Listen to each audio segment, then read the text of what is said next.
I'm that one, bro. That should be crazy.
Thumb. That bitch a thumb.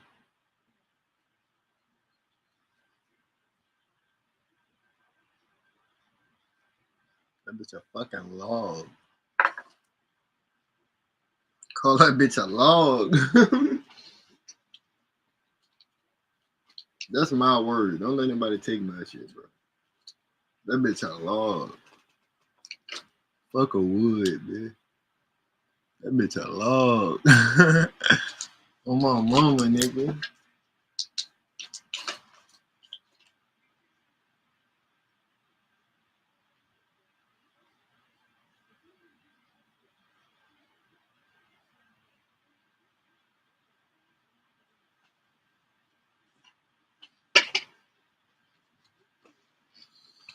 What's up, Kevin? Let me look at. I want to start looking at all these accounts. Sorry, start remembering these shits.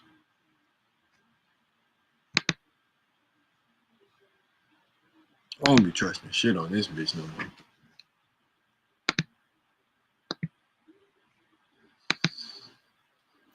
Oh, you say that bad? Nigga, it's not even early. It's only fucking 11 o'clock. I usually get up earlier than this. I did a 4 o'clock, a 4 a.m. stream this week. No bullshit.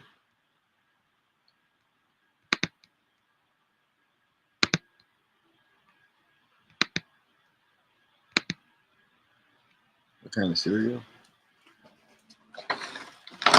I got golden grams. I stepped on these bitches. Don't judge me, bitch. I stepped on these bitches. No bullshit.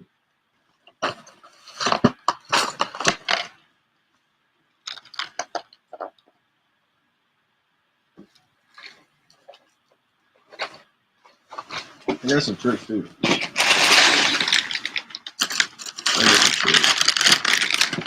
I got some treats too. The ghetto bag. But these ain't off brand though. Do your research. The ghetto brand, but it ain't off brand. Like no bullshit. The ghetto bag. The big ass bag. If you know, you know. No bullshit. Niggas don't be struggling for real. Y'all want no food stamps, getting them fat ass bags of cereal. No bullshit. Nigga, a young nigga that made it now. I'm buying on brand. Man, fuck Cinnamon Toast Crunch. That shit cheap. We buying golden grams.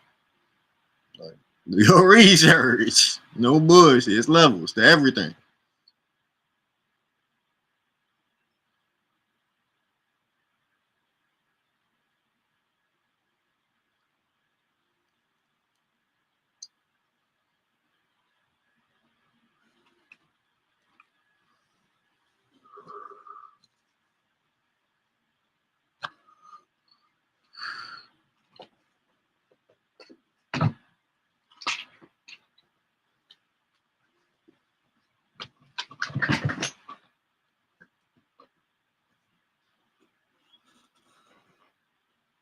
Damn, I should drink some orange juice. I'll try to drink some lemonade. It's too early. That shit dry as hell though. I'll be back. Oh yeah, of course. Of course.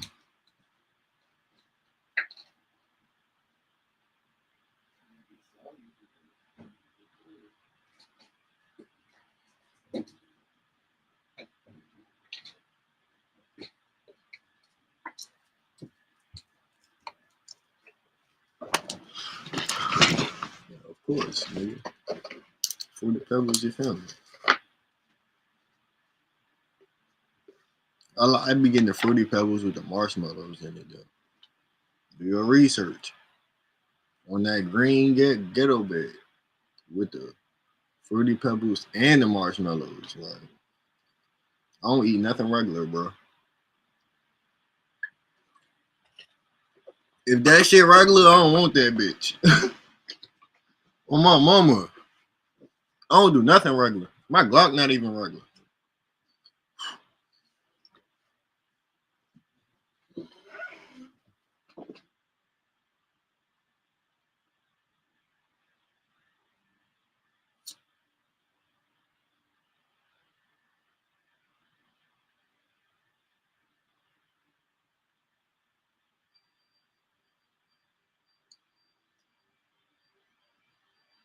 Nigga, my channel not even regular. Who want $5, man? Like, what the fuck?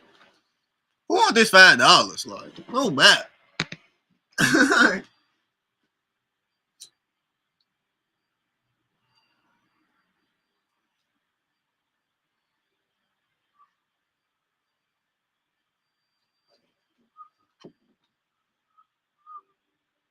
Why to hop on the phone?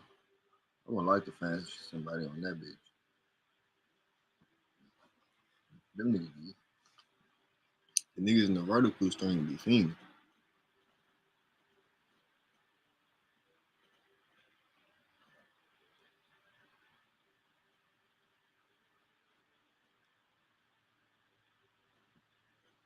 He said the Captain Crunch berry slab too. Captain Crunch, that shit make the roof of my mouth hurt. No bullshit. My shit be feeling like I'm bleeding or some shit. Nigga that uppercutted the fuck out my mouth or some shit. That shit hurt like a bitch.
Like, I'm shit like 2,000.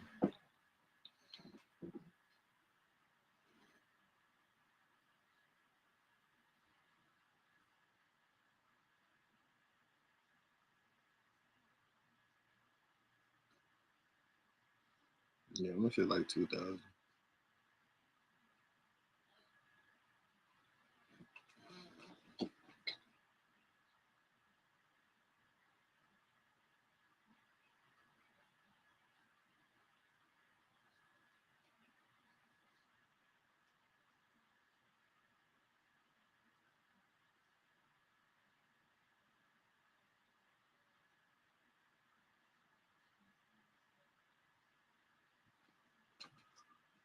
Oh no, I got my own lingo.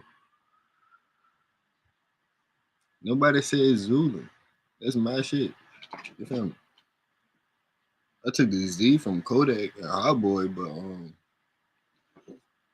they still don't say that shit. That's my word. Like no bullshit. That's my shit. I got my own shit. Really, I do. There's no bullshit.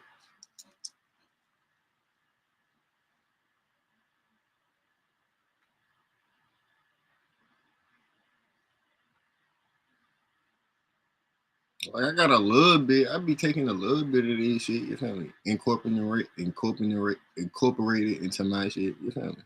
But my shit is me. No bullshit. Nobody talks like me. Nigga don't even act like me. Like no bullshit. Nigga ain't nothing like me. No bullshit. No shape or form.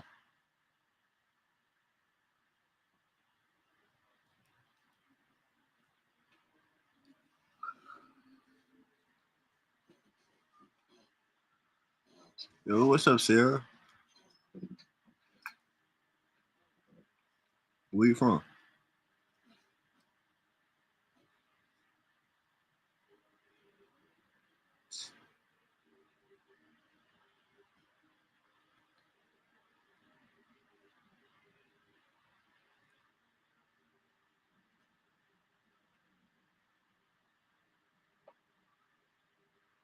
Type shit. But YouTube ain't showing me no love. But show me some love. I'm gonna run with that shit. Like for real. Like tell YouTube to show me some fucking love. What the hell wrong with this algorithm? It's Sunday, bitch.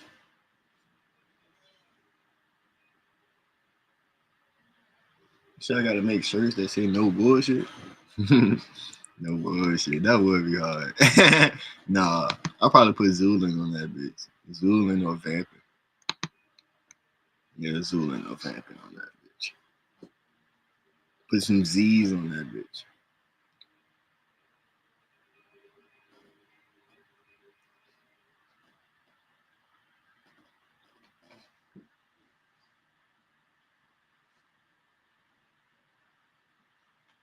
No bab is really no cap. I'm not no blood though, so I be switching it up. But that shit just sound better. No bab. It roll off the tongue better.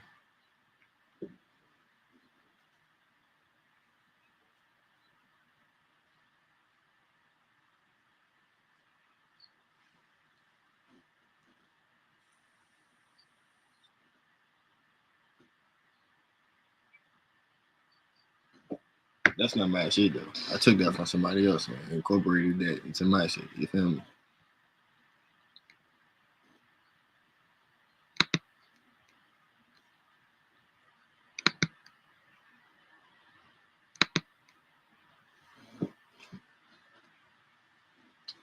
Bro, YouTube, show me some love, bro. What the fuck is going on, man?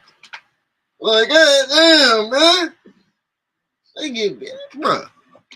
They mad because the nigga going up on this bitch. On my soul, like, bro, what the fuck? I need the world to see this shit. They know that. They trying to stop a nigga. Like, bro, what the fuck? I don't need to be doing shit on this bitch.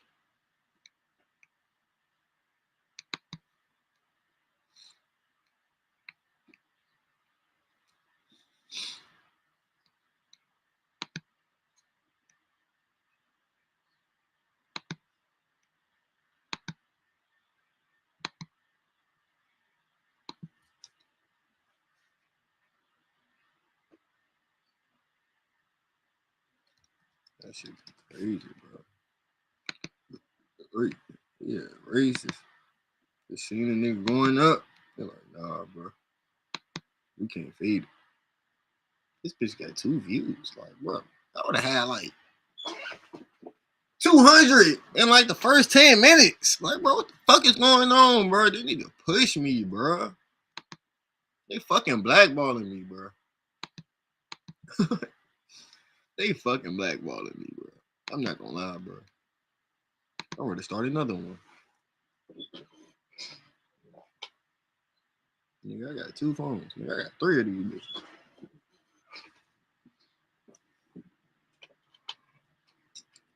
YouTube blackballing me, bro. I ain't even do shit. Oh, my mama. All I do is get on that bitch and grind. Like, what the fuck? There's nobody working harder than me. Nigga, no bullshit. Speed probably ain't even working as hard.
You said why? What you mean, said why what?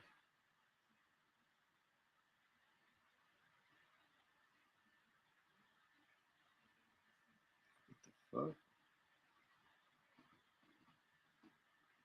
I need niggas trolling.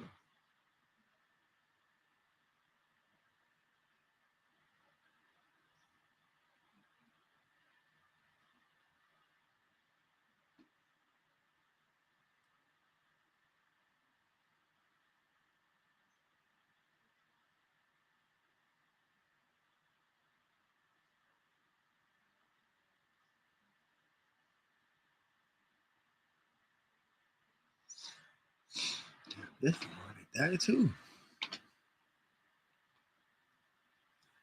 I should have put my shit on the charger before I went to sleep, bro.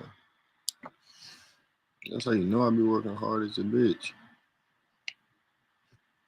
Like, I was tired as fuck. I couldn't even finish the Lakers Celtics game. I fell asleep during the game. I'm like, oh hell nah, bro. I gotta go to sleep. I don't even know who won. Playing scratch tickets. I'm telling you, bro. They gonna watch that shit. They gonna watch that shit. You probably get more views than me. For real, for real.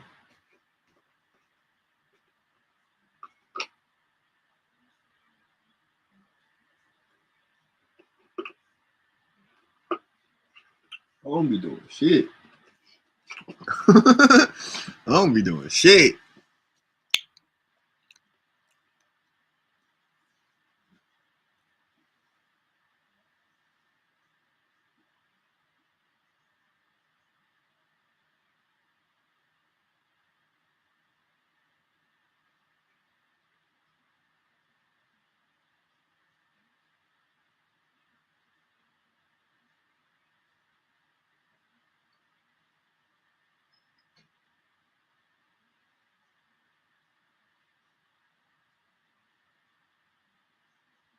That's okay. That sounds great. You might fuck around. You gonna do better than me, bro. No bullshit. Just go crazy. You feel me? Go crazy, gang.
That's crazy.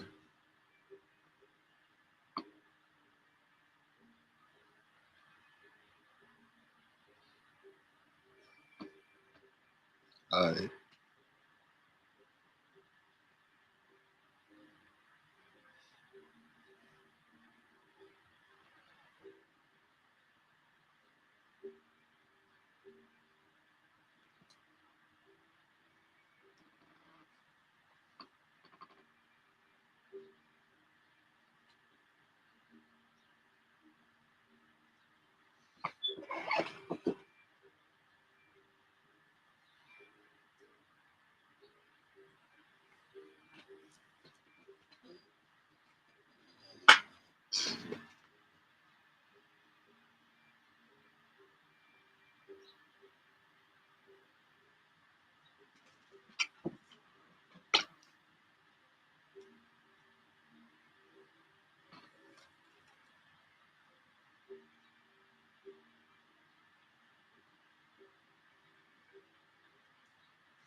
That bitch had to go.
Excuse me.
Bro, who's trying to get cash out? No bullshit.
He got this shit body.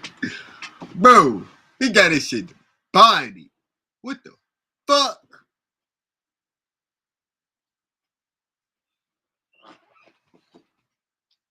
Mm. I don't care. That counted, bro.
Holy,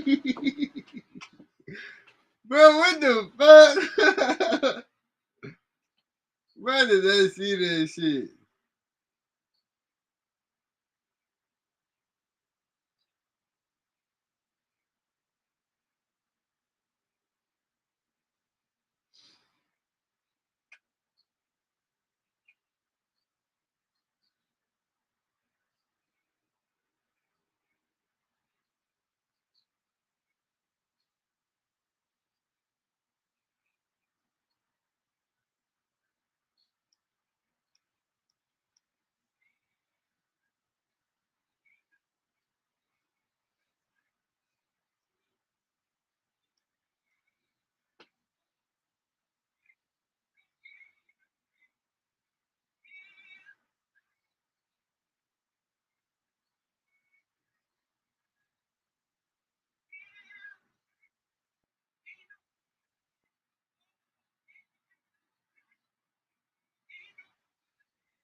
What the fuck?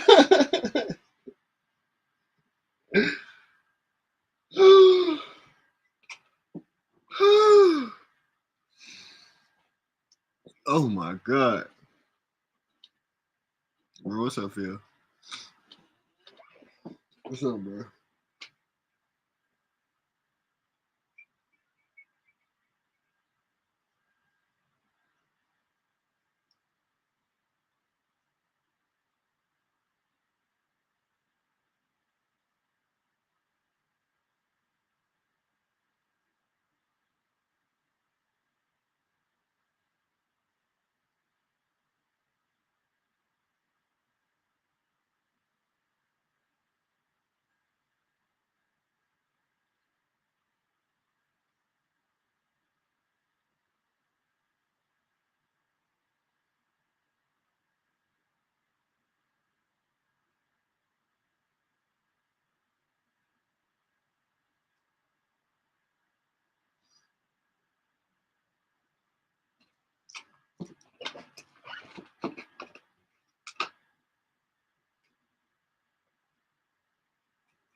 Instagram.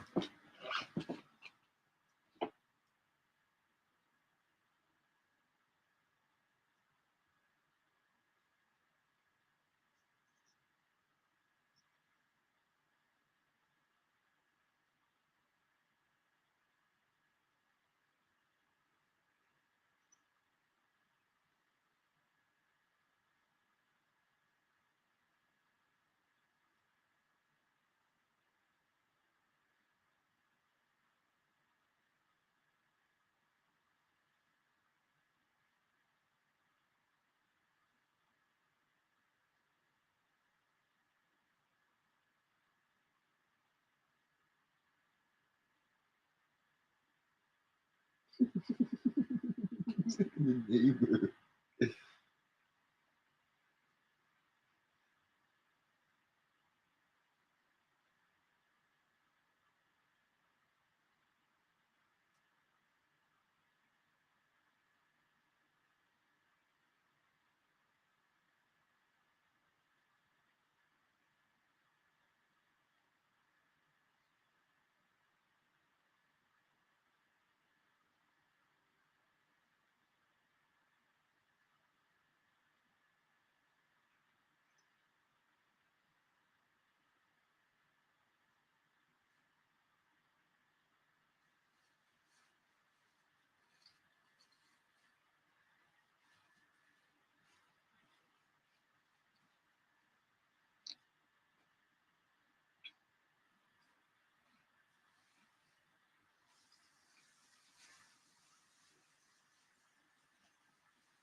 Bruh.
Oh my god.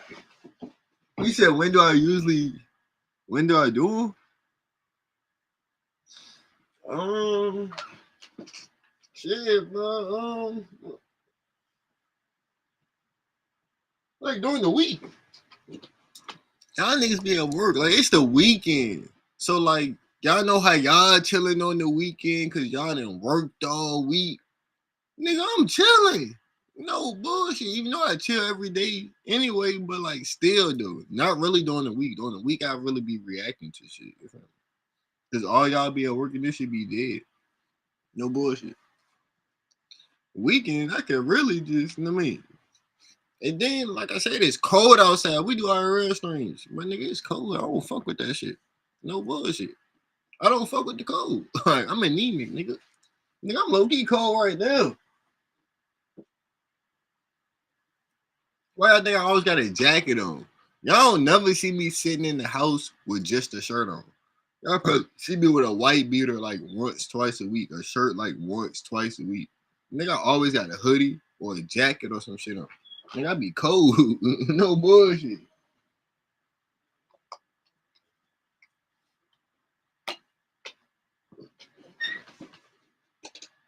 We got heat in this bitch. No bullshit. I just like my shit at like 80. Niggas don't like they shit at like 80. I like my shit at like 80. Niggas don't like their house that hot. This shit at like 75. You feel me? I'm good. You feel me? But you feel me? I just cut my heater on right now. No bullshit. I'm getting a little cold in there. My hands like, yeah, my hands cold. That's how I know, because my hands is cold. But when I'm too hot though, I'm comfortable as a bitch. I fuck around, fall asleep. So this shit low key good. It's like y'all gonna see you. Once I buy my house and that bitch so hot, bro, I'm gonna be tired as a bitch all the time. I'm always gonna be wanting to sleep. That's the good thing about stuffy shit. This should make you so comfortable. I be comfortable as hell. I be ready to go to sleep. Like for real. That should be real. Y'all gonna see. That should be hot as hell. I like walking around the house in my drawers. You can't walking around the house in your drawers or with no shirt on. You feel me? If your house not like 80, like 77, 80. I'm trying to walk around that bitch in my drawers on my mama. I don't like you know what I mean with no shirt. You know what I mean? That's how I always been. No bullshit. I don't even like wearing shirts. Y'all gonna see in the summertime, nigga. I'm not gonna be wearing no motherfucking shirt. I'm gonna be wearing a white beater or some shit.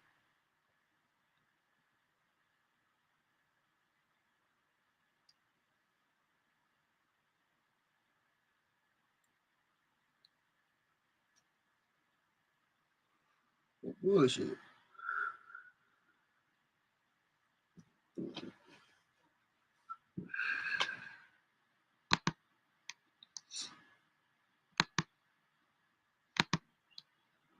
No bullshit. If y'all want to react to something, we can react to whatever. Y'all can send me links. If y'all want me to react to something, y'all can send me links and shit. Niggas be doing that shit. You feel me? It's usually most of the time the niggas I get is the niggas that be wanting to send me their mixtape, send me their music to listen to. Like nigga,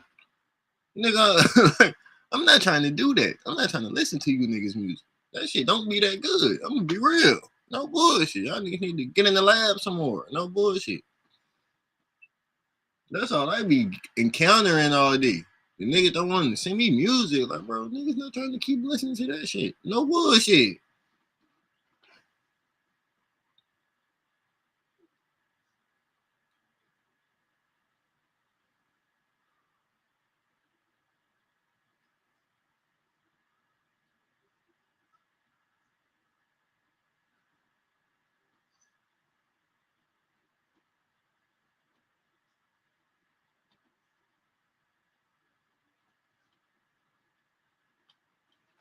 No bullshit. And then y'all streaming fans. Y'all don't like sports. I can react to sports and shit, but y'all niggas don't like sports for real. No bullshit. I be on this bitch watching that shit by myself, basically. No bullshit. I can, but you feel me? I don't like no sports. That's why I turn Aiden on sometimes. I be watching Aiden and shit.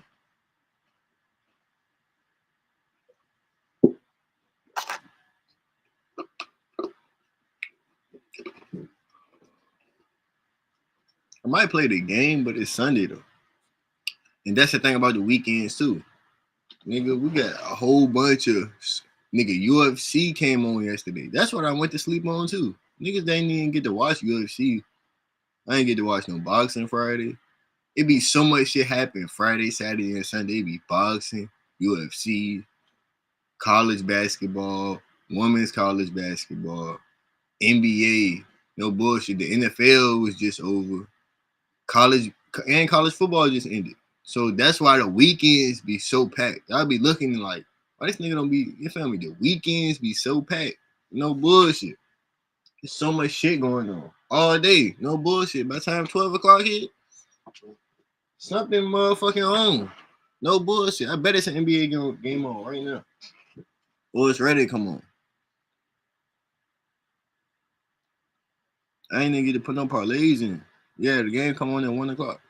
It's 12:30. The game ready to come on. The weekends be, you know what I mean?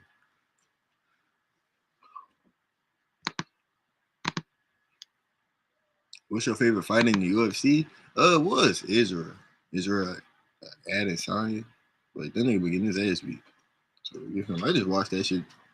You feel me? So when I fight the next nigga, I got some. I'm gonna pull some shit out on their ass. I'm like, bro, what the fuck? This nigga just hit me with a fucking elbow. Yes, I'm gonna hit a nigga with an elbow. I don't even give a fuck. I don't even give a fuck if I win.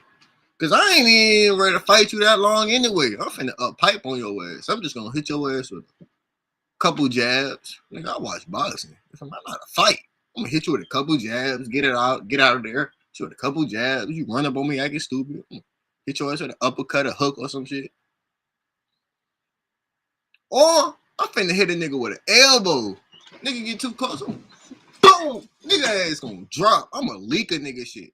I'm trying to break a nigga nose. I ain't never broke a nigga nose for real. Like, no bullshit. I done leaked the nigga shit. Bust a nigga lip or some shit. I'm talking about like smashing nigga shit. No, I could do that with my elbow because I'm skinny as a bitch. My shit sharp as hell. I'm a cracking nigga shit. Nigga, I'm like, bro, what the fuck? That nigga just hit me with an elbow, bro. Yes, nigga. I'm gonna fuck your shit up. I'm gonna fuck your shit up. I don't even care if I win. I'm gonna fuck your shit up for sure, though. You gonna know you been in the fight. Like, for real. I'm gonna fuck your shit up. I don't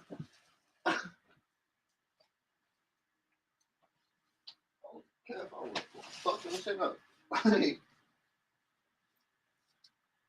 care if I win. Fuck your shit up.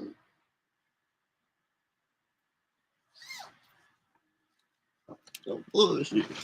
Niggas want to fight and shit. That's what that shit happen. You gonna become an ugly ass nigga. Bunch of shit on your face. No bullshit. Trying to tell you. I'm almost gonna fuck a nigga face up shit.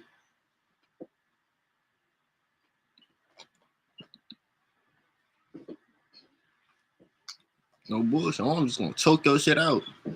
No bullshit. Y'all niggas. Your ass gonna be tapping. You think you gonna be tapping? Ain't no tapping in real life, nigga. I choke your shit out, nigga. That shit rap. Nigga gonna leave your ass right there and record your shit.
No bullshit. And counter punching.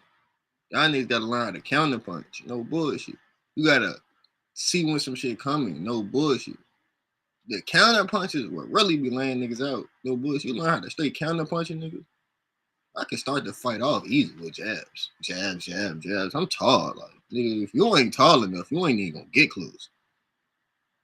I could just jab you out, jab you out, jab you out. Telling you. What did I say? Fuck. Oh damn, I'm burning my keyboard. What was I talking about? Oh, counter punching. Hell yeah, just jab a nigga out. Nigga try to rush your ass, throw a wild ass punch, counter punch his ass. Just uppercut his shit. Or you can hook his shit. No bullshit. One of them, this is going to knock a nigga down. Knock a nigga down, knock a nigga back. Nigga, I'm like, bro, what the fuck? Then you can just reset. Go back to your jab. Reset, go back to your jab. No bullshit. Then you throw some kicks in that bitch. Learn some grappling or some shit. A little bit of grappling. Niggas don't be knowing what the fuck they be doing. You gonna fuck around. Hurt a nigga for real. Like, no bullshit. These niggas don't be really hurting motherfuckers.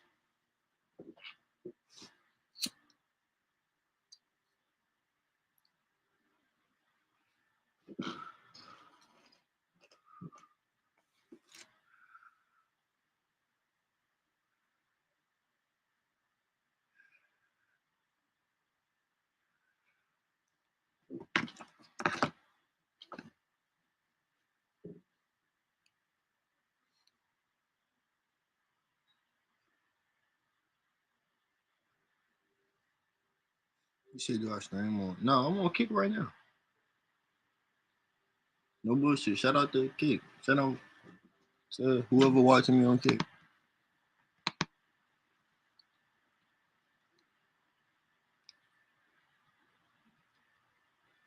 I'm on Kick too.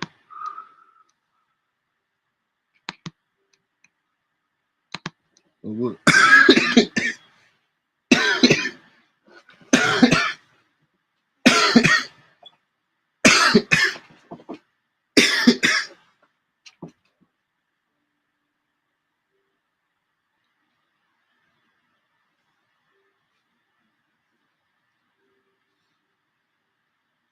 Right now, I got like I got like 4 people watching them.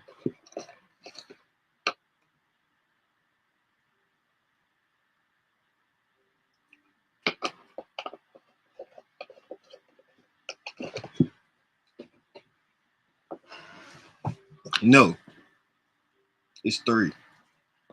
Cause one of them me. I'm watching me. on my mama. On my mama. So it's really 3. One of them me. You know what I mean?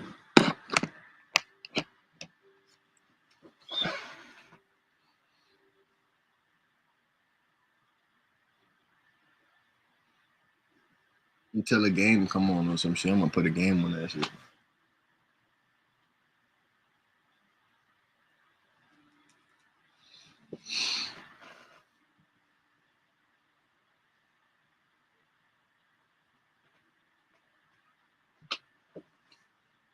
No bullshit.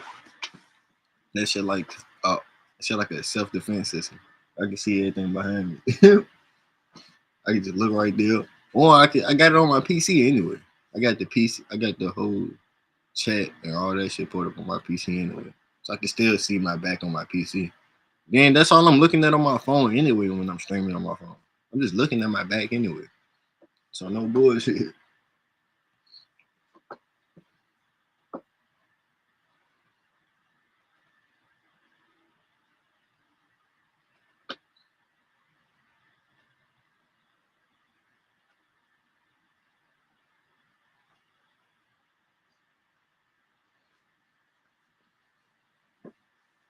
All right, be tweaking.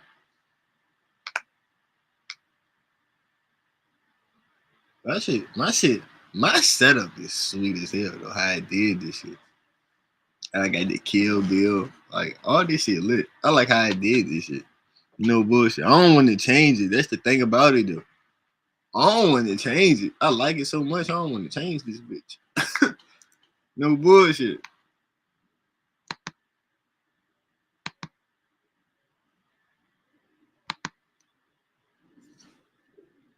Oh, you don't see it. You don't see it. I'm talking about like how my shit set up on the PC. Like how I got the overlay and everything.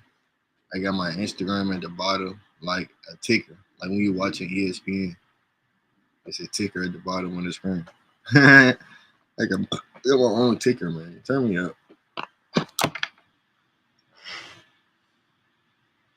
The ticker.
Bruh.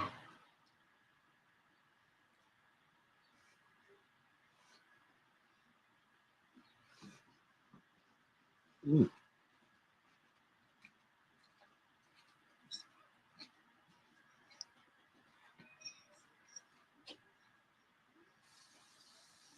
Damn.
Hey, bro, what the fuck?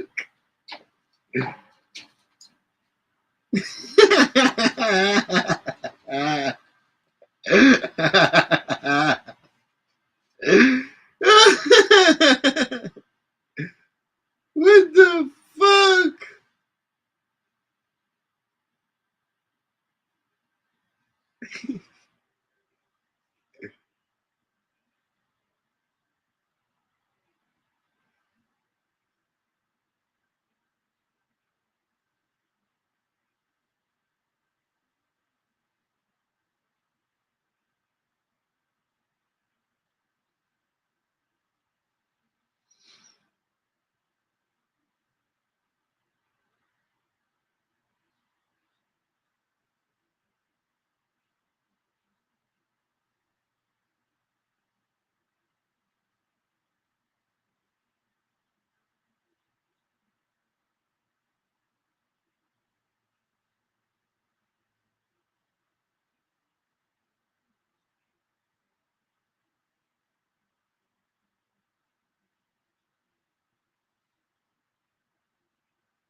What's oh shit, bro? I'm so sorry, y'all.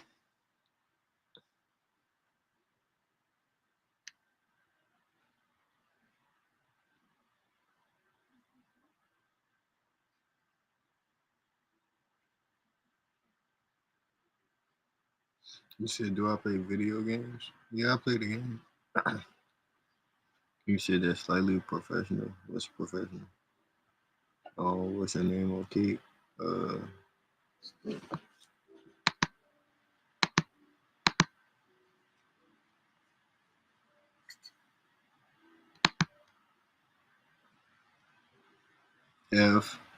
FMOIG. Follow me on IG. Rich Boy Rod.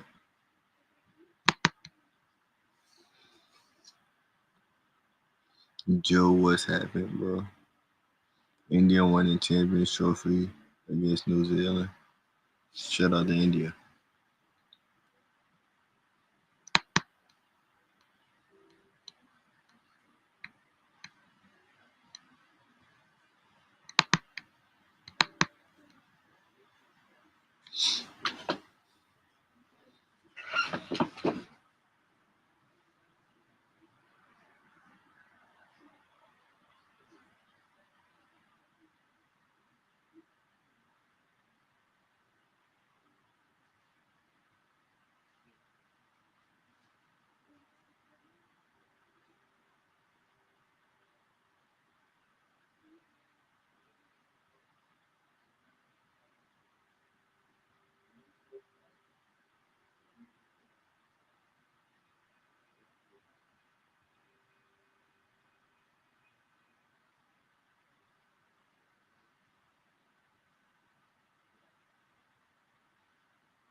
Hey,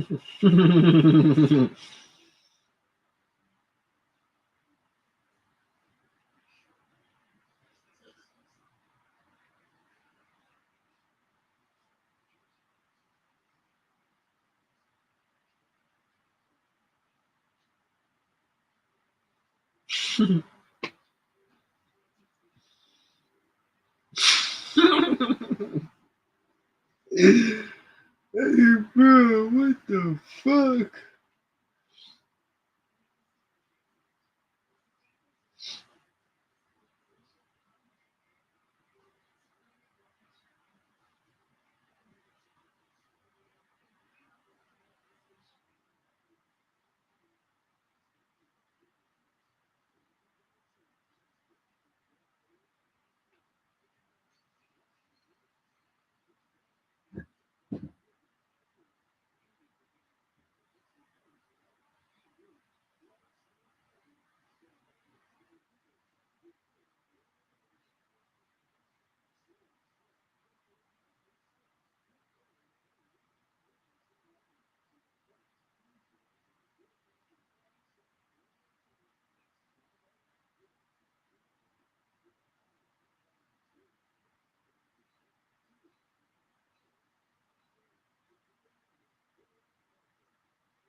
I think like 5,000 in 2 hours. Live. In my face. No bullshit. On my phone. And it was my life. That's how I know I can do this shit. No bullshit. I was just up and pipe on this bitch. You can't up pipe on YouTube. But nigga, up and pipe won't. You feel me? That was a small part of it. Like no bullshit. The other part was my life, my lifestyle. Like no bullshit. Nigga, I could make great first impressions on this bitch. Like, nigga, my first impressions, it's like, It's like a movie. How y'all felt the first day y'all met me? Y'all like, bro, who the fuck is this nigga? Why this nigga just sitting around with a motherfucking band? Like, my first impression is crazy when you feel me? But y'all, once you start to know me, then you like, I guess niggas take that shit for granted or something. Think somebody else can do this shit or something. But once y'all get older and y'all become a grown man, y'all really gonna see niggas ain't doing this shit. Like, they need to be capping. Like, no bullshit. You need to be working. Ain't no bullshit. Like, that should just be real. Like, I don't care. Like, that's why it don't be black streamers. There don't be a lot of black streamers anyway. Ain't a lot of black streamers that can do this all day, every day. This shit costs. Niggas can't do this shit, bro. That's why there ain't a lot of black streamers. No bullshit. That's why I'm doing this shit. No bullshit. Niggas can't afford to do this shit. No bullshit. Niggas gonna play around and laugh around and kid around and act like they can do this, but niggas can't do this shit. Niggas can't afford to. No bullshit. It's that serious. Like, no bullshit. That's why I be that serious on this bitch. Niggas be acting like they can do this shit. Oh, niggas. Like, what the fuck, nigga? I'm a whole damn near year into this shit. Like, no bullshit. Not a day I done fell off. No bullshit. I done came on this bitch broke, hungry or some shit. Asking y'all for money to eat or some shit. Asking y'all for money for some weed or some shit. Like, what the fuck? Nigga, every time I'm on this bitch, I got a fucking sack. A loaf. Like, no bullshit. A whole year straight. No bullshit. Like, this shit crazy. Really, this shit historic. No bullshit, but like niggas just gonna downplay this shit. It's cool though. It's cool. I ain't gonna lie, it's cool. Like, no bullshit. I ain't gonna downplay this shit like anybody else doing this shit. Like, bro, who in your family is doing this shit? Who do you know that is doing this shit? Like, get them on the phone with me. Like, no bullshit. I need some more black streamers to collab with anyway. These niggas be acting like hoes. No bullshit. These niggas be straight hoes. No bullshit. I ain't never met another black streamer on this bitch like me. They got sticks like me. No bullshit. Niggas don't be like me. No bullshit. These niggas be peons. Y'all niggas be watching fucking peons. Like, no bullshit. This shit be safe. You need to be straight hoes. You niggas don't be doing shit for y'all or nothing. And they make money off this shit. Like, no bullshit. I don't make no bread off this shit. This shit be crazy, bro. Like, I ain't even tweaking though. Shout out to everybody that's here. No bullshit.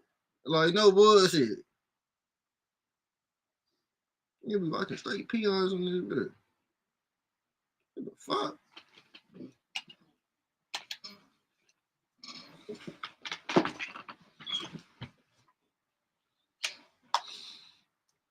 I gotta go pee. I ain't gonna lie.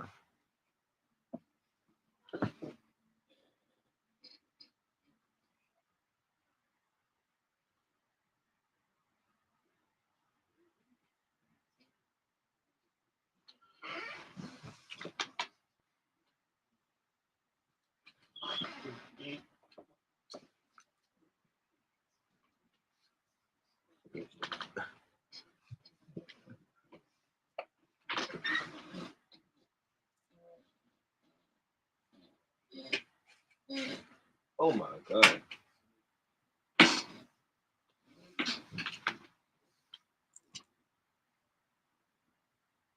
So what I'm doing with the money? Do I have a goal? A goal is a house, nigga. What your goal is, nigga? It should be a house. That should be the goal for everybody. Before all that bullshit, a house. That should be the goal for everybody. I feel like all of us got the same goal. That should be the goal, the American dream, nigga. A motherfucking house. I want to start with that. Then we could travel. We could travel afterwards, nigga. And for real, niggas want to match up winners. What have y'all niggas did this winter? Like, we could go winner for winner. What have y'all niggas did this winter? What have y'all did? Like, what did you do? Like, no bullshit. Y'all niggas be acting like y'all be doing so much shit. I act like I be sitting in the crib every day. Let's go highlight for highlight on the gram, nigga, for real. Y'all niggas don't even be doing shit. Like, no bullshit. They act like I just be sitting in the crib all the time. What the fuck did y'all niggas do this winter? Like, no bullshit. I bet my shit was better. And I stream. Like, no bullshit. Every day. They acting like they be doing so much shit. Y'all ain't gonna be doing shit. I ain't gonna be going nowhere. No bullshit. I ain't never got on a nigga story like, damn, bro, I wish I was doing what this nigga doing. Ever. Like, no bullshit.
Let's really talk about this shit, bro. All this has been since I retired. Like, nigga, what the 15 weeks ago, nigga, like, what the hell y'all niggas been doing this winter? Like, I sit in the crib and stream every day. I definitely do. But nigga, I go outside. These niggas don't be going outside, be doing shit. Like, what the fuck? This shit be real. And I don't even record this shit, everything I do. Like, bro, fuck all this shit. Fuck all this shit. Fuck all this shit. Yeah, fuck all that shit, bro.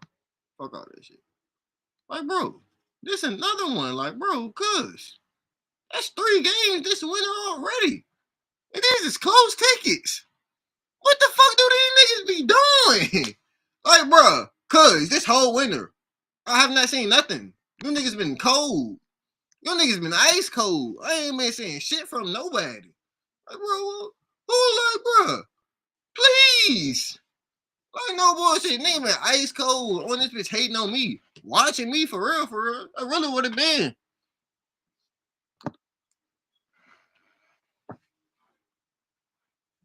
This shit crazy, bro. This shit crazy. I ain't even done. And when I copped the hell pup. I copped the hell pup in like November. That shit, I copped the hell pup in like November, October, November. Niggas gonna act like niggas gonna act like they blind. They just not seeing this shit.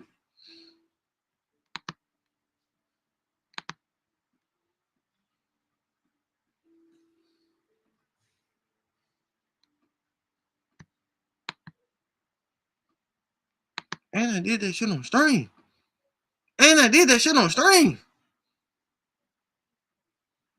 You should kind of donate. Oh, you could donate to the giveaway. No bullshit. We doing Cash App giveaways. You could donate to the giveaway. You can donate to me, nigga. I'm straight. You could donate to the giveaways though. No bullshit. We do giveaways every day on this bitch. No bullshit.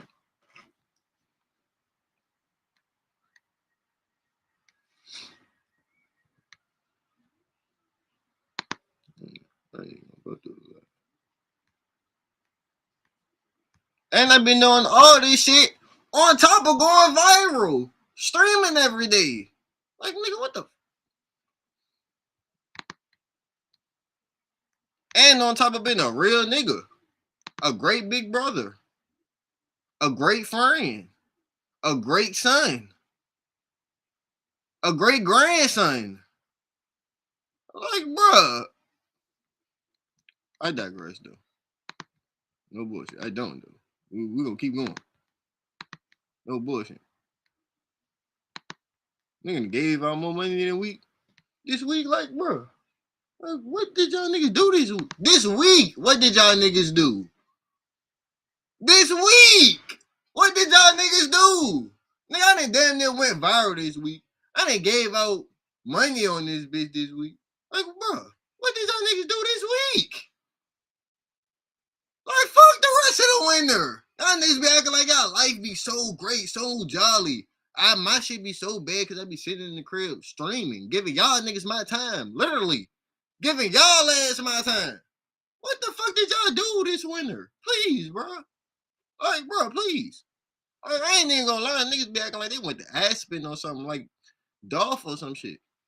Niggas act like they went to Alaska or some shit. Y'all went ski sledding or some shit. Like, who went on the ski resort? What did y'all niggas do? Like, who went to the North Pole or some shit like my nigga Jack Boy? Like, bro, what did y'all niggas do? This the type of shit I'm trying to do. What did y'all niggas even do? Like, bro, what the fuck? Y'all niggas better motherfucking do your homework. Like, do y'all research. Like, no bullshit. Think about this shit.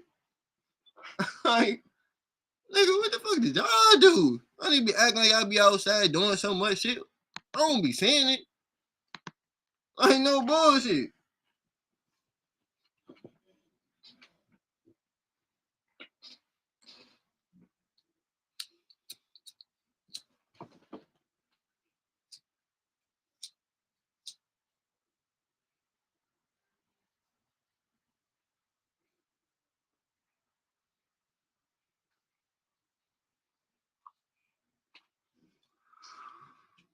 Shit be crazy. Y'all niggas killing me on this bitch. Killing me? Like, what the niggas do this week? Like, that shit be crazy. Niggas went to work every day. Like, no bullshit.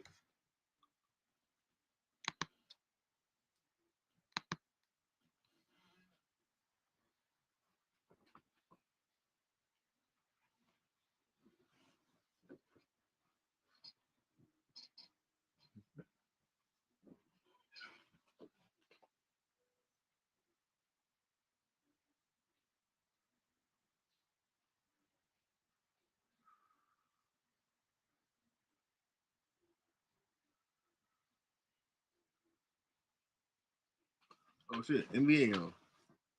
I done fought my ass the whole time there, NBA on. You feel me? Y'all think about that. Some food for thought on this bitch. Nigga claiming Rod don't be doing shit. Fuck y'all niggas be doing. I don't be saying shit. I don't be impressed at all. Not a little bit on this bitch.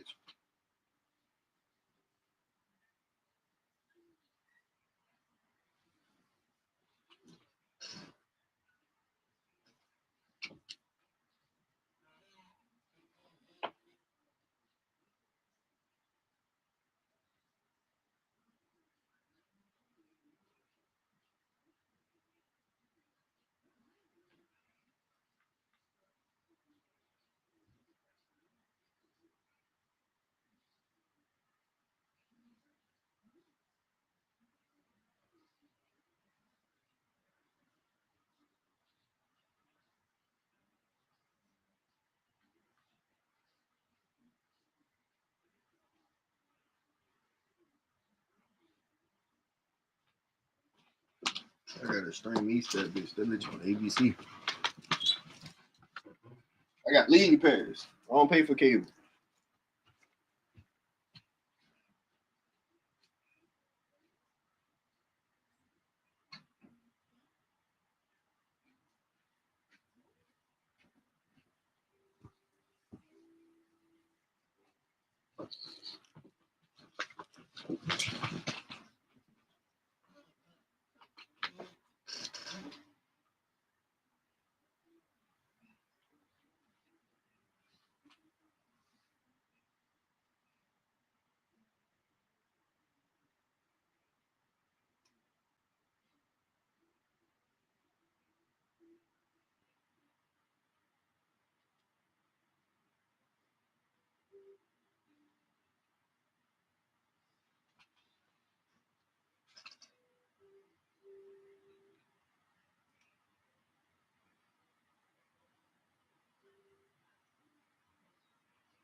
Oh my god, my package finally on the way.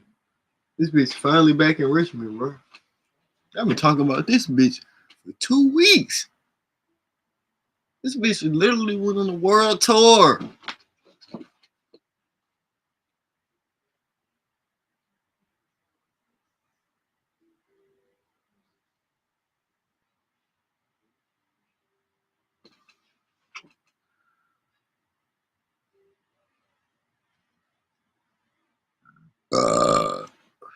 Excuse me, bro. No bad.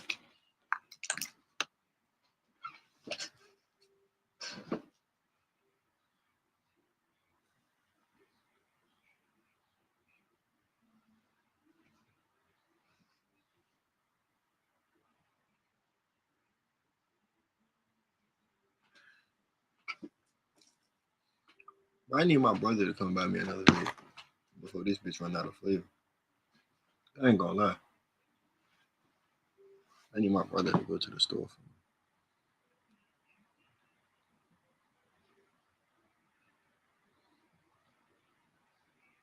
No bad. My shirt. The moment that bitch doing be eat it.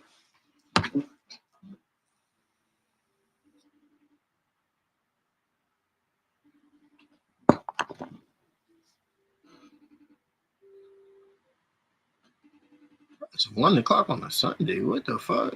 This nigga don't even got no job.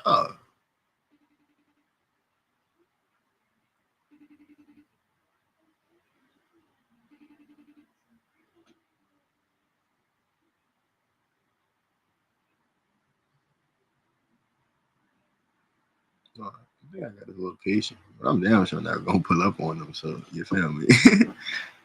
That shit ain't finna happen. This nigga like 5 minutes, 10 minutes away. Literally, this nigga 5 minutes away.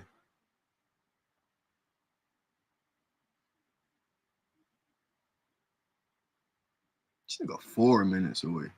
Like, what the fuck? He gonna call me back.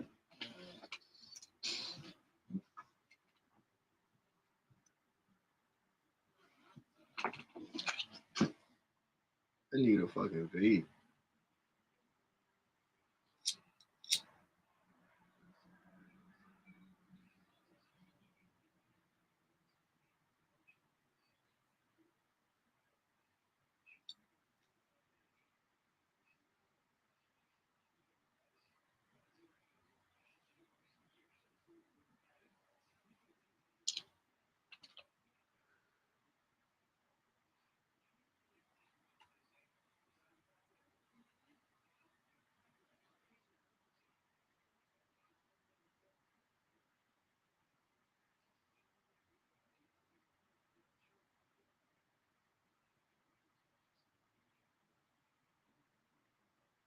Yo, bullshit. And like, how my tour is like last month.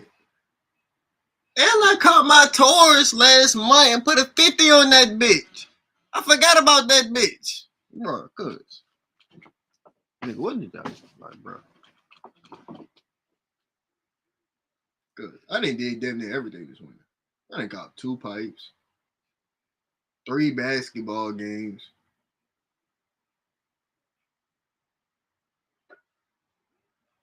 Streamed every day.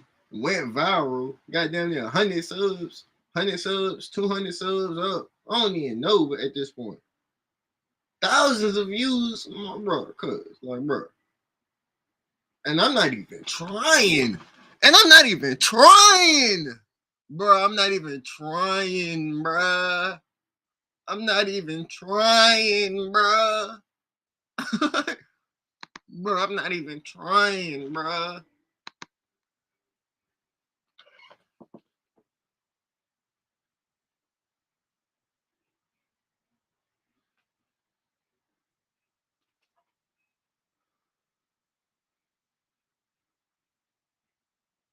We ain't even gonna talk about the Instagram. Like, I done ran up like 4, 5 different Instagrams. We ain't even gonna talk about Instagram. We ain't gonna talk about Kick. We ain't gonna talk about Twitch, Facebook, nothing else. You feel me? Like,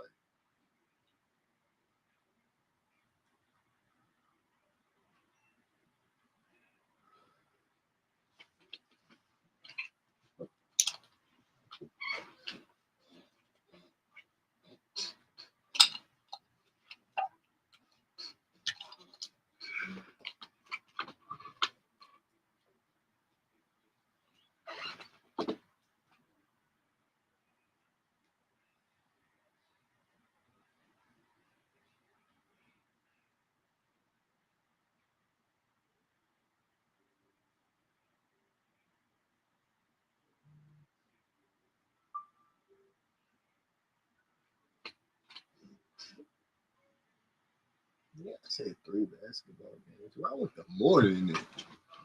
Like, I'm low key downplaying myself. Yeah, I got 12 expired tickets on this bitch.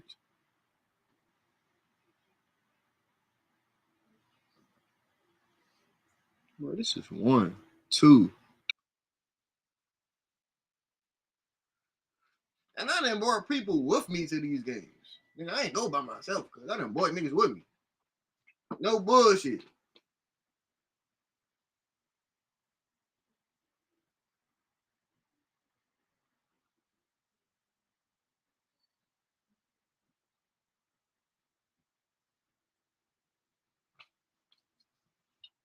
I'm finna watch this game.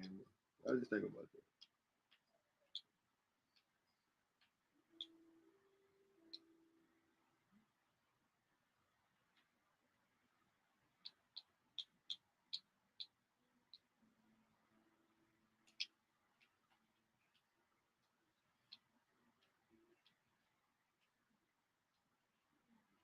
No bullshit. This just the surface shit. This just the shit I can speak about. Imagine all the motherfuckers on the cash app that I can't even speak about. Like, nigga, I could go down my cash app, like, bro, like, come on, bro, like, this just the shit I can speak about.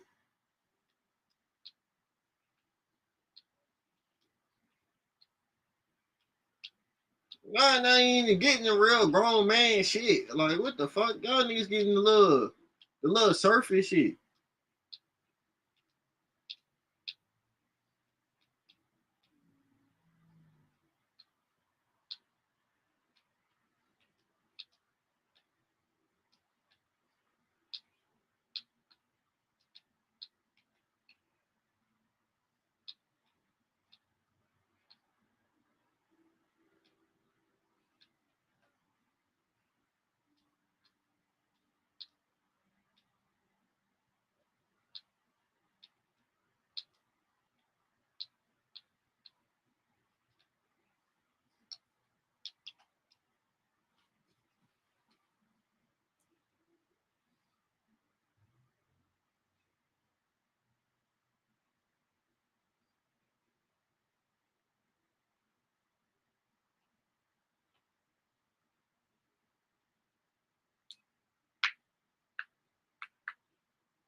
Damn, they busting their ass.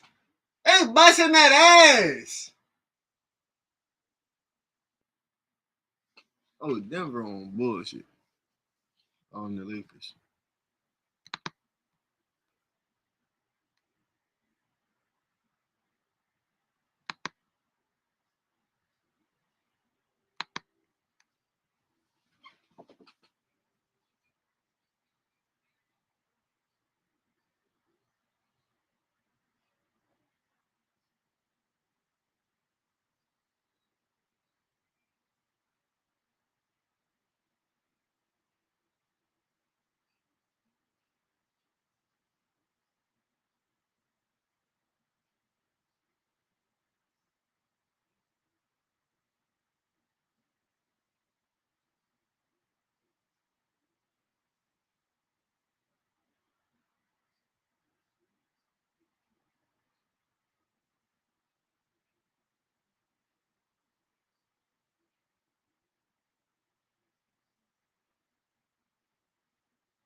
No bullshit. Now that you think about it, only time I go outside is when it's a movie.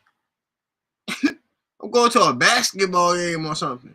I'm going to the bank or something. Y'all just think about every time y'all done seen me on the IRL stream. I'm going to buy a pole or something. I'm going to shoot guns in the woods or something. I'm actually going to do something. I'm not just going outside just to fuck around with y'all niggas.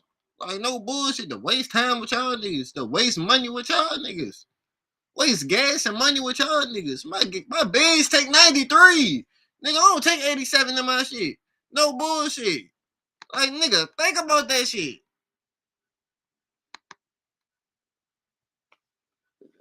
Like, bro, cuz.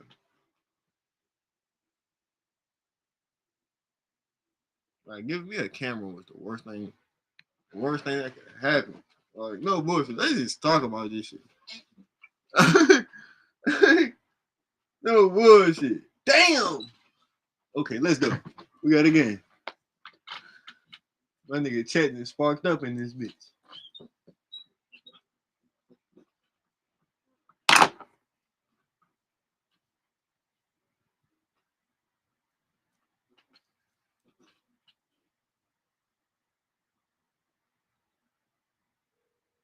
Shay, let's do it.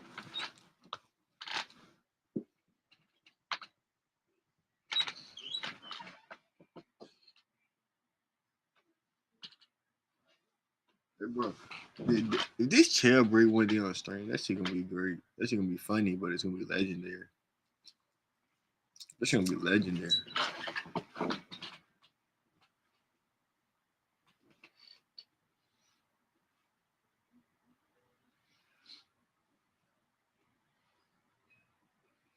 They like my true socks. True. Nigga. Nigga. True, nigga. No bad.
Mm, this nigga shade is working.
Oh my god. Bro, Shay and Jokic is literally doing it. They're going tit for tat, literally.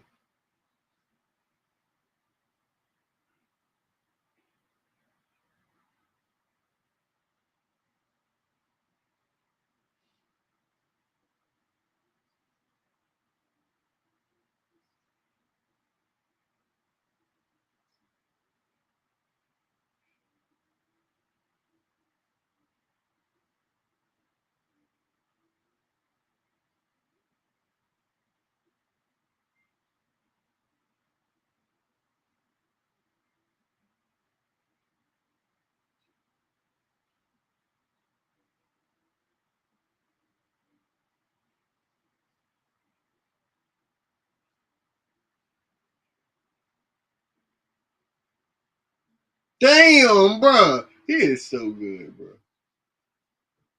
Yeah, Shay was the signature turn on. Look like poetry, man. Look like fucking poetry.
Yeah.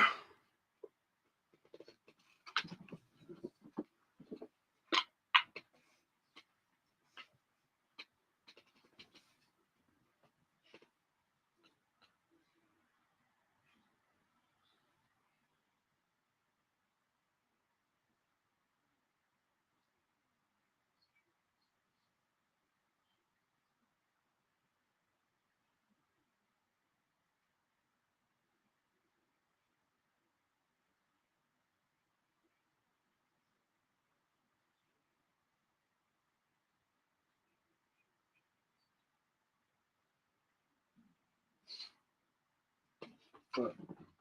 Yeah, fuck. Order something.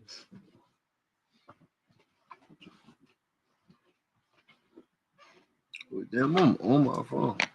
Yeah, what's up, baby? It's Sunday. I can order some food. Let me treat myself.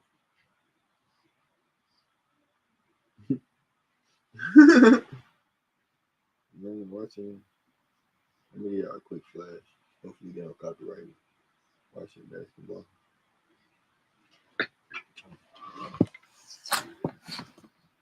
Streaming.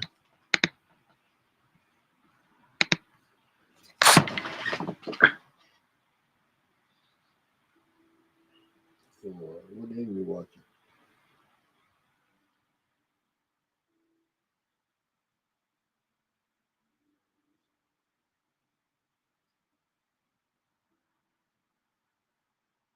I'm watching Rutgers.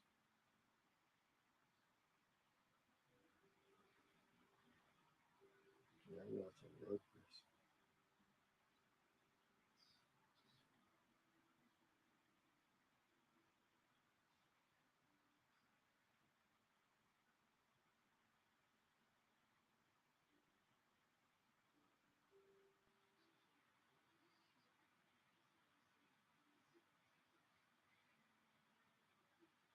Damn!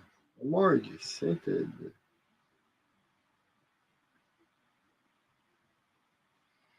Yeah, hell yeah, but Rutgers got the best. They got NBA talent. Niggas don't even seem like in the NBA. That's a difference. I just want to watch them. No bullshit. Amari Bailey and Dylan Harper.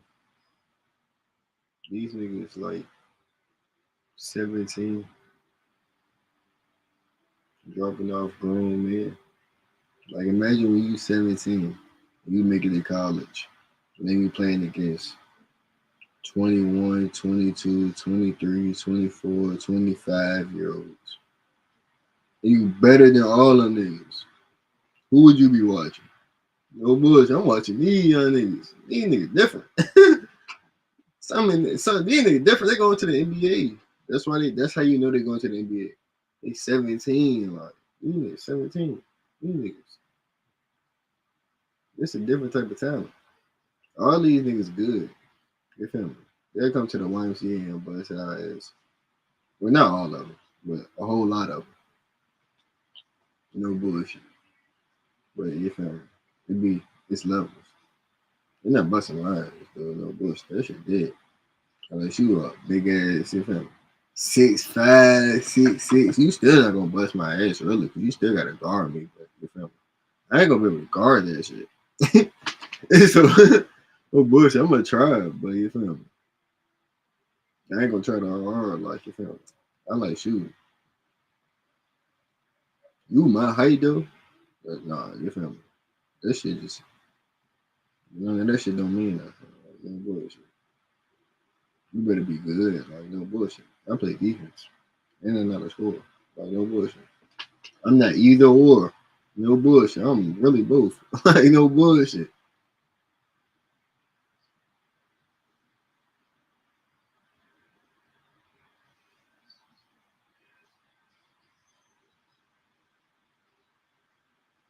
I want to go to. It's Sunday. I'm not going to the gym on no Sunday. I might go tomorrow. See if we get some run. I need to practice, you know. I ain't been to the gym to practice. No break. I'm not gonna say gym no.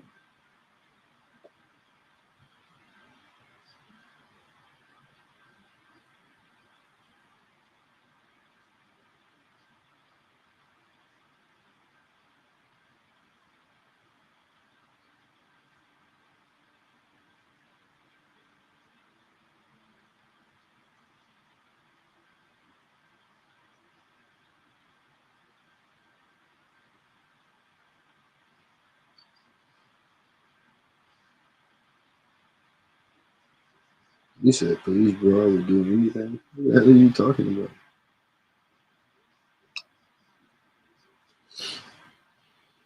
I gotta order some food. I'm hungry as a bitch.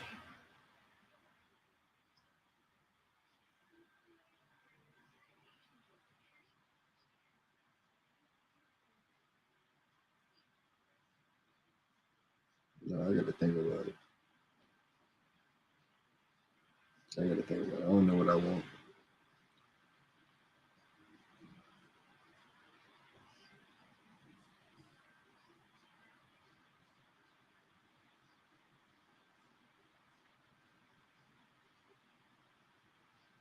Well, now we was just talking about that tour de Italy. Yeah, I want that tour de Italy. That shit like it's lasagna, spaghetti.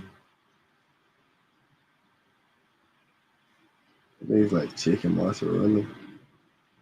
Oh, what's that shit called? Like the shit when they be having the chicken in it. I know what I'm talking about. And I forget it's one more thing. It'd be like four of them, and they be in like one little jump, and they like that should be hit. I want to get that.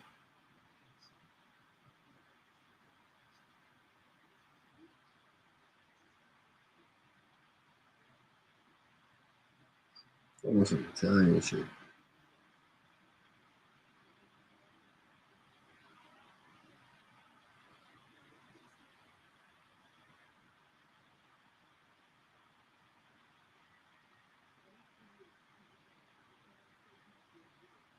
Like a bocce frying nigga with his motherfucking chops.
Motherfucker got mine.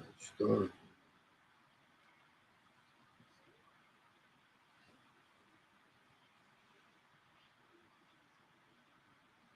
My ass is starving, but I had to order that shit, bro. I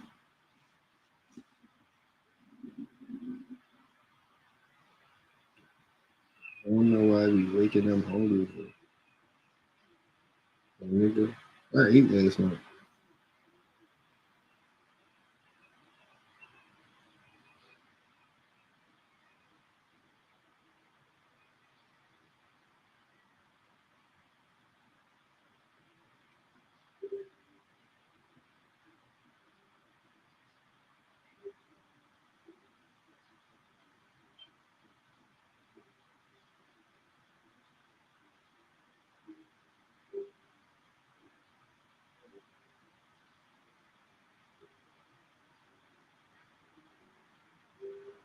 I don't feel like ordering them more had choose. I'm gonna fuck them bitches up. I'm gonna fuck them bitches up. I'm gonna fuck them up again. I think them bitches sold out, yo. Fuck the had choose sold out, bro. How the fuck them bitches sell out on Amazon?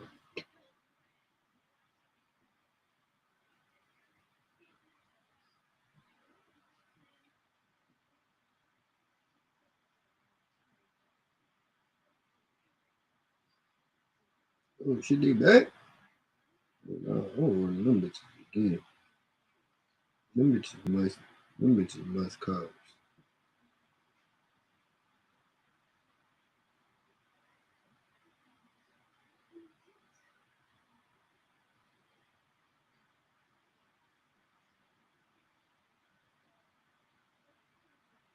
It's $43 I ever spent. Come on, mama. I got about your friend, nigga. What these motherfucking chops, nigga?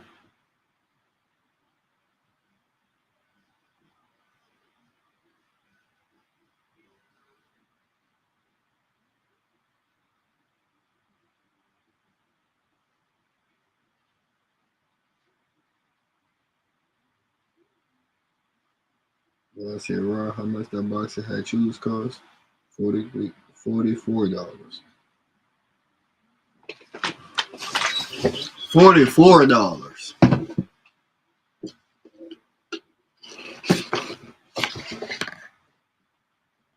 This box. Like, what the fuck?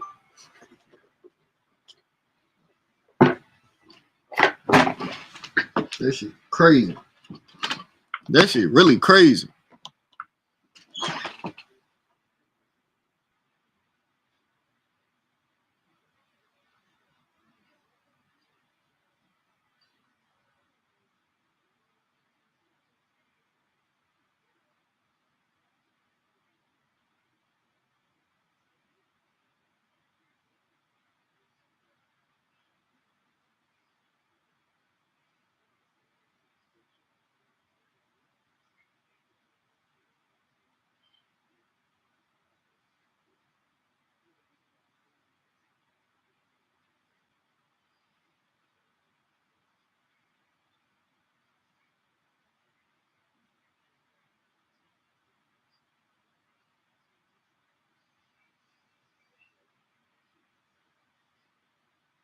Oh, but who won $5 though? You still got that giveaway. You say your BD in a few months. What you want for your birthday, bro?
Oh shit, man! I forgot the game was on.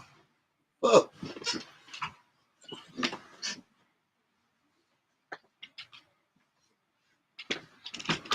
I sound white as hell. I said, shit, man.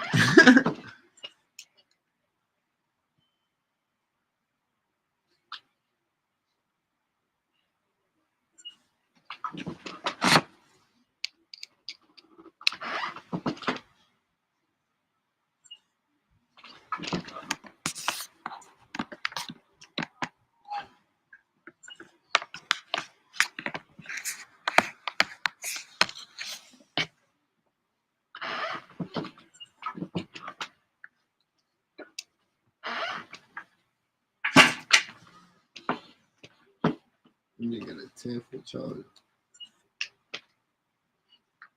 This shit long as a butt. This bitch is a good investment. I should have been got one of these hoes.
Mm.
What's up, Joseph?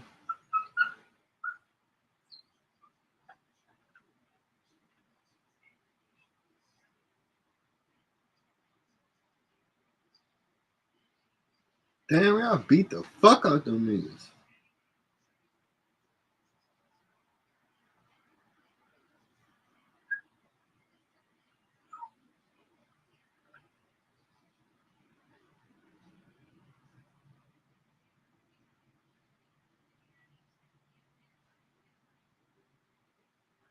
How many points you had?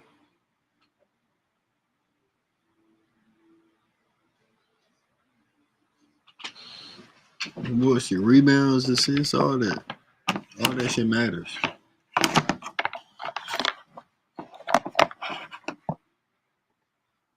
Oh, I didn't even see you in my PC stream, bro. My fault.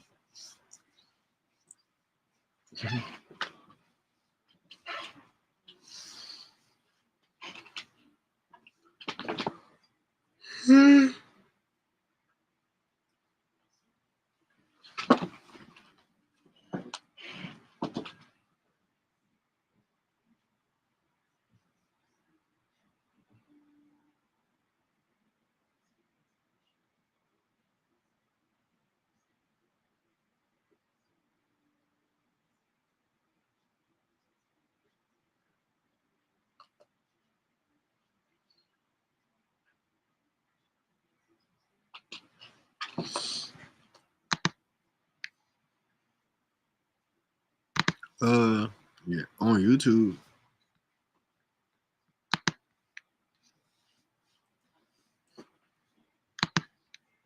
Mm-hmm.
Bro, you be lying talking about something. You be carrying. You don't be carrying.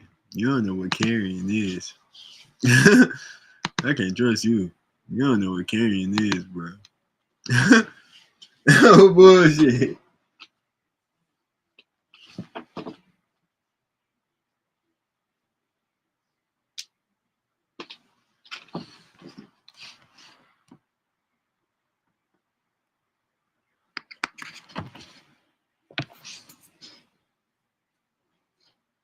You know I'm telling the truth.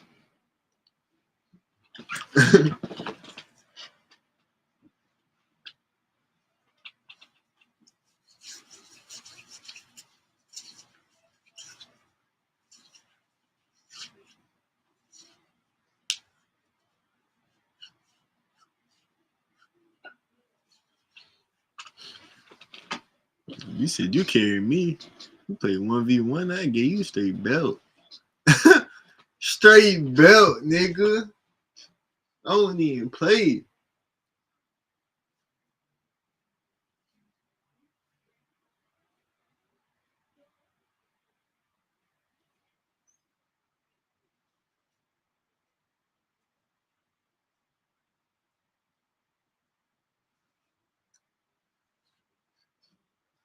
Straight belt, boy.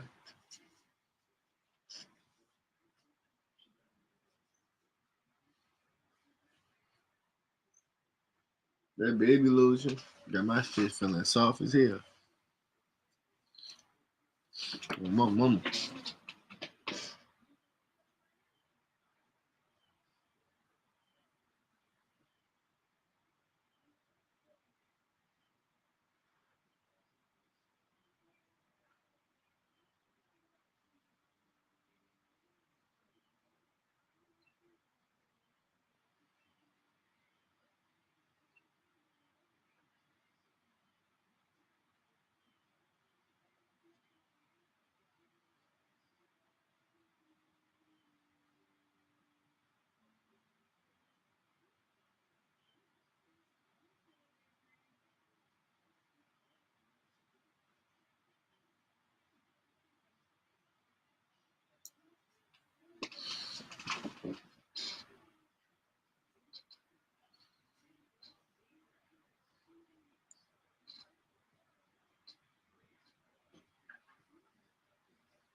Damn.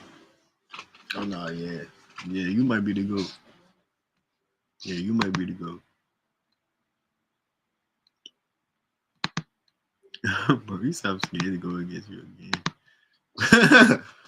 Nigga, it's not gonna be fun. I don't want to. You right. I don't, nigga.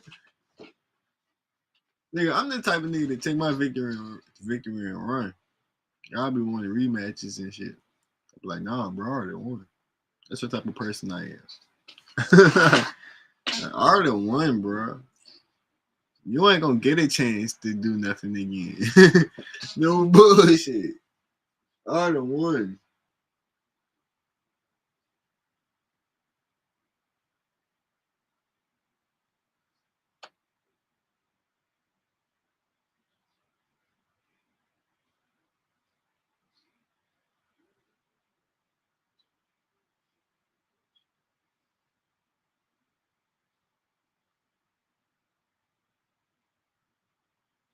I don't want to play no more. That's how I be. I don't want to play no more. No bullshit.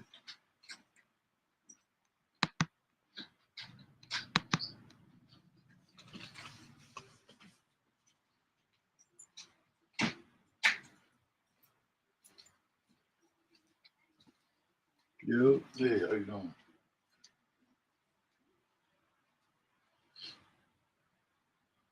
this nigga Jalen Williams is a certified role player. Like, this nigga Shea takes all the shots, bro. Like, bro get shots, bro. But this nigga Shea, like, you could tell that nigga average 30.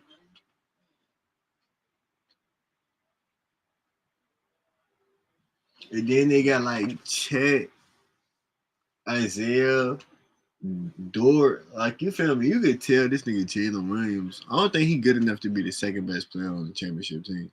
I don't think they could beat the Lakers. Like, just watching this shit. But y'all niggas still. Shea not putting up 30 a game. LeBron on his ass. On God. That's what I'm gonna do. I'm gonna put LeBron on him. No bullshit. I'm just gonna put LeBron on his ass.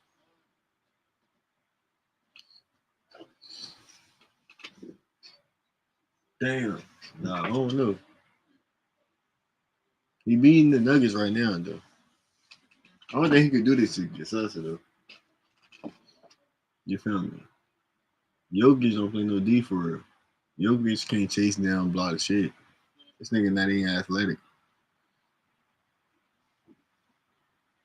The way they had him playing in 2K against me, they had that nigga the best player on the court. That nigga was doing everything.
treatment. Every raid that we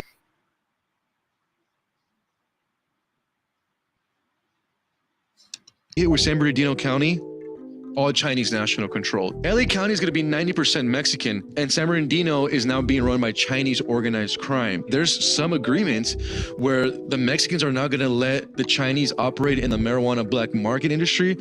And in exchange, the Mexicans are to get the chemical precursors needed to make fentanyl. Jorge Ventura is the country's leading independent journalist covering the southern border crisis and the cartels. He's embedded himself with human smugglers on both sides of the border, talked to countless migrants, border patrol agents, and cartel members themselves. There's a lot of noise going on right now in the media and on the internet, but I can tell you nobody knows more than Jorge. He sheds fascinating light on President Trump's recent crackdown on the border and how Mexican cartels are adapting, including by allying themselves with Chinese cartels inside of the US to create the biggest illegal marijuana operations America has ever seen. Not to mention source all of the precursor chemicals for fentanyl that is still entering this country every day, despite an unprecedented assault by law enforcement. You can check out more of Jorge's work for up-to-the-minute news on everything cartel related on News Nation on YouTube and Jorge's Instagram. This episode will give you the chills. It is absolutely fascinating. Ladies and gentlemen, the cartel expert Jorge Ventura,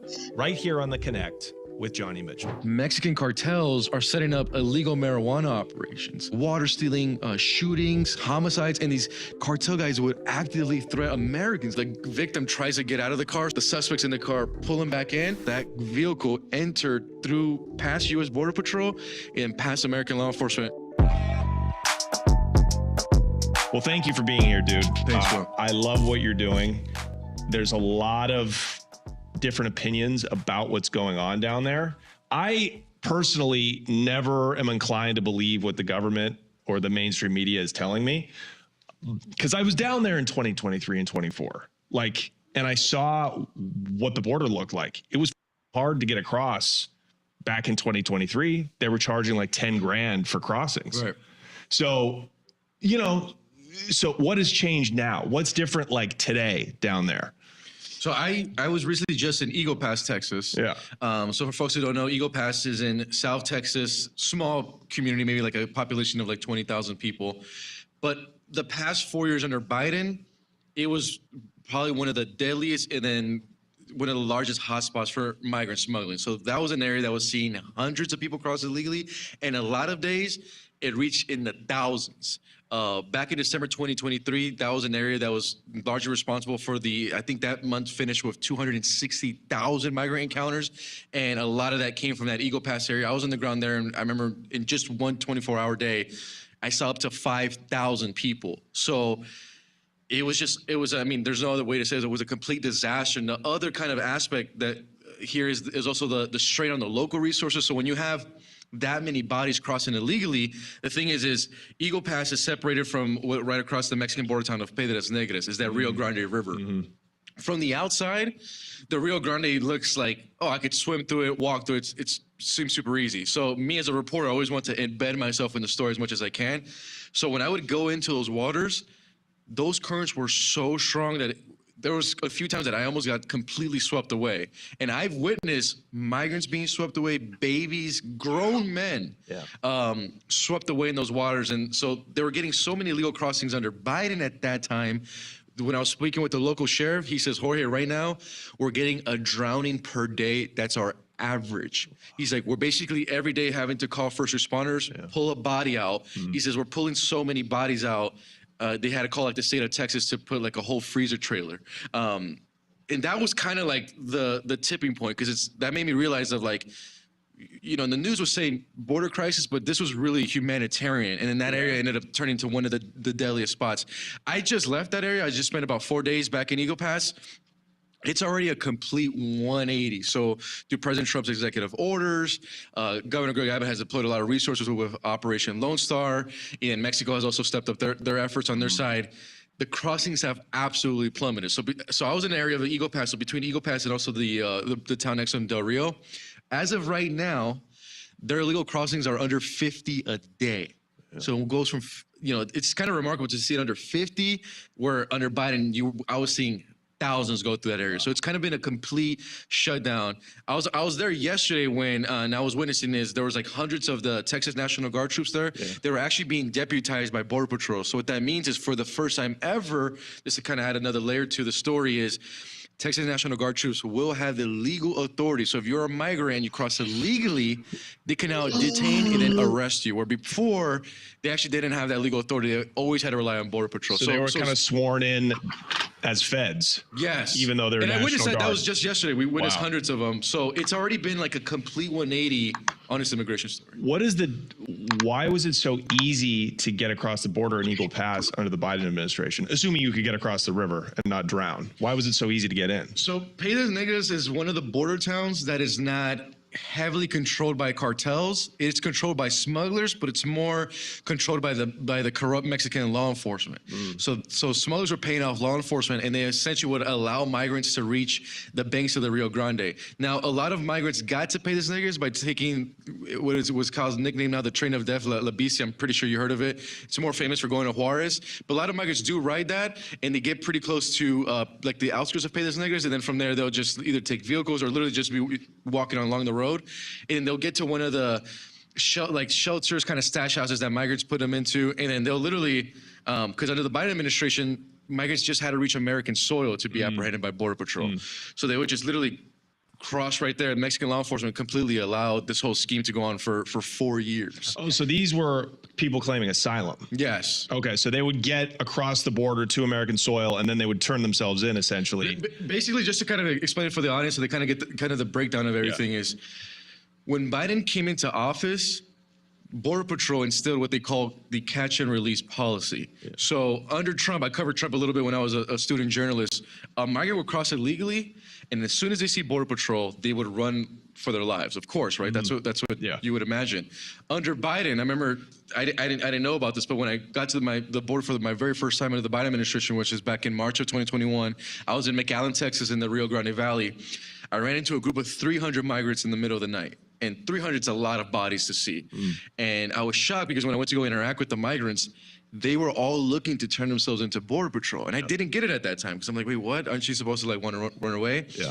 And what we learned is under the Biden administration, they didn't obviously announce it, there was the catch and release. So meaning that if you're a migrant, you cross illegally, which is breaking US law, you reach American soil, Border Patrol would apprehend you, they would process you, and likely within 72 hours, you were then paroled into the United States, meaning you were released. Most of them are released what they call the NTA, that's a notice to appear, it's a future court date. At that stage, migrants had court dates within 6 months to a year. The illegal crossings got so bad and got so overwhelmed by the tail end of the story, we were running into migrants that didn't have court dates till 2029. Right. So we were running into Venezuelans who'd be like, oh, I don't have to see a judge for like 2028, 6 to 5 years out. So that was kind of like the biggest lesson is that, because once the catch and release was instilled, migrants just knew as soon as I reach American soil, I'm likely to get released in the U.S. Yeah. So, and they said a couple million people got in that way, but still another 6 million were smuggled in and didn't turn themselves in for asylum. This is where I push back on the stats, because in 2023, I was down in El Paso and I was in a stash house and I just interviewed some migrants from Chiapas. Okay. Right? These are Mexican guys. And they're like, dude, we've had to pay smugglers, I think 12 grand for 3 attempts for them to cross them over the wall and then get them past the checkpoint. They had already been apprehended twice. This is all under Biden, by the way. And this was their last attempt as part of this like migrant smuggling package to get them across through the checkpoint, because they'd already been crossed over the border. That sounds pretty difficult to me. So I'm not sure, aside from the asylum seekers, that program that let a bunch of people in, I think it's pretty hard to get in. Why else would coyotes be able to capture $8,000 to $10,000 per head to cross if it wasn't difficult? You know what I mean? Well, it also depends nationality. So if you're Mexican national, because of the agreement with the United States, they're like super easy to like deport and return. So Mexican nationals, they are the ones who likely view smugglers more because they're looking to enter as what Border Patrol calls them gotaways. So that's where they enter the country illegally. They're not detected, and they're not apprehended. So they fall under that gotaway category. And that number could range of like how many gotaways got in, because Border Patrol still doesn't even know that true number.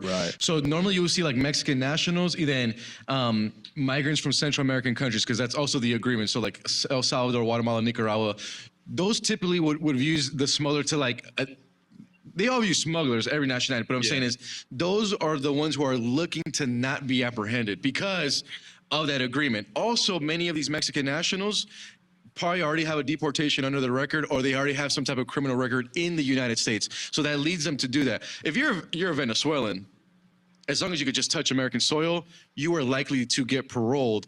Why is that? Because I mean, this is just under the Biden administration, they were paroling Venezuelan nationals. The other kind of angle to this too is, with a Mexican national, is if he comes in illegally, let's say he's a criminal in Mexico, it's easy for Border Patrol to easily look up his background information. It could be like, oh, this guy's like Cartel de Golfo, or connected with Mexican mafia. This guy committed a homicide in Mexico City.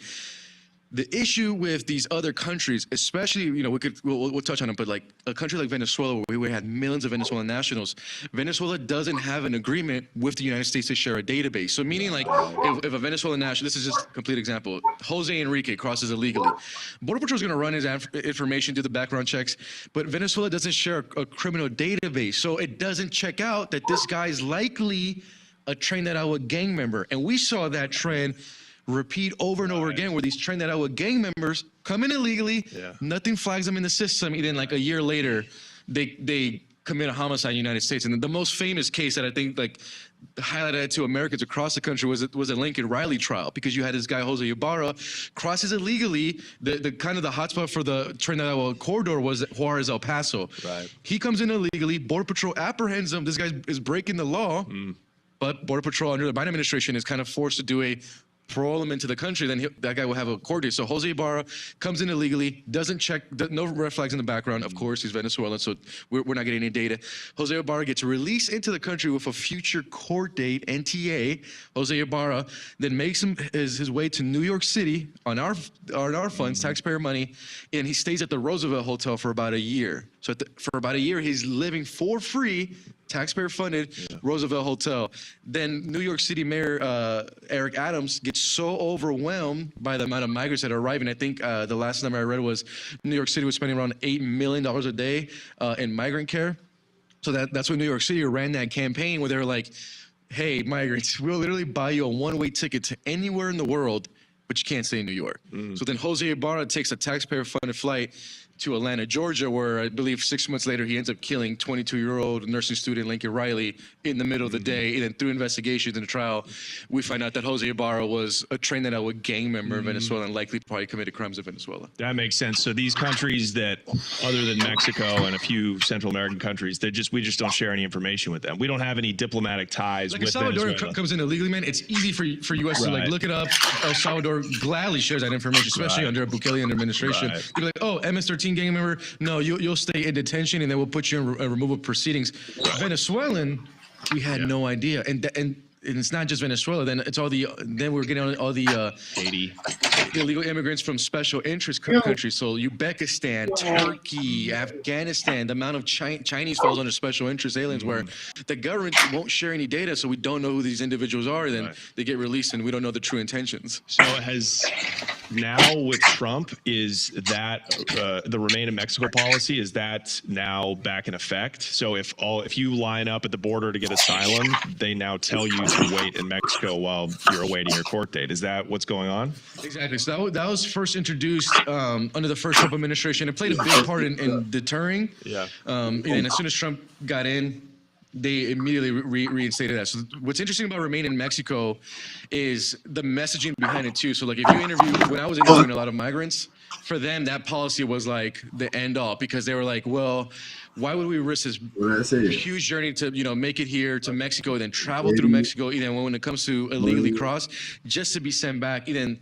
essentially they would be forced to live in a Mexican border town where a lot of smugglers then took advantage of their vulnerability. A lot of, and then it's such a difficult process to even get that asylum approved. So a lot of migrants didn't see it worth it. Some would stay in Mexico, then start to work, while others are going to choose to return home. So the remain in Mexico played a huge role. I think this administration, under the second time with Trump, is going to play a bigger role just because of the amount of, illegal immigration that Biden allowed under his 4 years. So the remain in Mexico is back, and it's going to play a big factor when it comes to now for Trump. As much as like the policies and stuff is important, is the messaging. So like that's why you also see like the White House social media accounts are like blasting out these arrests. ICE is like gladly now like allowing some media ride-alongs. Like they're trying to get that messaging out that like if you come illegally now, you'll be sent back. So kind of remain in Mexico plays a role in the messaging aspect. Yeah, well, for sure. That's what half of the law is just trying to deter crime. It's trying to deter whatever you don't want to have happen. That makes sense. Half of Tijuana, we were down there a couple months ago. I mean, the Zona Roja or Zona Rosa in Tijuana. Oh, Chinese, bro. It's Chinese and Haitian. Yes. And they actually like it. A lot of people, they make lives for themselves because a place like TJ's got a lot of jobs. Now, if you're a Haitian guy or you're a Chinese guy in Juarez or like Eagle Pass, one of these like ancillary places, but on the Mexican side, that's horrible. That's when you're going to see a lot of these cartels start to prey on these guys. Have you heard about that happening? Have you heard about like forced recruitment by cartels of these other than Mexican, migrants or asylum seekers that are coming up? Is there any information about that? Not like forced recruitment into like their criminal organization. The biggest is just the amount of extortion and kind of kidnapping. So the area that we ran into that the most was Reynosa, Mexico. So when I was in Reynosa, the cartel that operates out of there is usually the Gulf cartel connected with Matamoros, Mexico too. And what migrants were telling us that as soon as they would arrive in Reynosa, I actually went to a migrant camp where 90% of the people we spoke with got in this scheme. So essentially what happens is they would arrive to Reynosa, Mexico within the first hour or two, instantly kidnapped, held in a stash house. They were actually brutally assaulted, and then they were forced to call their family members either back in their home country. Some of these folks already have members in the U.S., and they were forced to pay up to like $5,000 for their release. So we went into I work with another Mexican journalist, Fixer, where we went into a migrant camp there, and like I said, 90% of the people that we ran into got kidnapped by the Gulf cartel. Almost same story. Assaulted, beat up, held in a stash house. What I was kind of shocked is that this was also happening with Russian nationals. So in that area, Reynosa was getting a lot of Russian nationals that were arriving. The Russians were trying to enter, kind of like the same way like the Ukrainians were allowed in under Biden, where Russians, there were still like some red flags, or they weren't allowing them in. So I was kind of shocked when we were running into Russians who were like, and then the thing is with the Russians is we collected all their interviews, but all of them were so fearful that not one would go on camera. And like we could blow their face, protect identity, and they were all like, no, they called like our family back in like Moscow and like extorted us like 10 grand. It was really incredible because you always hear about migrant smuggling, and we interview these folks, but and I've been in all over the Mexican border towns, and a lot of these stories are similar, but probably the area that was most prevalent was just how often it happened in Reynosa. Like I said, I was shocked. You usually could arrive in a migrant camp, maybe like 40% have gone through where they kidnapped and extorted. Where in Reynosa it was 9 out of 10. Like it was more rare if we ran into someone who like was not kidnapped and extorted in a scheme that was operating out of Reynosa. And even before I even entered Reynosa, like a lot of journalists that I respect who like covered wars and stuff like that. That was one of the areas where they're like, hey man, like really put your head on a swivel, like in Reynosa, Mexico. Yeah, those eastern provinces on the border. Nuevo Laredo, Reynosa. Why are those so much hotter, so much more combative and dangerous than Western Mexico, like Tijuana or even Sinaloa or Sonora? Like, why is the east on the border in Mexico so crazy and dangerous and as you said, abusive to the migrants like that? So from our reporting and like speaking with the locals and then also like some of our Mexican sources, is those areas the Gulf cartel just has the Mexican law enforcement like on complete payroll, so they could kind of operate almost like at will. if you guys remember, like Matamoros as well is also controlled by the Gulf Cartel. That was where like those 4 like Americans from like from South Carolina were kidnapped. I went to Matamoros and covered that story, and all the locals were like, oh, the police is exactly like the Gulf Cartel. Like they will not solve this issue. They were so pissed that actually like that they like solved this kidnapping within like a week, because like they would never solve a Mexican national one. Yeah, you remember that? That was on camera, right? It was the black people. They were down from South Carolina to get like a tummy tuck or something, they on camera in the middle of like the town square are being herded into the back of a truck in daylight too, bro. This was not like kidding. And then so I was originally, for that timeline, I was originally in Ohio for the train derailment story. So I'm doing the train derailment story, and I fly to Atlanta, and then my boss is like, get back on the plane, you're flying to Brownsville, Texas. I'm like, why? He's like, these 4 Americans got kidnapped. So I remember I went into that story because I was just reading the headlines. I didn't have time. I'm like, oh, these 4 Americans are innocent. Yeah. And when we hit the ground and then we started doing reporting and investigating, we found out that these like Americans had like huge rap sheets, all connected to like cocaine trafficking. Matamoros is also a major cocaine trafficking hub for the Gulf Cartel. What people don't know is like the Gulf Cartel is not really involved in fentanyl. The way that like Sinaloa and these other cartels are, especially like Jalisco New Generation, they're more focused on cocaine. You don't really deal with fentanyl labs in Matamoros, not in Reynosa. It's all more cocaine driven. So when we started to connect with them and like the rap sheets of these Americans, then we started to find out that this wasn't legit. Speaking with sources down there and also other locals, they were like, those folks, they didn't even have an appointment for that tummy tuck. A doctor would have came out in public by now. He's like, that's not how they operate. So we were already like I said, I hit the ground like, oh yeah, these Americans are innocent, of course, because that was also the media narrative. You turn on every news channel, and then we were the first to counter that narrative. I actually went on air, and I was like, hey, just to let you guys know, blah, blah, blah, blah, blah. They have a long rap sheet on cocaine, trafficking, drug charges. And I remember like one of the guys who was shot, he was like in the hospital in Brownsville. He like didn't even tell his wife that he was making his Mexico trip. So like the wife was like, I'm only finding out through the news that he's in a hospital, and now he doesn't want me to visit him. There were so many red flags. So that story wasn't this like, oh, fascinating. Yeah, okay, so they might have been down there like trying to meet up with somebody, make it to, there was some type of criminal connection, because also these cartels, like the way they operate is they also don't want to attack Americans on the border. It's so bad for business. So we started to kind of crack that story, and then kind of the other kind of red flag and the other layer of it was we were on the ground, and a source sends me this photo, and I'm like, what is this? He's like, the Gulf Cartel just turned in these guys who supposedly did the murder, and none of their body types like matched the suspects from the day of. I to this day, I don't even think the men they turned in did it. The real people who did it. Personally, that's me. I said it a million times on this show. In Mexico, it's all smoke and mirrors. They're playing chess. They're playing chess. Like they paid some people to say, hey, you got to turn yourselves in. We'll take care of your families, but somebody's got to go down. It's not going to be our guys. The locals know it. That's what was fascinating is like when I was on the ground in Matamoros, the locals didn't buy that the Americans were innocent. I was coming in like, yeah, they are. And they were like, no, trust me. They're like, and then once you start working with sources, you're like, oh, wait a minute. Like there's something deeper here to the story. So you think that the prevalence of corruption is the reason that a place like Matamoros and like the eastern provinces of Mexico are able to operate with this kind of crazy violent impunity when it comes to not just drug trafficking, but specifically migrant smuggling and migrant extortion? You think that's the reason, is that they got the government so deep in their pocket? Yeah, see, and I think what the cartel didn't, obviously I don't know this firsthand, but I think for them, they were surprised of just how easy that they could move migrants. So they were, according to some of the contacts we talked to with like U.S. government, they have an estimate that these guys were making like under the Biden administration up to $14 billion just on migrant smuggling.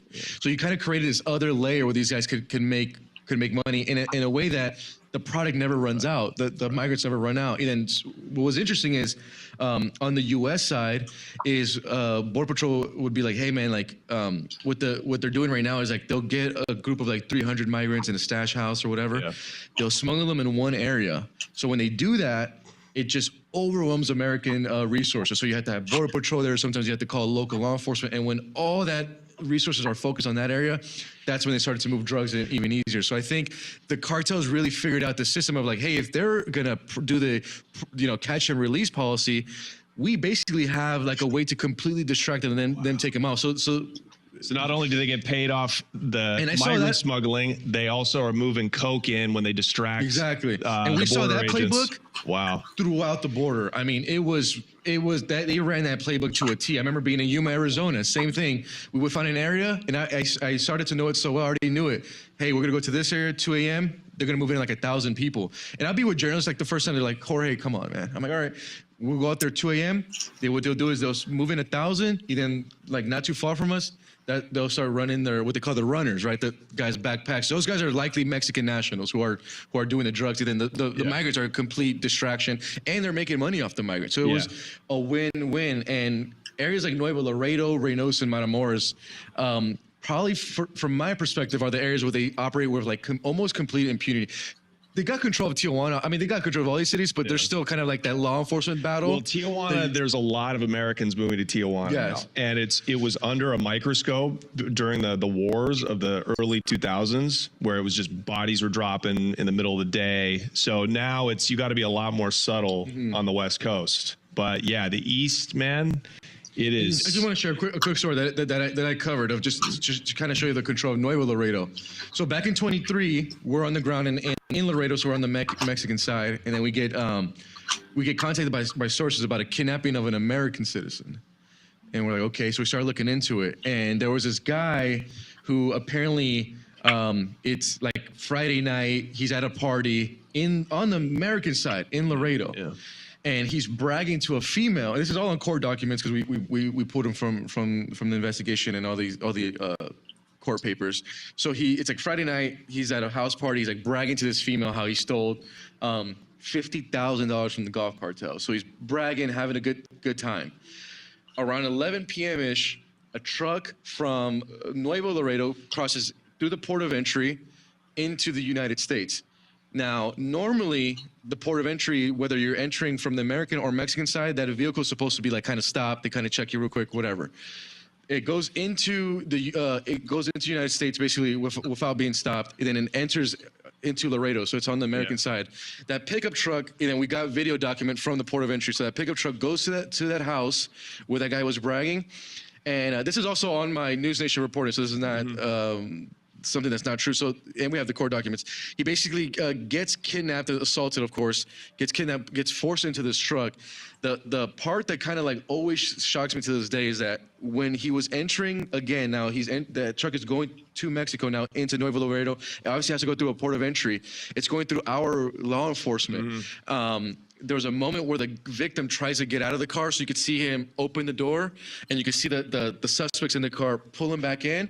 And what was always the biggest red flag is that vehicle entered past U.S. Border Patrol and past American law enforcement without it being stopped, without it having to check IDs or anything, and it just entered completely untouched. And till this day, like, we really don't know the true story of that individual, but I mean, he hasn't been heard from again. Yeah. So he's gone. And it sounds like somebody's being paid off on the U.S. side. That to me was one of the bigger shocking stories because we're used to the corruption on the Mexican side and stuff like that happened. But to see it on the American side, Ed Calderon. So this comes on good authority because he's got entrenched connections on both sides of the border and law enforcement. He says that the Border Patrol is the most corrupt federal agency in the United States. So there you go.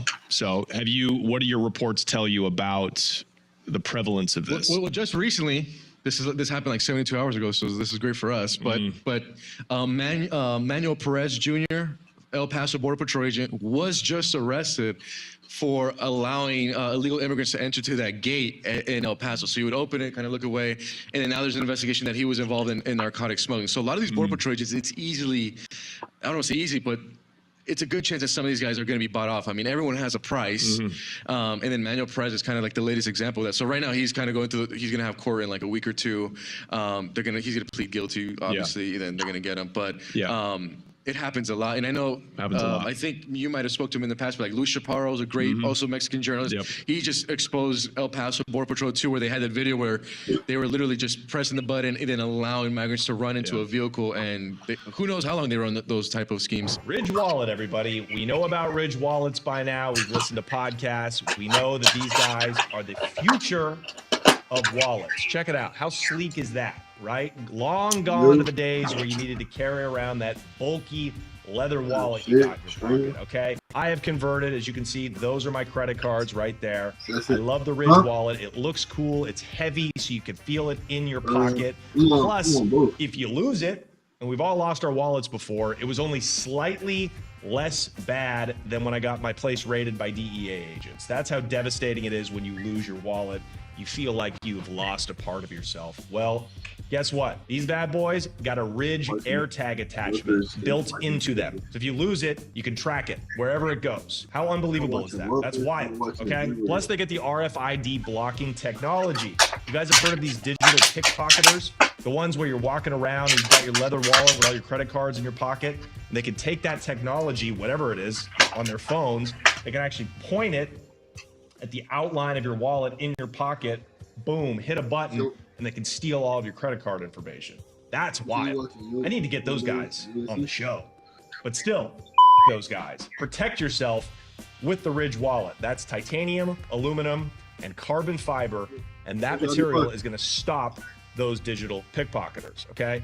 I love it. You know what it's like? It's like the closest thing to having an iPhone, but it's your wallet. And Ridge isn't just about wallets. They create premium everyday carry essentials like key cases, suitcases, and rings, all built with this same sleek, durable design. This is dope, man. It's heavy too. If you're getting mugged, you could probably like bash this against somebody's skull. Not that you would want to, but I'm saying as a self-defense tool, they do come in handy. Ridge wallets have a unique, slim, and modern design, and they hold up to 12 cards, plus a little bit of cash. Not a whole ton of cash. You're not gonna hold thousands of dollars in this thing, but who does that anymore? You got a couple of hundos. That's all you need to attract the babes. You got your Amex Platinum card like I do, and boom, you're good to go. There's over 50 colors and different styles to choose from. All Ridge wallets have a lifetime warranty. This is literally the last wallet you'll ever have to buy. That's true. If you lose it, you can find it.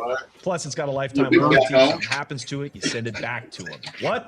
That's wild. This really is the future of wallets. This is a great gift, too. And you know who loves this? Boomers. Boomers love it. Brother-in-laws love it, right? This is like a good, easy gift for a birthday for somebody that you don't really know that much about or don't love, as in your in-laws, right? It's just a quick like, oh, okay, my sister married a guy. He's all right, whatever. You know, that's her life, but I got to get him a gift because it's his birthday coming up, and I don't want to put a lot of thought into it, but I want something that's relatively inexpensive and very useful. Boom. Ridge is perfect for that. Buy yourself one and then buy one for a family member. For a limited time, our listeners get 10% off at Ridge by using code CONNECT, CONNECT at checkout. Just head to ridge.com and use CONNECT. You're all set. Once again, that's promo code CONNECT. After you purchase, they will ask you where you heard about them. Please support our show and tell them our show sent you. Ridge Wallet.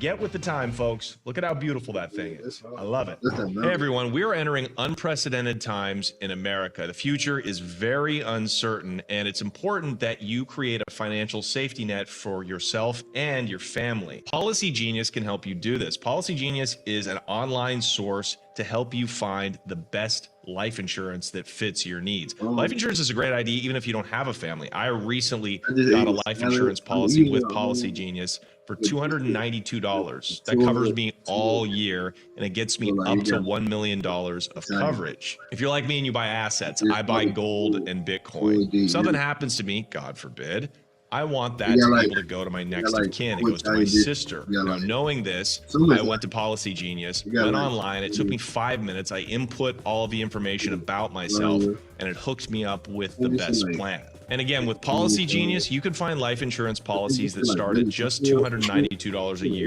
for $1 million of coverage. Some options are 100% online and let you avoid unnecessary medical exams. Boom, did you hear that? Policy Genius can find you a life insurance policy that can circumvent an intrusive medical exam. That's exceptional because most insurance companies are scandalous and they don't want to pay out your money. Policy Genius can actually find you a life insurance that doesn't require you to submit that medical exam Well, shit, and like a increases salad your with chance that of bitch, getting they won't the be eating best bread. life insurance policy possible. Policy Genius combines digital tools with the Green. expertise of real licensed agents. Compare quotes from America's top insurers Yeah. side by side for free and no hidden fees. Their licensed support team helps you get what you need fast so you can get on with your life. They answer questions, handle paperwork, and advocate for you throughout the process. Do not put this off, you guys. Life insurance is a form of financial planning. Thinking about the future, especially in this day and age with the declining value of the US dollar,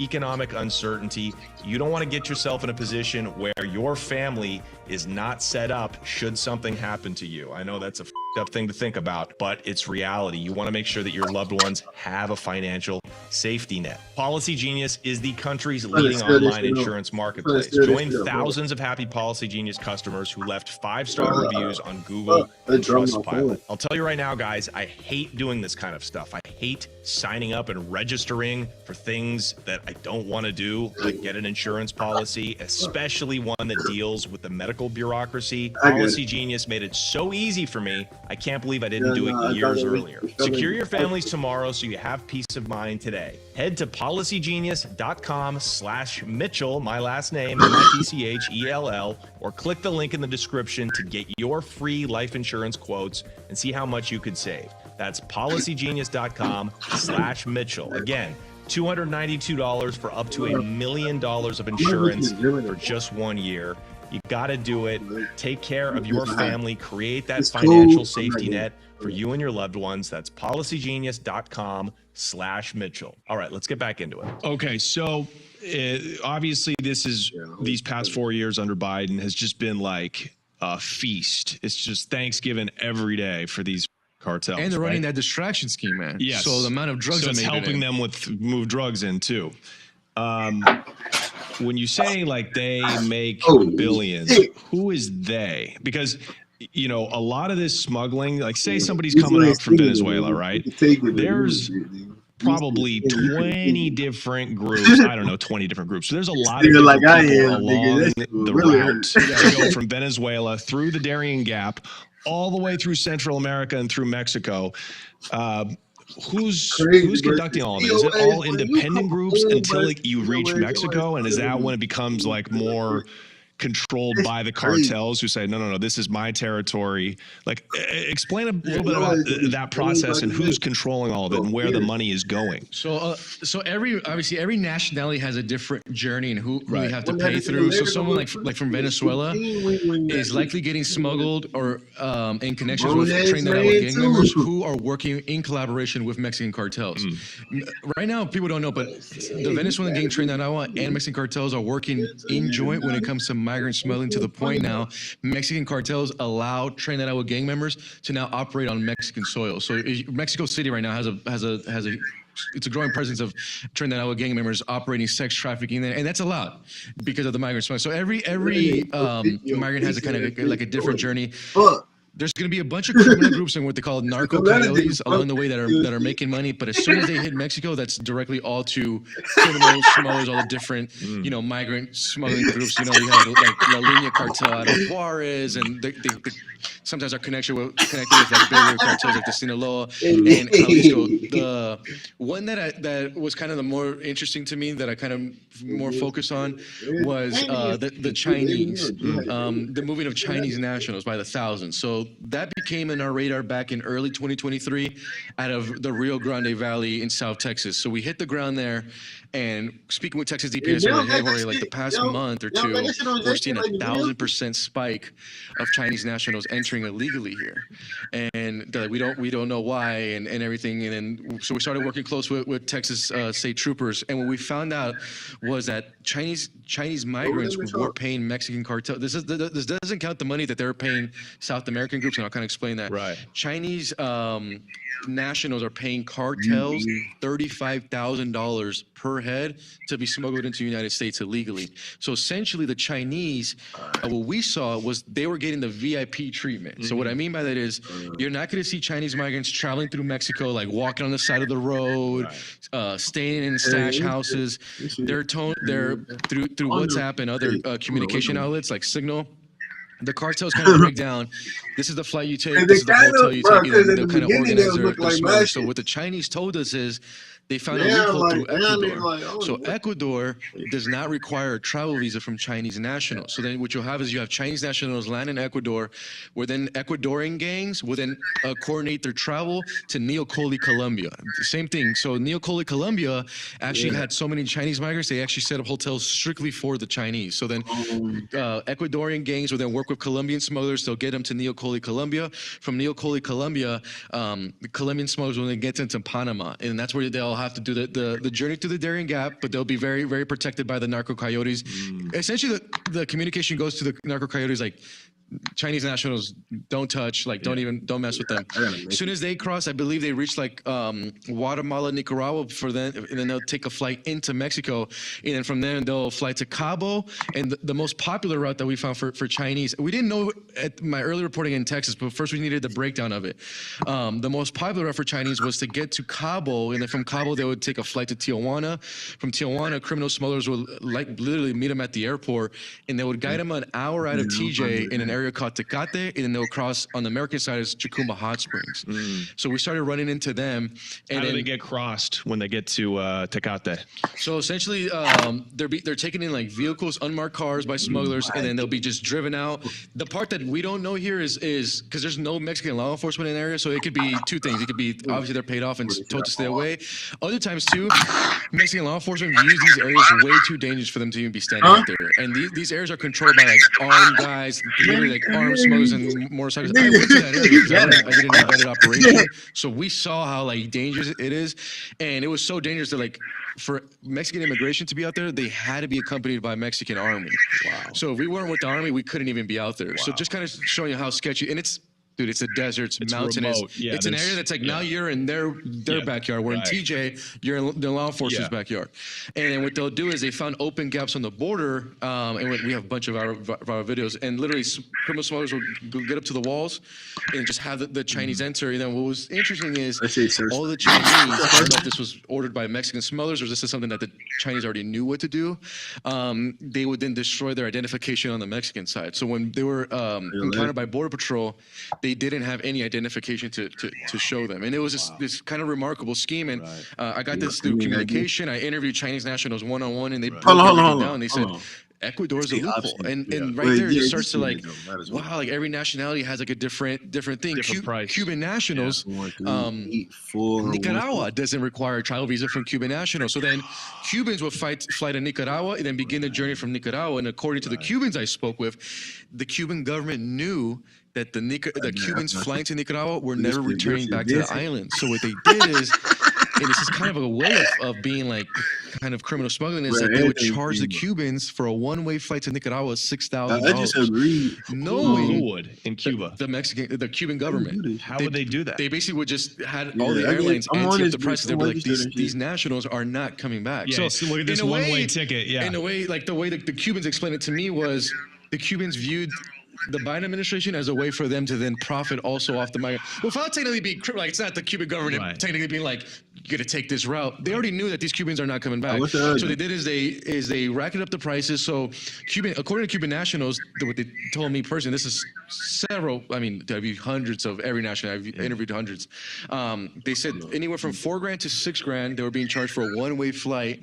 They would land in Nicaragua, and when they would land in Nicaragua, almost like a joke, the Cuban airline would be like, enjoy your vacation, guys. We'll see you soon, knowing that they're making their way to the U.S. border. So then from there, same thing is now you have like a Nicaragua smuggling network, and their goal is to get them to Chiapas, Tapachula, right? Because as soon as they cross illegally there, now it's all on the cartels. And then the loophole there that we found that was involving Mexican government was migrants started arriving. So for folks who don't know, like Tapachula is like the first Mexican border town that you reach as a migrant. So as soon as you cross from Guatemala, you know, you're in Tapachula.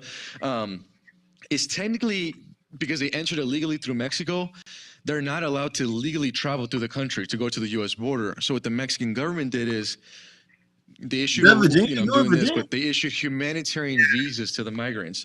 So basically, the Mexican government found a scheme of saying, hey, they don't have any they can't legally travel through Mexico because they're legally in Mexico. So what we're going to do is we're going to issue them a humanitarian visa, which gives them legal status from like 20 days to a month. knowing that by giving them that legal status, they were going to head to the U.S. border. So in a way, the government kind of played a role too in kind of facilitating the massive amount of legal immigration that we saw under Biden. So every nationality kind of had like a different scheme. For me, I was always fascinated with the Chinese because they're, they view us as an adversary. They were just destroying their documents, which was like fascinating to me. Just like to go on the border and see them all burned down, and then see that. Then like the funny thing is like seeing border patrol agents, like they couldn't communicate with them. So it's like we don't know who they are. We don't know if we could buy the story, and then we let them in by the thousands into the United States. And were they let in the asylum way? You think? Yes. Okay, Bro. So they lined up and they just and if you're a border patrol guy and you got 1,000 of these Chinese dudes, you're like, just go. Get out of here. I got bigger problems. And the funny thing is, like, when you're on the border, it's like, you run into Venezuelans and these other nationalities. They look like they did a long trek. Like their clothes are beat up. They need water. You whatever. feel bad for them. The Chinese guys were arriving in like super clean clothes, had like Versace suitcases. They're ready to go. Yeah. One guy was like in a Gucci jacket, like untouched. Well, I always wondered, like, okay, if you count the 35,000 that you pay the cartel, but plus the plane tickets, plus other fees, plus you're paying people, you got to pay the narco coyotes along the route. You're spending 50 G's to get here. Why don't they just fly here and just overstay their visas?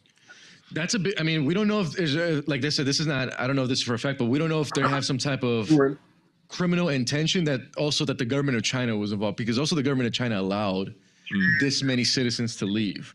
We don't know why they wouldn't apply for a visa here in the U.S. and that whole process. But I think for them, the fastest way was the Ecuadorian loophole, and that kind of exposed a lot. And then obviously all these narco coyotes along the way, they were making so much money with the Chinese. The Chinese were never like literally assaulted, touched. I've never interviewed a Chinese and they were like, the cartel kidnapped me and they put me in a like that was never the story. That was like these guys are great. They're so nice. They were like, this was great. They told us like a travel agency. We're like, what hotels to stay at, what hotels. Like I said, the common route that we found is that they would get to Cabo. So I'm pretty sure if one of your viewers listens to this, go to Cabo right now. I'm sure you'll see a bunch of Chinese nationals. And they'll get to Tijuana. Yeah. Tijuana has also been like a big hub for the Chinese. If you go to like the red light district, you'll see it. But like I just entered TJ 2 weeks ago on foot to the port of entry. And for the first time ever, it's always normal when you go through a port of entry, then they have obviously the signs in Spanish and then English, right, for Americans. Now they have a whole section for Chinese. So I remember I was with Danny Mullen, and I was like, Danny, check this out. Because Danny didn't believe me about the Chinese. I'm like, I told you. And then we went into TJ, and he was like, dude, I'm like, I told you. They're everywhere. And I think Tijuana, like I was reading their local news, like they just opened up like more flights from like Beijing to TJ directly. Wow. So there's a coordination there as well. So it sounds like on the West Coast, getting across, dealing with the cartel is pretty much nice and cozy because the price points are so high to get smuggled. The more money there is, the safer it's going to be. But on the East Coast, like who are the ones getting assaulted and extorted by cartel del Golfo? I assume those are the migrants that are not paying a high price, right? So Cubans, Venezuelans, migrants from Central American countries, South America, those were the migrants that you were hearing more of those stories. And a lot of the folks from like what we call special interests, so like Middle East, Asia, they were paying top dollar. Now, some of those folks still found themselves in some hairy situations. Like I said, the Russian particularly, I was just kind of shocked that they were getting like assaulted and kind of kidnapped out of Reynosa. So it just kind of, it also kind of go through like which smuggling route. It's fascinating. The other connection that we started to find was like what do a lot of these folks end up doing in the U.S., right? So then I remember hitting the I was in the border 2023 in South Texas. I run into Congressman Mike Garcia, and I'm speaking with the congressman, and I said he's out of California. He's from my hometown where I am in Palmdale. He represents that district. So I said, Congressman, like what is a lawmaker from Southern California doing in South Texas? Like why? And he goes, well, Jorge, what's happening in the border is like impacting my community. And I'm like, what do you mean? He's like, in the deserts, they call it Antelope Valley. That's literally my hometown. He's like, in the Antelope Valley, we're having an issue where Mexican cartels are setting up illegal marijuana operations, and they're bringing in the labor workforce from these migrants, but they're doing indentured servants. So a lot of like the migrants, like Mexican, Central Americans that they were crossing illegally, also undetected. These are technically what would be called a godaway. He says they're putting them in debt like a lot of these guys can't pay the smuggling fee of like 6,000, whatever Right. they want to charge them. He's like, so they have to work on these illegal marijuana operations to pay that debt off. And when he said that, I'm like, this is BS. Like, I don't believe it. So the congressman is like, there's actually, Jorge's like, next month there's 2 town halls. One was in Akron, California, and the other one was in Lancaster. He's like, you should go to these town halls and just let me know what you think. So I said, okay. So I called my boss, says, hey, can I go to these town halls in Cali? Yeah, no problem. So I go to the town halls, and I'm like, there's no way this is happening like on American soil, like the way that he says it is. So I go to one in Lancaster. Jaw hits the floor. There was like over 200 farmers. These are American farmers in the United States, and all their stories were similar. Hey, I'm living in the middle of nowhere in Acton. I love my life. I got my horses, farmers, and then all of a sudden, these past few months, we're seeing armed Mexican males patrolling the deserts. They're now buying property, and they're setting up marijuana fields, and they're operating like without impunity. And the thing is, in those deserts in Southern California, if you call local law enforcement, it's going to take them like minimum 2 hours to get to you, minimum. So it's really like a land with no laws out there, and they were all like, hey, like first they kind of were out there and like we're not messing with Americans, you know, they were like setting up their weed farms. But obviously, like if you're American out there, like you get curious. So a lot of folks started hiking near the area. Some folks started taking pictures like, what's happening in our neighborhood? And that's where things got violent. So the homicide rate in the desert went up. They started to shoot at Americans. Marijuana needs water. So a lot of these Mexican nationals, these cartel guys were tapping into Americans' water systems and illegally draining their water and then bringing that water back.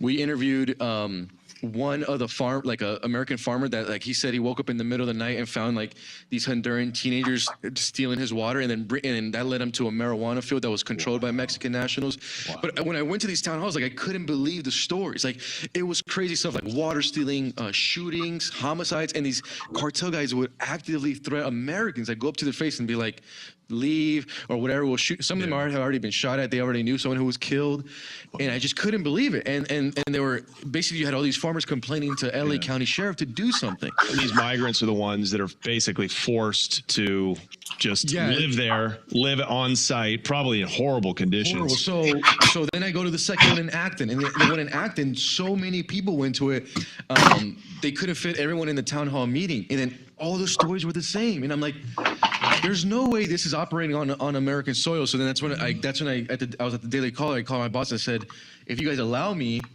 I would like to do an investigative documentary, and I could break this whole thing. And then I looked at local news coverage, and it was like very basic. It would be like a local reporter, and they'd be like in a helicopter flying over these marijuana fields, and they'd be like, oh, look, it's an illegal marijuana operation. So for us, we're like, we're going to take it to the next level.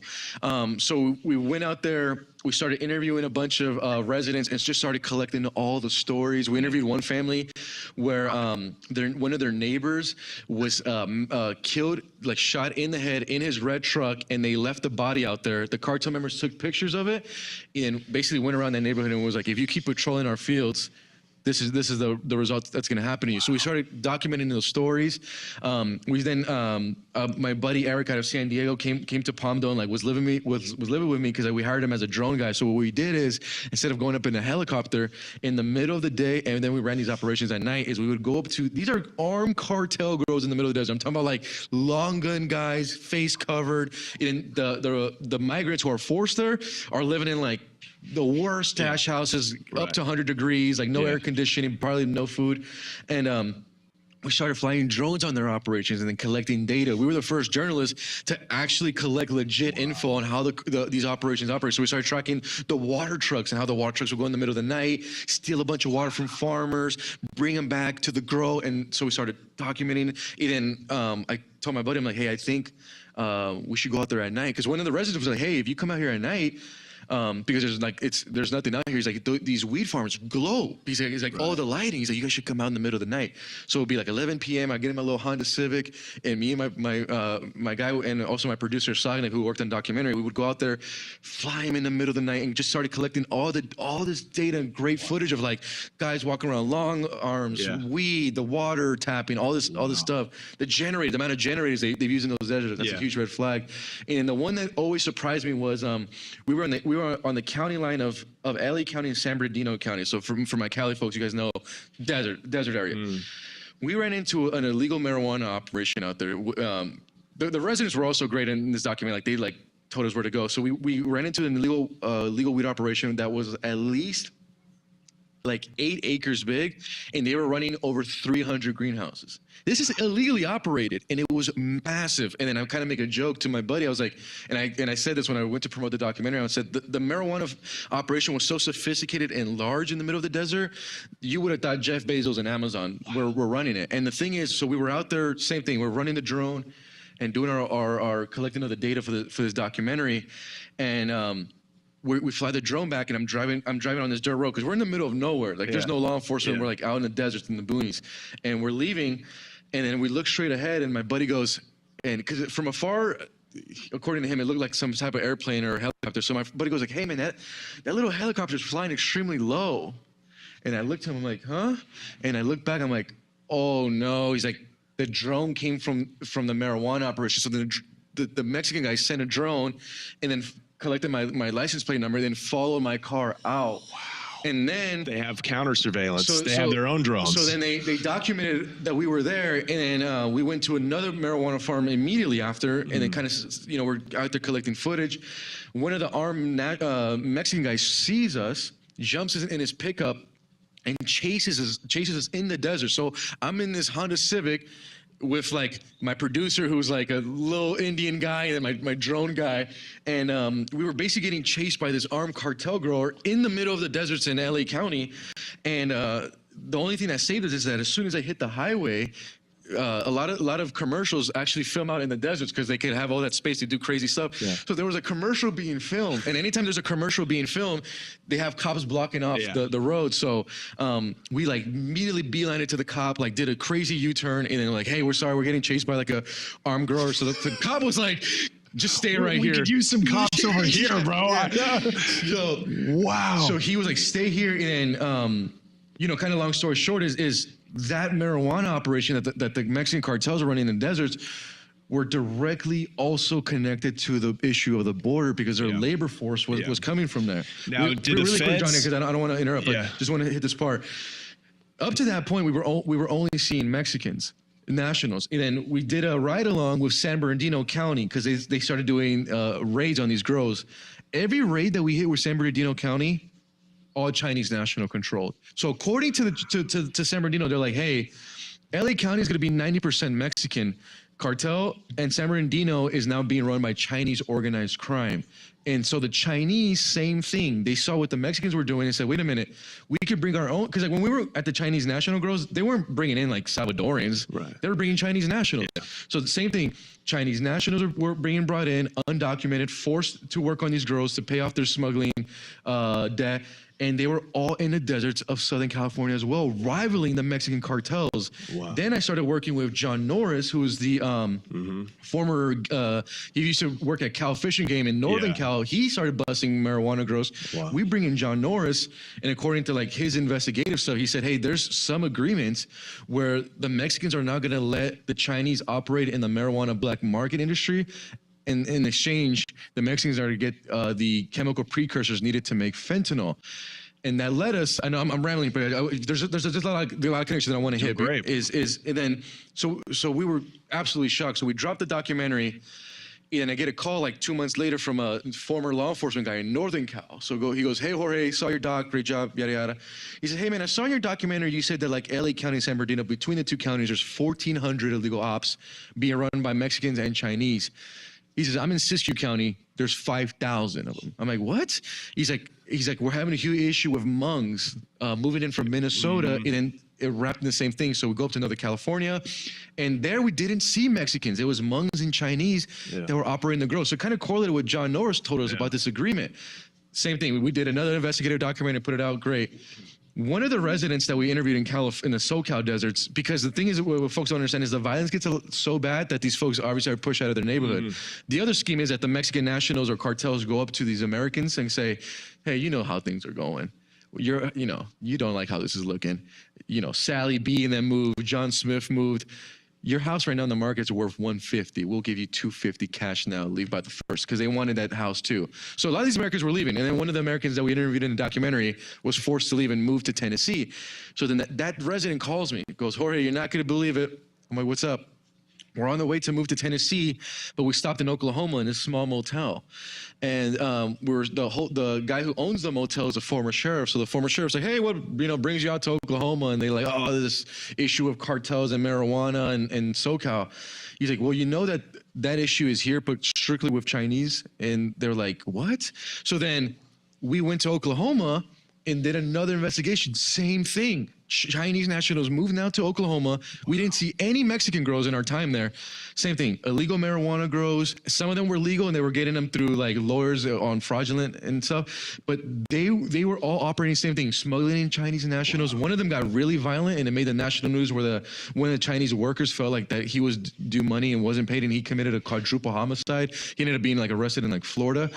So it just kind of exposes interconnection of marijuana, black market, the border. So a lot of these Chinese being smuggled across the southern border, it's a very plausible that they're going to work at these illegal marijuana grows. New Mexico now has an issue. So if one of your viewers Googles it, New Mexico has an issue with the Chinese illegal grows. Same thing, smuggled through the border, illegal gathering water illegally, and then it all leads to violence, either on Americans or to each other. And there's this kind of weird kind of game between Mexicans and Chinese, how the Mexicans have allowed, like, this issue of black market marijuana has always been an issue in California, but then exploded. And the Mexicans, I mean, from my reporting, and I mean, from being there, obviously I don't know this for a fact, but it just seems like they're allowing the Chinese to like have open game at this black market that the Mexicans dominated for years. There's something deeper behind it. I'm sure. So Mexicans like they're getting something. So they're getting something out of that. Chemical precursors, and so it just was fascinating to watch this whole thing unravel because up to that point, all of my reporting on this has just been strictly on the border, and then now I got to see it for the first time. These criminal operations, how they operate now here in the U.S. And a lot of these illegal grows are not just connected to marijuana; it's fentanyl trafficking and stuff too, but. The marijuana stuff was shocking because you just need a big labor force that was getting moved in, and then the water theft is a big issue. Like folks in California know, like we are on a water. There's no water. There's no water. Just so to see how it just ruined communities and like innocent. Dude, it like breaks your heart. Innocent American farmers getting their livelihoods destroyed by these guys. So insane just to watch all this kind of unravel on Americans. Like I said. All this started with a conversation with a congressman that I thought that he was lying or like just exaggerating. And Mike Garcia was right on it. So huge credit to him. We would have never done these documentaries. It's hard not to respect these cartels just a little bit. Yeah, right. Because they're relentless. They have a can-do attitude and they're got balls like nobody else. So and the cash flow is insane. Right, I mean, but now today, just in a month and a half, we're in a different era. 90% of crossings, or illegal crossings, have stopped. The question is, what does that do? Dope still got to move. Merchandise still has to get moved, and migrants still got to get across, right? Like that's the economy. So how is this going to affect? How is this crackdown? Can it be sustained? First of all, like how long? How long can you stay in this like state of war? So I think that's the bigger question now, right? Is can this be sustained? The thing that I've learned and I'm pretty sure you've probably seen it too, Johnny, being in Mexico, is cartels and smugglers are always going to adapt to every situation. Always. So whether Trump is in or not, they're always going to find a way. So right now, this is, and I can show you this either now or I can show you after the show, but so in San Diego particularly, I was just there. So illegal crossings are down. You're seeing like, no movement. And this resident calls me, he's like, Jorge, these guys adapted already. I'm like, what do you mean? And his name is Corey Guttero out in like that Jacuma Hot Springs Campo area. He goes, I set up a game camera by my home and armed smugglers are now moving in migrants in a new open gap away from the Marines. Because for folks who don't know, as soon as Trump came in, he's like, deploy the military and stuff. So San Diego saw like 500 Marines. So like, when the White House posts clips, it looks sexy, right? You got Marines building out razor wire, they're building out barriers, they're flying like Osprey helicopters. Right. I think Ed posted a video too, like they're flying by like Tijuana border. Yeah. It looks like, oh man, they got this thing shut down, it's over. And then this resident who lives out in Campo, is about like 60 miles out of San Diego, has a couple game cameras set up by his home, and what the smugglers are doing now is instead of smuggling them right there where the Marines are, they're now moving them way in the outskirts, so about like an hour and a half, 2 hours out, and they're still like the thing is it's going to be impossible to cover the full southern border with wall. It's just not feasible. You can't line up soldiers on 3,500 miles of it's impossible. Texas is trying to do it. It's impossible. Yeah. And so now in his game camera, this like resident is capturing every day these smugglers moving these groups of migrants, and these folks are coming in undetected, and it's unsure if they're even being counted as gotaways. So I'm already seeing them adapt. So while how are they? They're just walking them across, running them across, putting them in cars, and driving fast across the line. Like, how are they actually getting moved across the line? So what they'll do is, and they'll with vehicles, obviously they'll travel way out there, but then they're literally just like, it sounds super simple, but it is like they're just walking them up because there's open. It's there's no border wall, and so they're literally just like coming in, and then in the photos you can see like an armed guy kind of guiding the groups in, and it's just been happening every single day. So the resident, what he did is like, I went and go and interviewed him, and then we checked out that spot, and he's like, Jorge, the game cameras are hooked up on an app called like Spy Point. He's like, I'll let you sign into it. So he lets me sign into it, and like up to this, even this morning, man, I'm getting like constant alerts of like Spy Point. So the smugglers are already adapting. They're always going to find a new gap. We're just not like those crossings. You won't see them in the numbers.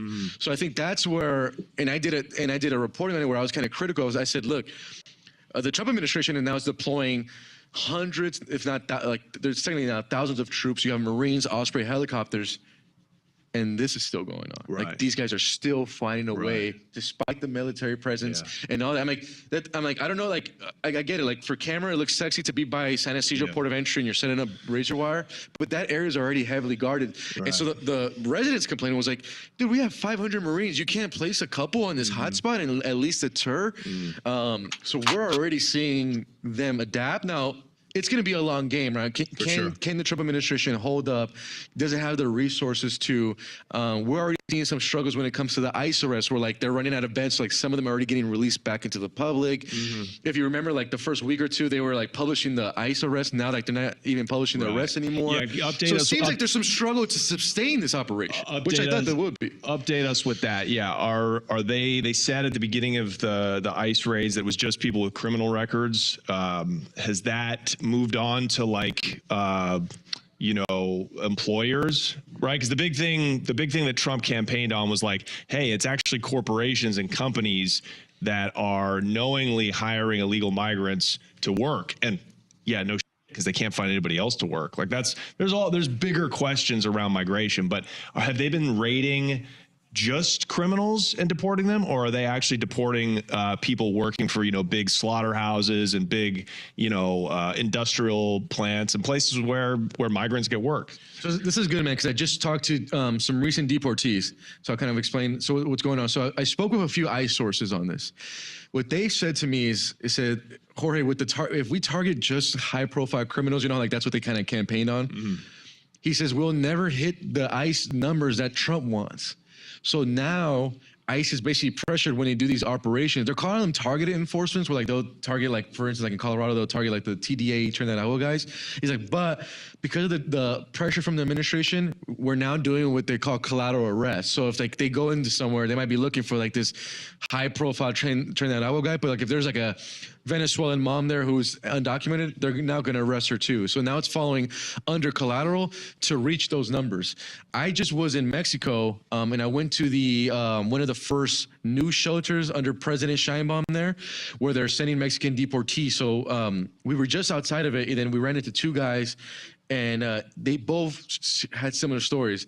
They were both working. One was in Bakersfield and one was in Salinas, kind of in the fields. They weren't arrested at the fields, but when they got home, ICE came and arrested both of them. Both of them claim, and I don't know this, don't know this for sure, but they both said they didn't have any criminal record, but that they were taken in and then instantly deported. So they were deported through Tijuana, and then now they arrived in Mexico, and now they're under the Mexico Embraces You program. So now like they're getting money from the Mexican government. They'll be then transported to their hometown. But it was interesting because that these guys are not high profile guys. They're not gang members. They're not Trinidad Agua guys, not Mexican mafia guys, regular farm workers, but they fell under that collateral arrest now. So we are seeing folks who are just undocumented. Maybe they're going through legal proceedings. Now they're also getting arrested too because ICE now has that pressure of like, we have to reach these. We got to get the numbers. These numbers that are like almost going to be impossible to reach. Well, but I think that's most people, right? Like probably 8 out of 10 migrants coming across are not part of Trinidad. They're not. Exactly. They don't have criminal records. They're just committing a crime because they're coming through illegally.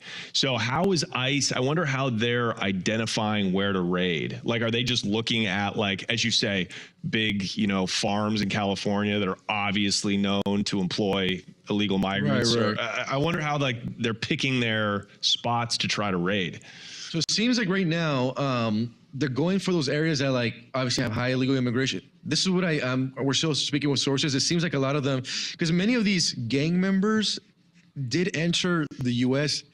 Also, there was a system, this we could talk about too, is a lot of them did enter legally through the CBP-1 app. So the Biden administration unleashed CBP-1, just really quick for the viewers who don't know, is basically it's an application that allowed migrants to have an asylum appointment, but it was really just for them to go to a port of entry and they'll be enter legally, then paroled. So what it looks like is that ICE is using that application and using all that data, then tracking a lot of these Venezuelans and other gang members, and then hitting those cities, and then at the same time they're doing collateral arrests. So we just saw like Aurora got hit pretty bad, Denver. But the thing is, the other issue now that they're running into is like a lot of those folks in FBI, DEA, and ICE are leaking that information to reporters. So now, like, for instance, like ICE did this whole thing where like we're hitting Aurora and we have over 100 trained out with gang members targeted. Then they hit Aurora, and then like in the whole day they only arrested one gang member because their operation got leaked. There's going to be an operation in like LA at the end of this month. Yeah. The only reason we know is because it got leaked to the LA Times, and I mean I'm assuming that like the people who are gang members are probably gonna get out of the city by then. So gang members watch the news and they see the leaks and then they bounce. Yeah. How so are these? Right now there's a lot. That's a big issue. Like there's a lot of leaks. So a lot of these operations are like falling heavily short on their goals. But it seems like you arrest 100 people, 8 million, 10 million maybe came in. Like what is? It's a drop in the bucket. Like that's what I mean. Personally, like everyone has their own viewpoints, but I kept telling folks who like I work in the news with and stuff, because people always want to ask my opinion as a reporter, and I just say, look, to be honest, it seems like obviously for a campaign slogan, it sounds great, mass deportation operation, especially because the American public opinion has shifted now where that's acceptable. But it's like it's almost going to be impossible. You can't deport 8 million. The amount of money and resources, but it's just not feasible. And then I thought that they were really going to target the high profile criminals and then work their way down, but they're already in the mode where like, we're not making enough arrests on criminals. We have to do collateral arrest. So they're already running into like a big issue. And I just spoke with a Mexican source in Tijuana yesterday, and he's like, hey, like the Mexican government thought that they were going to be like completely overwhelmed with deportees in the shelters. Like they're fine. Like they're not. Really? Yeah. He's like, we're getting the same amount near or right there with Biden. We're getting like 100 to 200 Mexican nationals every day. That's kind of the same under Biden. Nothing has like changed that. So it's a resource and manpower. Juarez hasn't even been overwhelmed their shelters either. I mean, they have just not seen him. So I just think it's going to be extremely difficult. Sounds great as a campaign slogan. Yeah. Same as 2016 when it's like build a wall. Like that slogan's great. I try to tell these excitable that just love a populist strongman. That's what Trump is. Populists come to power when things get really bad in a country, and they pick easy things to blame, like migrants, like drugs, like cartels, when the biggest issue is the Fed and the corporate bailouts of 2008 and the fact that nobody can afford houses and the lobbyists in Washington. I'm from that 2008 family, bro. I saw my dad lose his house. Oh, horror. Trying to tell these stupid. So it sounds great, bro. It sounds great as a campaign. Like even build the wall, bro. Build the wall sounds great. And then it never materialized. Isn't the wall there already? I did a podcast next to a big ass wall. You know what I mean? It was huge. The wall was there. And then Luis Chaparro, who we did the interview with, this was in Juarez, he was like, oh yeah, there goes a cut in the fence right there. Yep. They just walked through. So look, you obviously need to have deterrence. You need to have people there.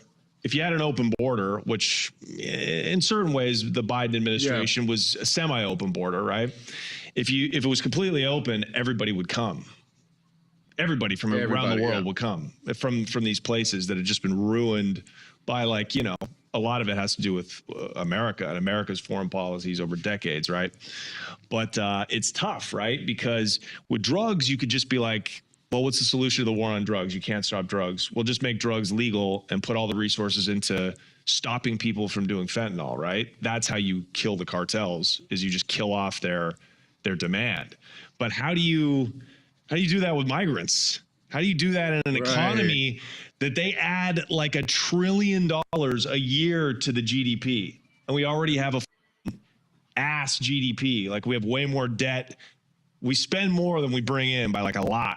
So if you didn't have any migrants, you'd have $1 trillion less that you're bringing in to already up economy. So I don't know, man. I don't know. It's going to be interesting. And now, what's happened to the price? Prices have gone up for smuggling, I assume. Yes. What do you hear about that?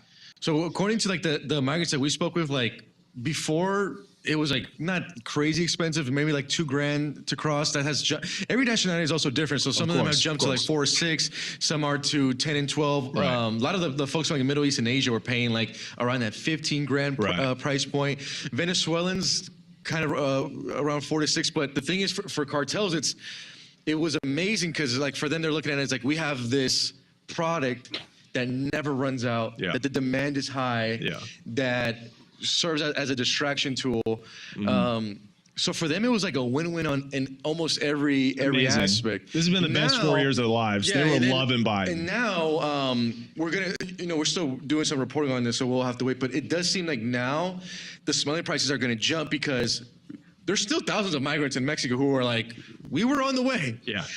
Some will return home. Some will like settle in Mexico. But the majority is not going to be satisfied with that, and they're going to be desperate. So we're already seeing a little bit of it, where the desperation is going to lead them to turn to smugglers, and then instead of now entering with the whole like, okay, I'm on American soil, I'm going to Border Patrol, is now those guys are going to be like, no, we want to be completely undetected. So the pricing is going to go up because then there has to be a coordination on the American side of like, does a van pick you up? How do we get past like a checkpoint? Where before it was, let me just touch American soil and I'm satisfied with that. And it's a lot more dangerous too. Yeah, and I just met a Honduran woman in South Carolina who entered that way, where she used a criminal smuggler. Same thing, came in undetected, had a vehicle pick her up, and then she got to South Carolina. And the only reason I make contact with her is because I and a state trooper were on the ground in December when she sent her daughter by herself with a criminal smuggler. So we were on the ground, and then we get an alert of like, hey, there's a 4-year-old girl all by herself. And we're like, wait, what?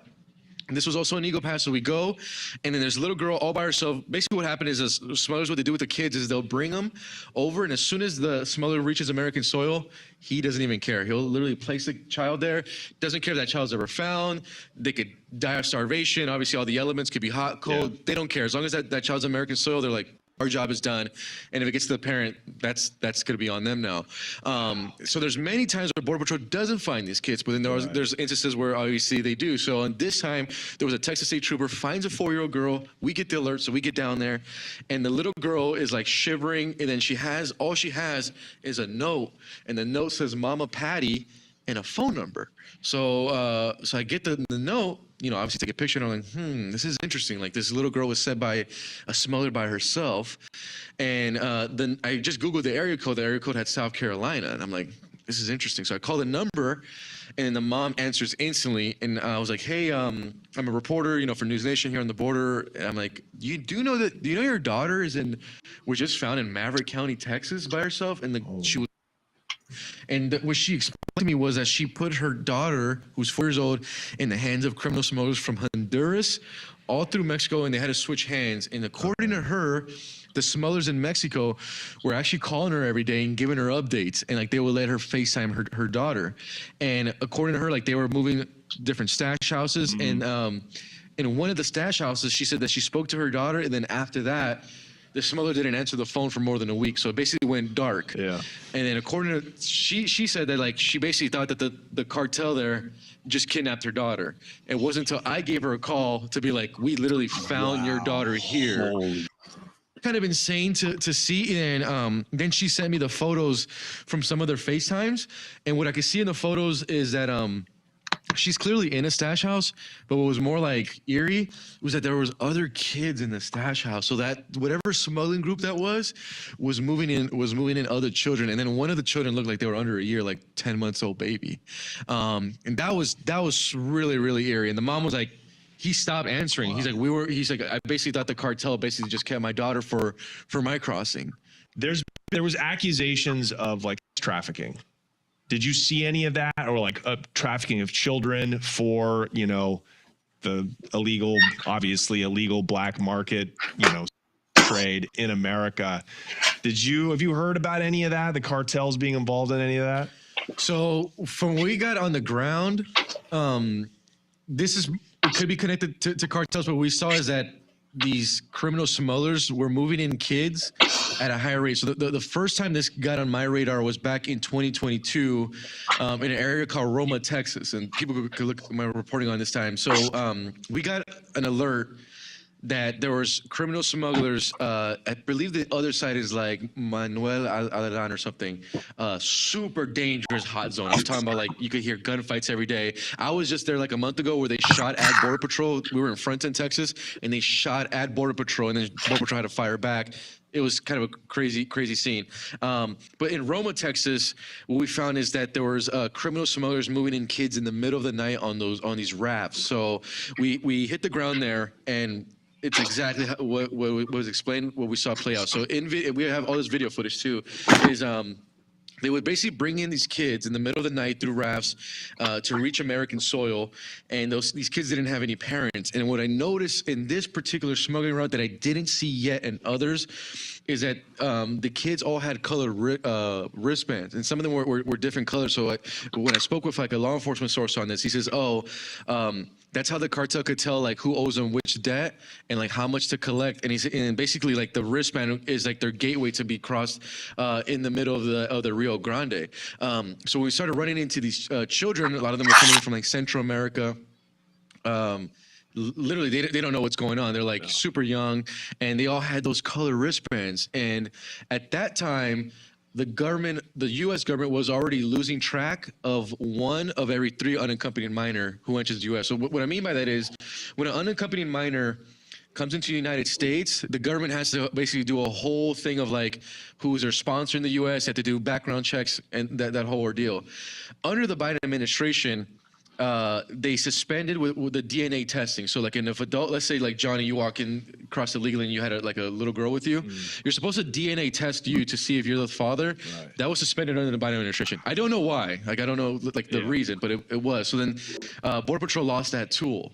The other thing is so many kids, unaccompanied minors, were reaching American soil that when it came to the background info, Human and Health Services, that department was completely overwhelmed. So they couldn't actually run proper background checks. So when they release the child to the sponsor, when they do the follow-up call, they couldn't reach them anymore. So at that time, it was already 1 out of 3 unaccompanied children were getting lost in the system in the United States. And I remember I was speaking to 2 brothers and a sister, and they were like 10, 8, and like the youngest one was like 5. And as I'm interviewing them, it like hit me right there. I'm like, they don't even know that like one of them is gonna get lost in the system here, whether it's trafficking or labor trafficking. From what I saw, it was more common for these kids to get lost in labor trafficking. So some of these companies started hiring them in their factories. And actually, like big credit to the New York Times, they did a great investigation piece where like they found a lot of these kids working in like Lay's factories, Doritos, young in these factories, and they were completely off the books.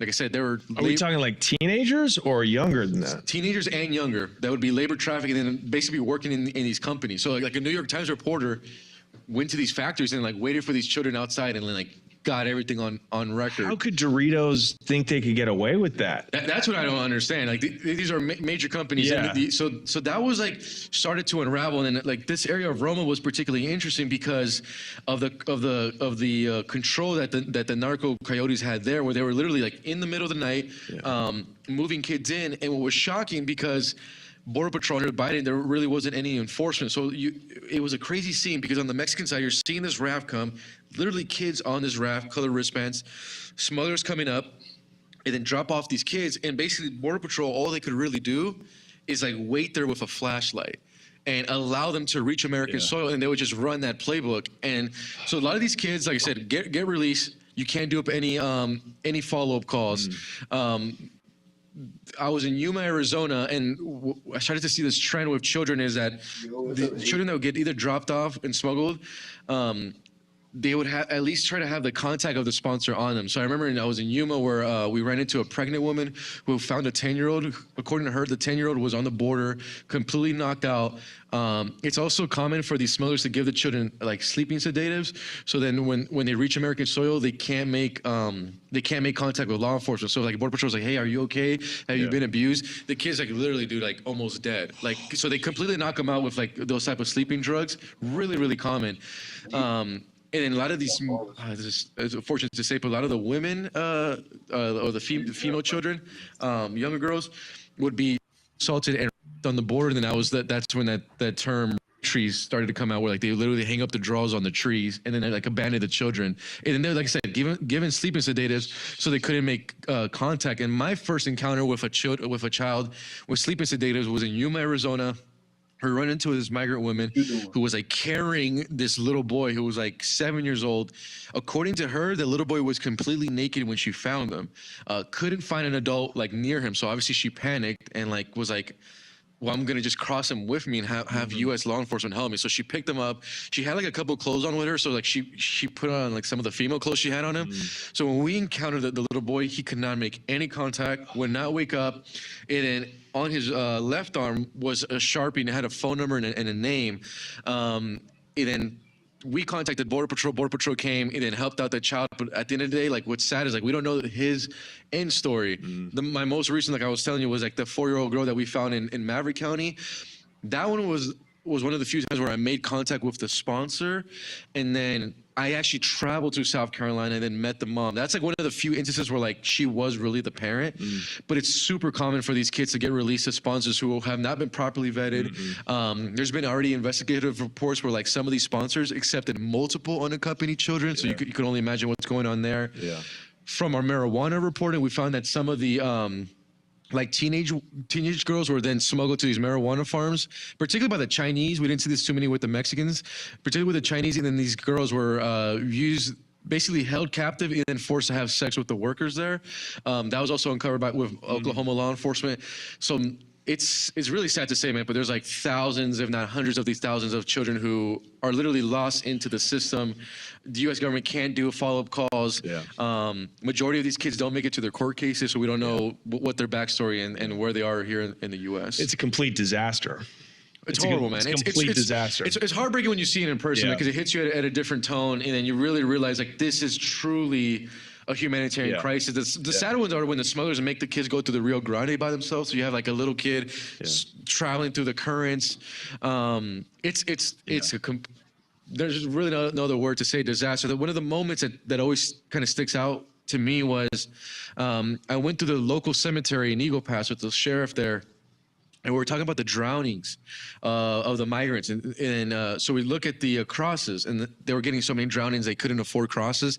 They actually had to put them in PVC pipes as a kind of the crosses, like makeshift crosses. And then so they'll have like the rows, and you're reading like John Doe, Jane Doe, John Doe, Jane Doe. And the sheriff walks me to the other side. He's like, let me show you something. And they had a whole section for the children. And then there, it was sad, man. I'm reading like baby John Doe, baby, Jane Doe.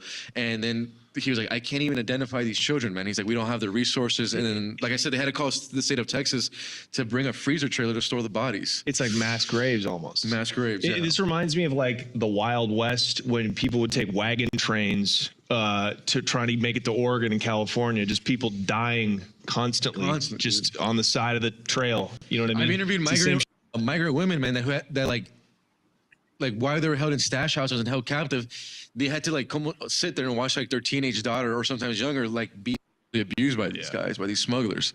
The tree situation. Many of these women, like when they're traveling, have to like they literally have like condoms on them because they could literally be assaulted or like at almost any second in Mexico. That a lot of for these migrants, like the most dangerous part is Mexico because you're dealing with two different factions where you have the smuggler cartel angle, then you have the corrupt law enforcement that also extorts some of these migrants, and they also abuse these migrants as well. Right.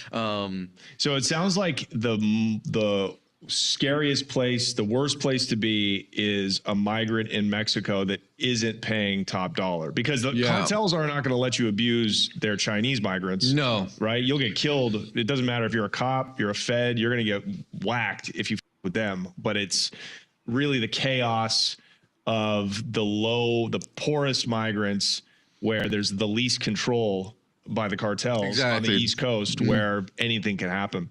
What is Mexico doing now? As of like right now, you know, they're making a big show of like sending their military to the border.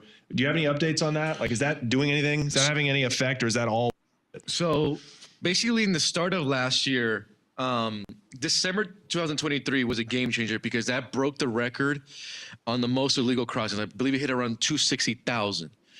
We were in just in the month of December. Just in the month of December. Then we were in Eagle Pass, which was, I believe, Eagle Pass. Forget the exact number, but they had like over like maybe 15,000 there. And there was one day where we saw 5,000 personally on the ground. The following month, so it's January 2024, Biden is under extreme pressure now from his own party to crack down. So then Biden introduces executive orders. So now, like, if you illegally cross, it's like they're not going to do the catch and release. There was a secret meeting between Biden officials that went to Mexico and then spoke with, at that time, it was Obrador's officials. And they basically agreed, like, he's like, hey, man, you need to, like, basically get a crackdown on here for me because it's really looking bad. And I think probably the Democrats are probably getting internal polling like, hey, we're losing this immigration story so big, it could possibly swing the election to Trump. So then Mexico, what they did is they launched what they called Operation Carousel. So under Operation Carousel, they stopped allowing migrants. Like, if you notice, like, from there, like when caravans took off from Tapachula, they would instantly break them up into smaller groups. Now, those groups will still make it to the U.S. border, but the visual of like thousands marching, like Mexico got a crackdown on that and started being stronger on enforcement.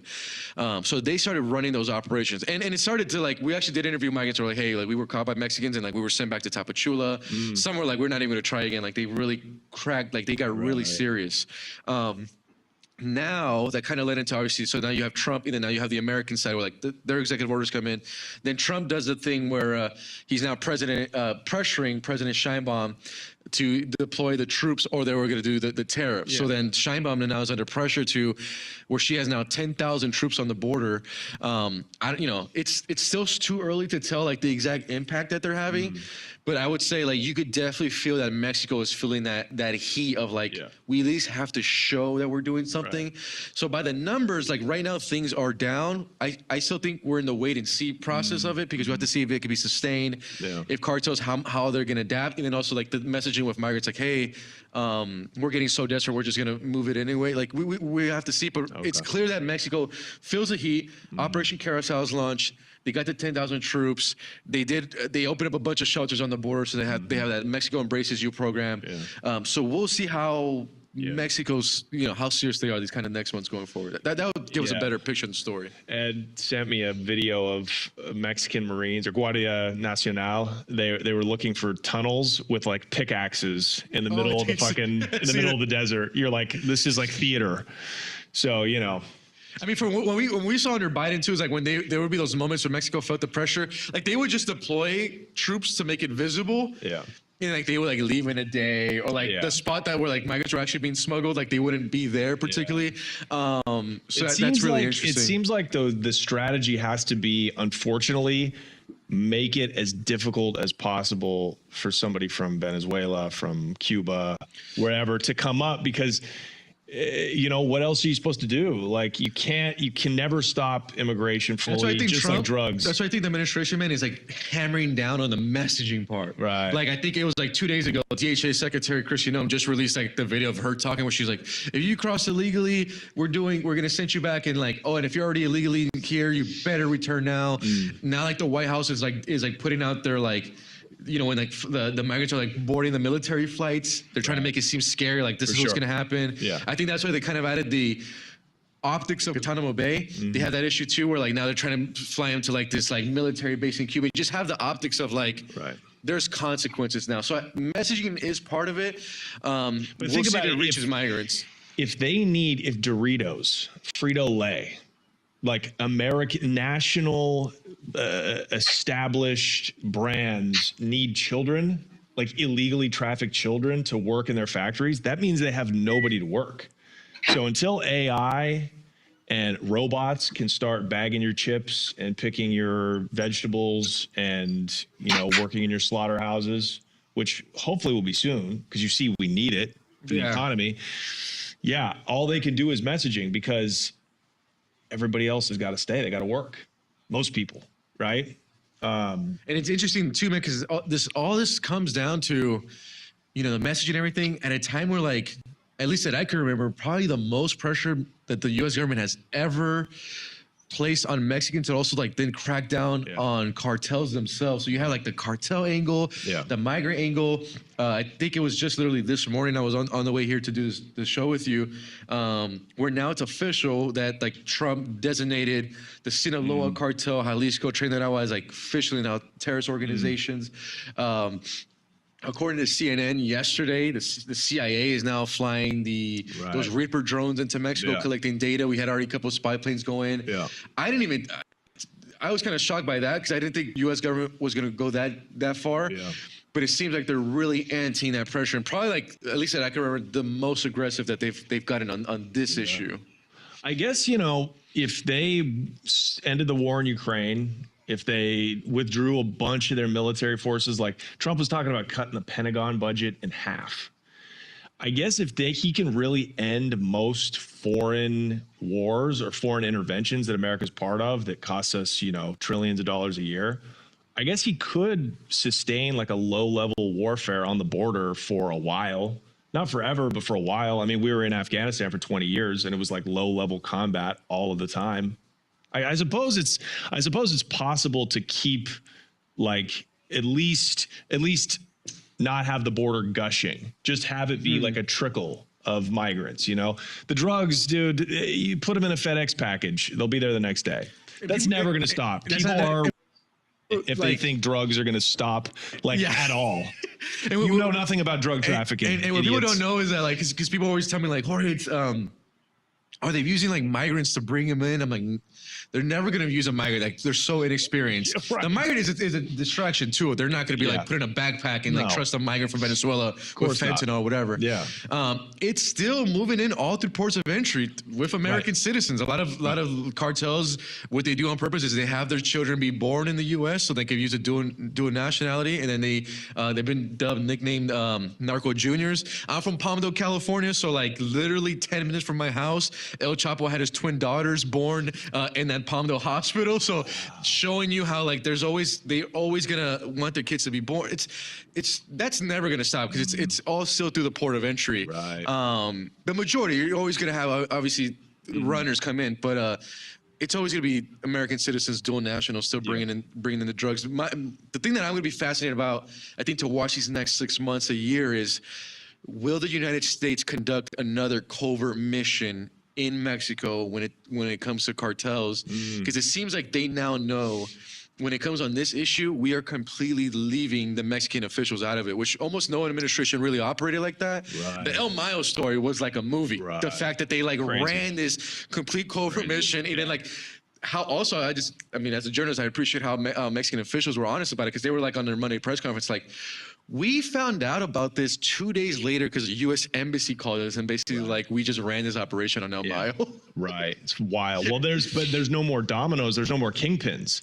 He was the last domino. So what they speculate is that the only people left to snitch on, because all these guys, what they do is they get caught, they snitch, or they preemptively rat. Right? They, you know, Mayo turned in Chapo, Chapo turned in Arturo Beltran Leyva back in the day. So it's all a chess match, right? So Mayo's the last piece to fall. Who's he going to tell on? The politicians, the Mexican elite, the people he's been paying off for generations. So he's making a deal right now in New York City. Did you know that? Yes. He's cooperating. That's who he's telling on. He's cooperating with the people that allow all of that, which is Mexico City. It's Mexico's elite that allow the drug trafficking. They allow the human smuggling, all the corruption. They allow it. So that's what they speculate, is that was the first, arresting him, going after him. That was the first move to like take down some of these people in the Mexican political elite. And the thing is, for me too, as a journalist, I was like, you know what? I'm like, the Trump administration really wouldn't go into Mexican soil and conduct an operation. I remember I said that like on a podcast like about like 3 months ago. Now my opinion has completely changed. You think they could? Now I think. Well, I read yesterday they're so aggressive. I've never seen an administration this aggressive. Like obviously, every American administration is gonna be like, we don't like cartels, but like, you know, Mexican government isn't gonna like work with them. I think really for the first time, they're like, we are gonna conduct covert missions. Defense Secretary P7, when it came to like bombing them, he was like, all options are on the table. He's like, I don't want to get ahead of the president. All options are on the table. I think now it is more likely that they will conduct some type of covert mission. Well, they're already training. They just came out yesterday with the article. They already sent U.S. Special Forces in to train Mexican Special Forces on how to take these guys down. So that where I kind of push back because a lot of influencers like took that headline and were like, U.S. forces are training them to fight cartels. I was like, that's completely normal. It's probably like 10 special berets that we got, but. It's just interesting now the timing. And now this report of the CIA. The thing is, when the CNN and all these Washington Post, when they started reporting on the CIA drones, the thing that comes back to me is like that story is planted by the CIA. Someone purposely leaks that to a journalist like, hey, we're running this drone operation on cartels in Mexico. Here you go, Washington Post. Here you go, CNN. So the reporters, you know, there's for me, it's like, why also is the reason the CIA wants this out there? Well, why is it? What's the goal? I don't know. You know, like that's where things get interesting. Because a lot of like conservatives got mad at CNN. They're like, oh, they put this out in print for our enemies. It's like that. It doesn't work like that with the CIA. It's like they purposely leaked that to reporters. What's the reason why they want? I don't know. Do they want Mexico's government attention or whatever? I don't know. But now, like I said, my opinion on the covert mission has completely changed. I think under this Trump administration, we'll see some type of. I mean, I don't know how it will look.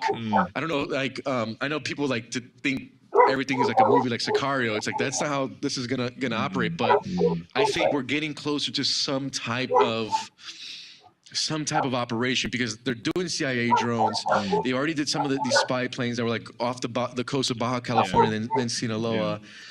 This military training is not there to fight cartels, but it's coming at like such an interesting moment that was approved by President Sheinbaum. And then you have the defense secretary saying all options are on the table. Like I think we're itching to something closer that obviously we don't know what it'll look like, but I think it's highly likely now. I think it could have something to do with, it's got to go deeper than drugs and migrants. It has to do with the economy, I think. I think it has to do with the tariffs. I think it has to do with the fact that Mexico has so much investment from China, our competitor. They want to build like the new Panama Canal, but it's like Panama Canal times like 1,000. It's going to run through. It would run through the southern states, Chiapas, and all those war zones right now. Such a good point. They're going to run like a transcontinental port highway from there, connecting the Pacific to the Gulf of Mexico. Think about that. Think about how much cheaper and faster you could move goods coming from the east, bro. It would make Mexico like as rich as the U.S. almost. It would pour billions of dollars into the economy. So, dude, the U.S. is this is posturing. This is my opinion. The U.S. is weak right now, dude. We're stretched everywhere. We're going through a change in a system, and you're going to see a lot of economic hardship in the U.S. And I think I don't believe the posturing. And I think if you actually bombed.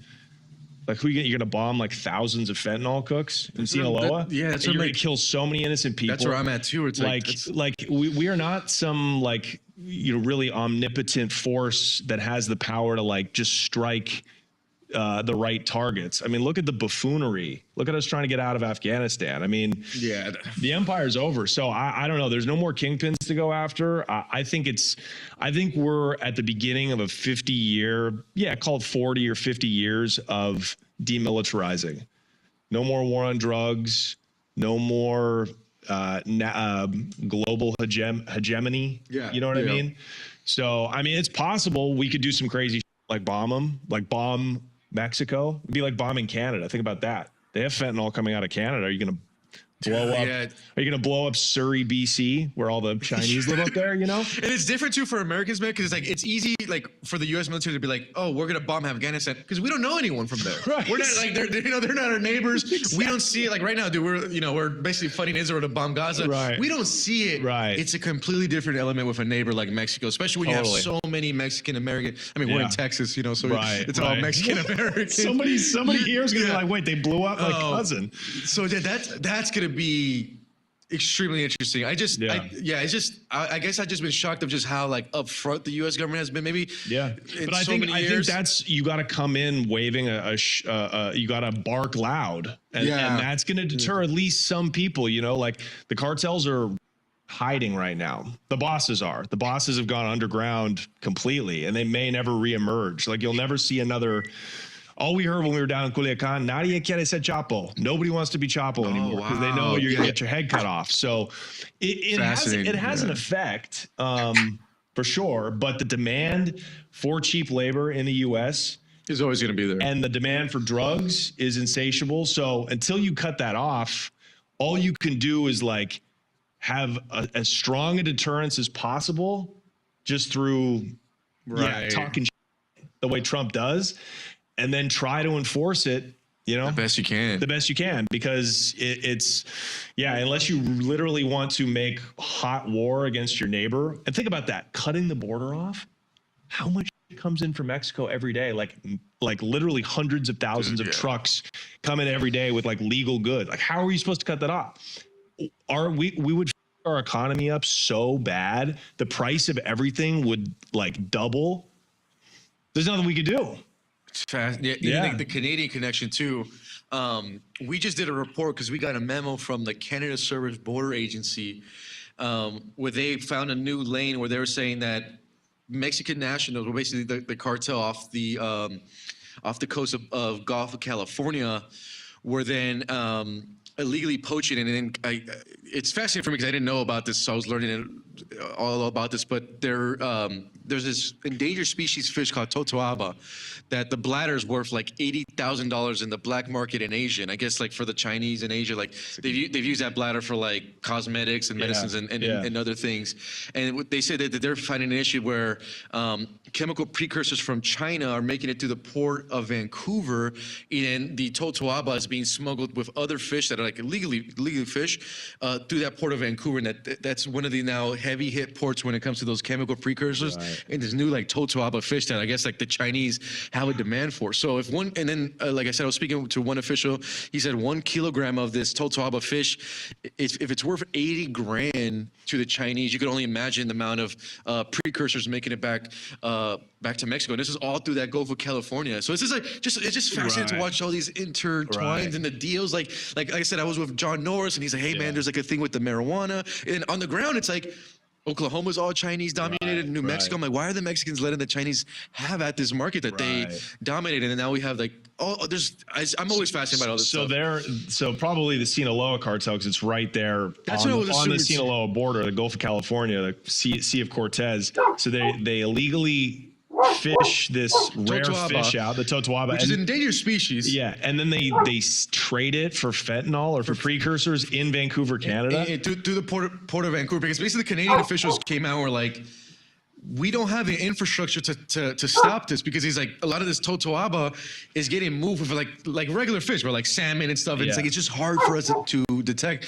So they're saying, according to them, like I said, they're saying so much of that chemical precursor, some of it is staying at that port of Vancouver, like staying in Canada. Yeah. He said, but the majority is making it through Mexico. Then the Chinese are getting this bladder that to them, I mean, I don't understand this stuff, but to them it's worth 80 grand in the black market. So, this stuff with the Mexican-Chinese connection has been so fascinating to me. Like I said, I was recently in Tijuana and they made like this huge announcement, like, oh, we have more flights now to China, and like they're making it easier. I believe now like the Chinese probably don't even need to go through the whole like Ecuador loophole if they want to come illegally. They could probably just fly directly to Mexico. Fly to TJ or fly to Mexico City. Yeah.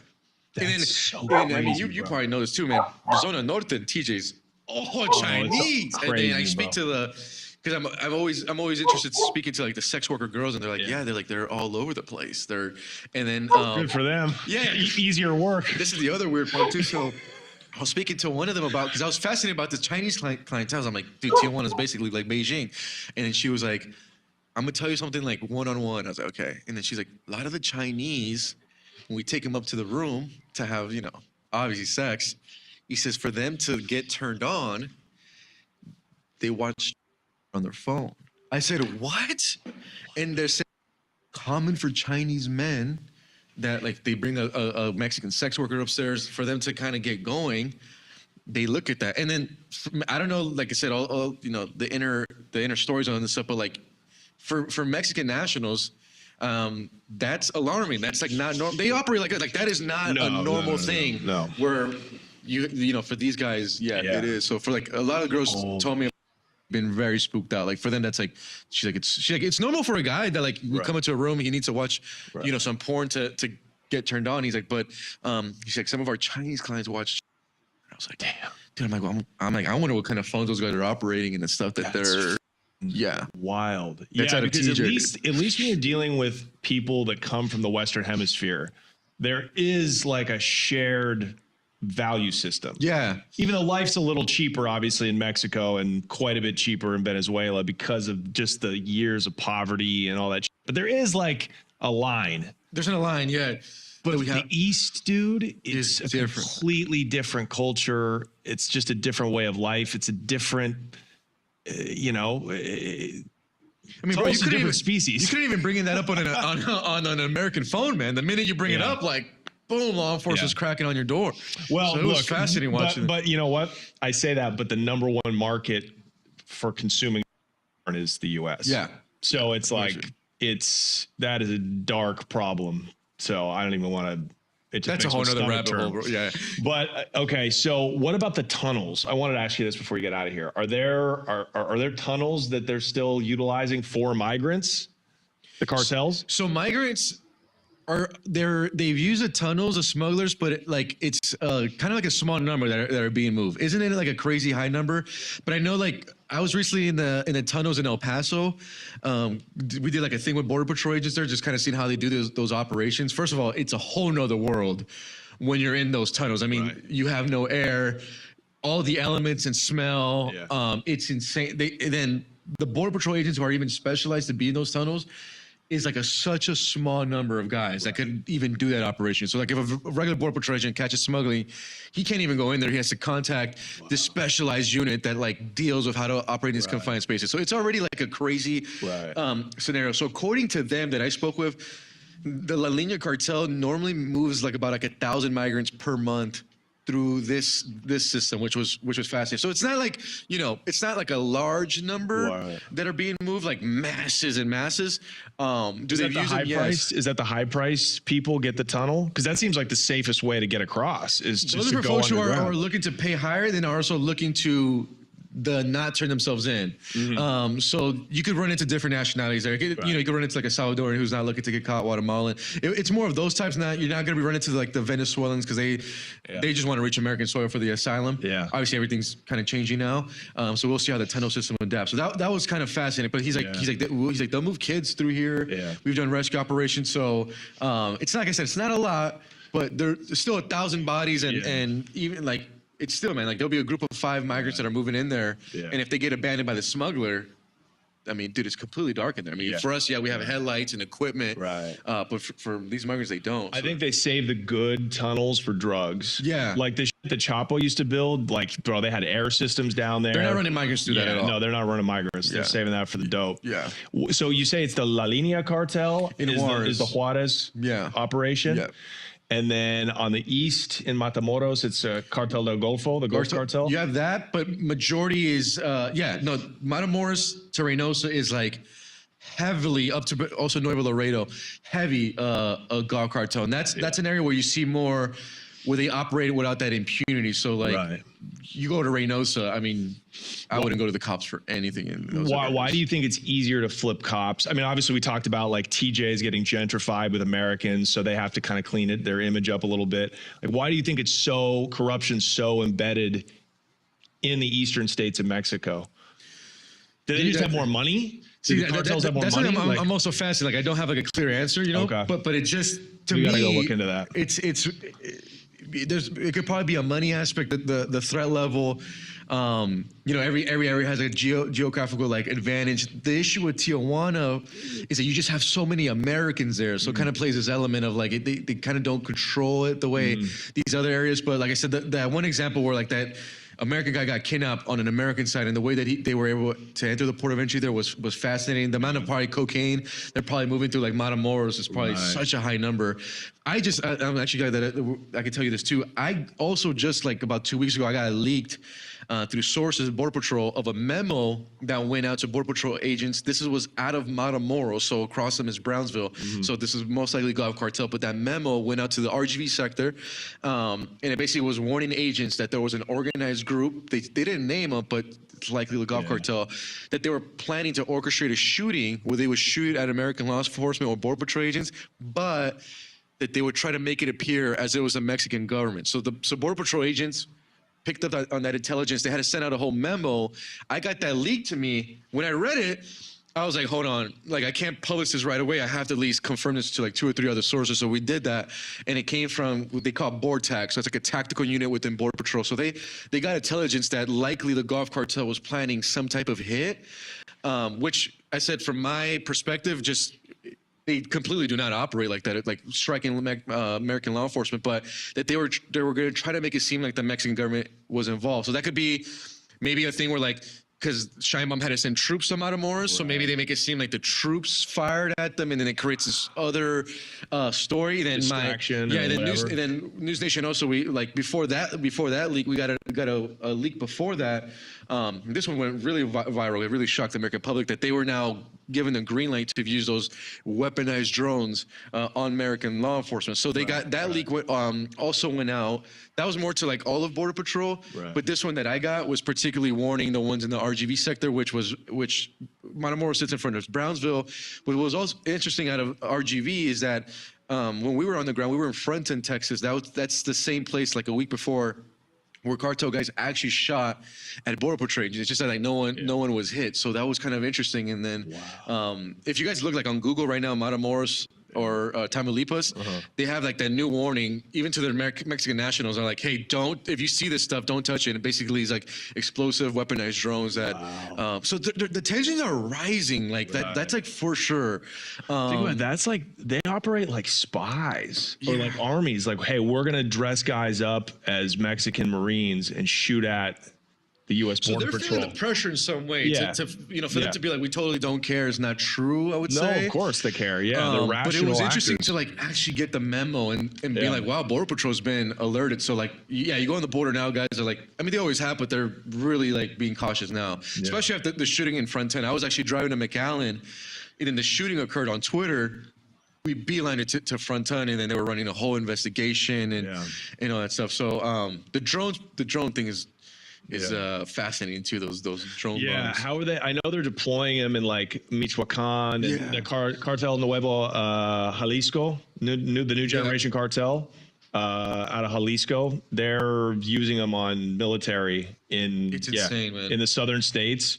It's crazy. Yeah, I think Luis Chaparro did a good job. Like he had a report last year where like I guess like a former U.S. military guy like was like training them how to fly the drones and stuff. So it's like they had like the cartels had like their own drone unit, which was fascinating. And then like I said, I reported it on the border the past 4 years, and we never got memos like the ones that we're getting now and the warnings. So the tension is rising. Something is building up, and then you have the CIA aspect now flying the spy drones. I definitely think this is the last generation of that kind of in Mexico, because I just think they're modernizing, and there's just so much money that's going to come in. They're moving all the factories away from China, and they're going to put them in Mexico. I think this is like their last gasp, like cartel warfare like that. You know what I mean? There'll always be drug trafficking out of Mexico, but they'll be like criminals. Like now they operate like their own autonomous armies, right? They're criminals, but like we can't do shit about it because they have everybody paid off. They have drones. They control the mountains. I think that's the act of like desperate, kind of desperate groups that are on their heels, so to speak. It's fascinating, man. It's crazy. It's just from a journalist perspective, it's just like so much to take in. Like I said, like the Matamoros incident with those Americans kidnapped was like just so intriguing to me, the way that they operated and like that happened. You feel like if that situation happened now under Trump, that they would be almost they said in U.S. military. So I don't know how things are going to play out.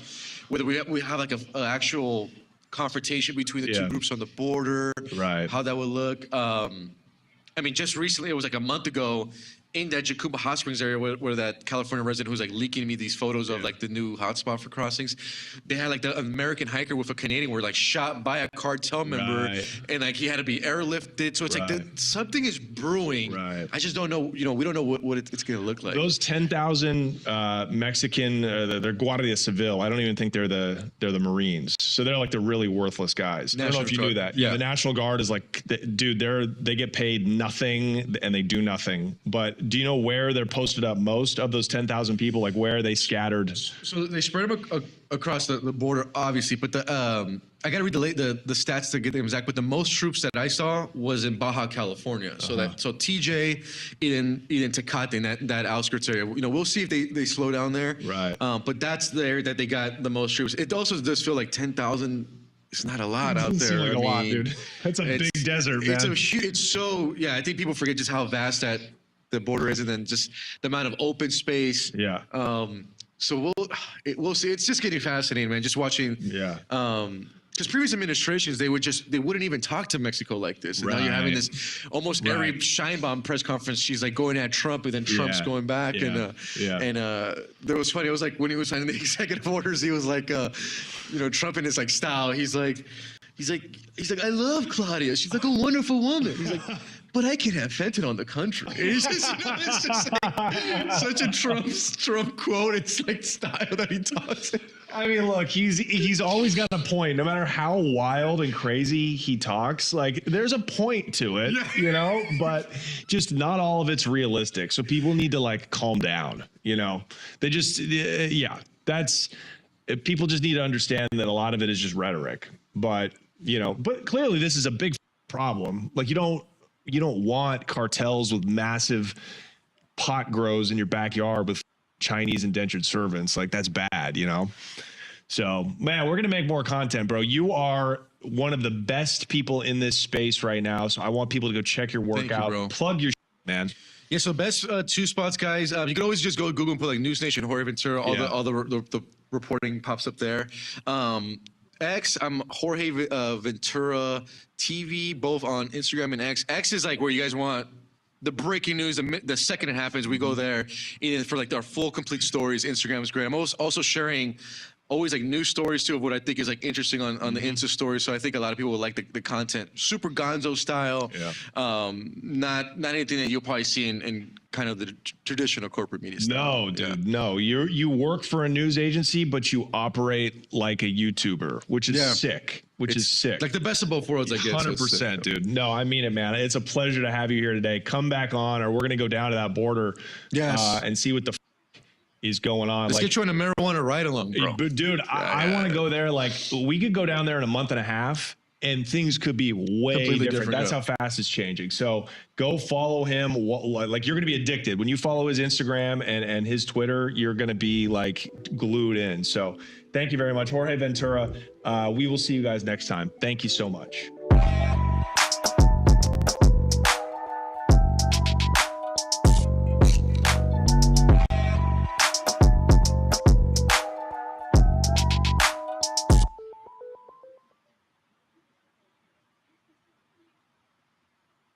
I call a lot of scammers, but I don't really like using my phone. And that's normal, right? I don't think anyone under the age of 40 actually likes making a phone call, especially for customer support. We'd rather just text or email or chat.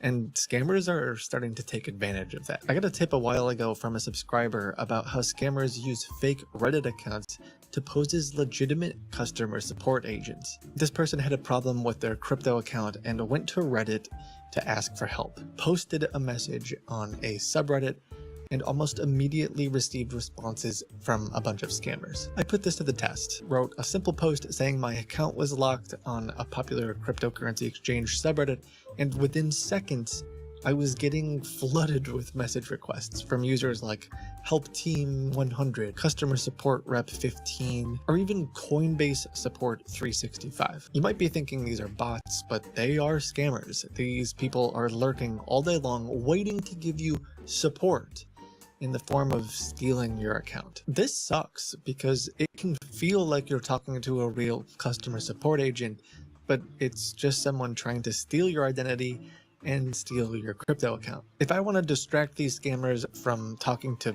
potential victims and I want to get information, I need to trick them.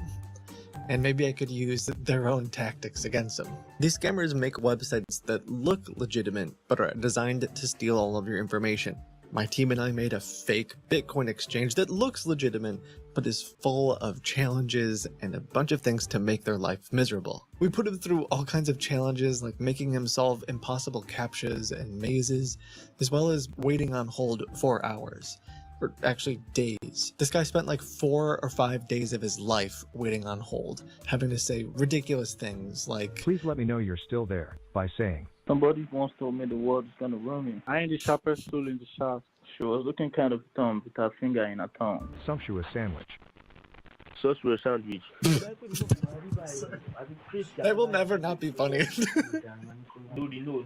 And after 40 days of waiting, I finally answered him. Hi, how can I help you today?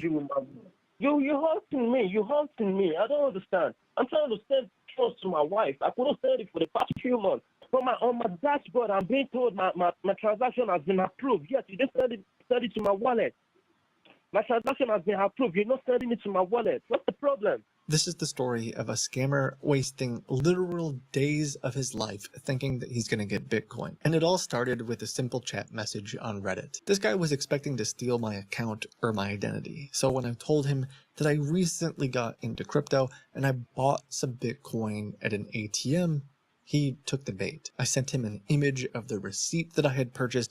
This is fake. I made it in Photoshop, but it looks pretty legitimate. He ended up going to the website on the receipt and typing in the code. And from the moment that he enters the website, we start tracking everything that he does. Every image he sees, every email he enters, every wallet address he enters. And we can use all this information to report it to fraud professionals and even get some of these wallet accounts blacklisted on major exchanges. While I collect all this information about the scammer, it's important to note that a lot of your information is very likely exposed due to data breaches. You've heard me talk about this before, but it is all too common. One of my family members had their identity stolen, and they didn't find out until they started getting letters in the mail about the bank accounts that someone was trying to open in their name. I partnered with a company called Aura to protect my identity and my family's identity from scammers and other bad actors out there who are trying to take freely available data and use it against you. One of the first things Aura does is opt you out of all these garbage websites that collect all of your information and help to clean up your identity on the internet. They'll then help you keep track of your credit score, your financial records, monitors your identity, and alerts you right away if something suspicious is going on. You can try Aura free for 21 days at aura.com/Kiboga, and I promise it will not take as long or be as complicated as what this scammer is experiencing. I have designed it to be painful for the scammers. In this case, the scammer enters his wallet and he's expecting to steal all of my Bitcoin. He's hoping that all of the Bitcoin I bought at the ATM will just go right to his account. But I tell him there's a problem and he has to call customer service to get his Bitcoin. At this point, he waits on hold for hours.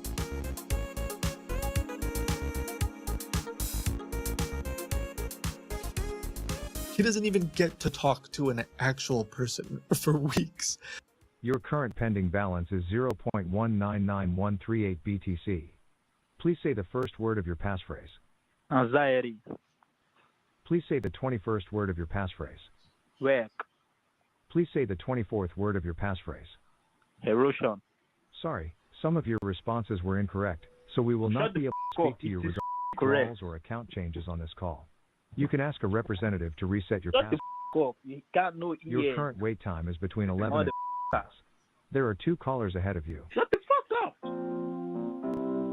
As the days turn into weeks, we start getting emails from this guy saying that we're scammers.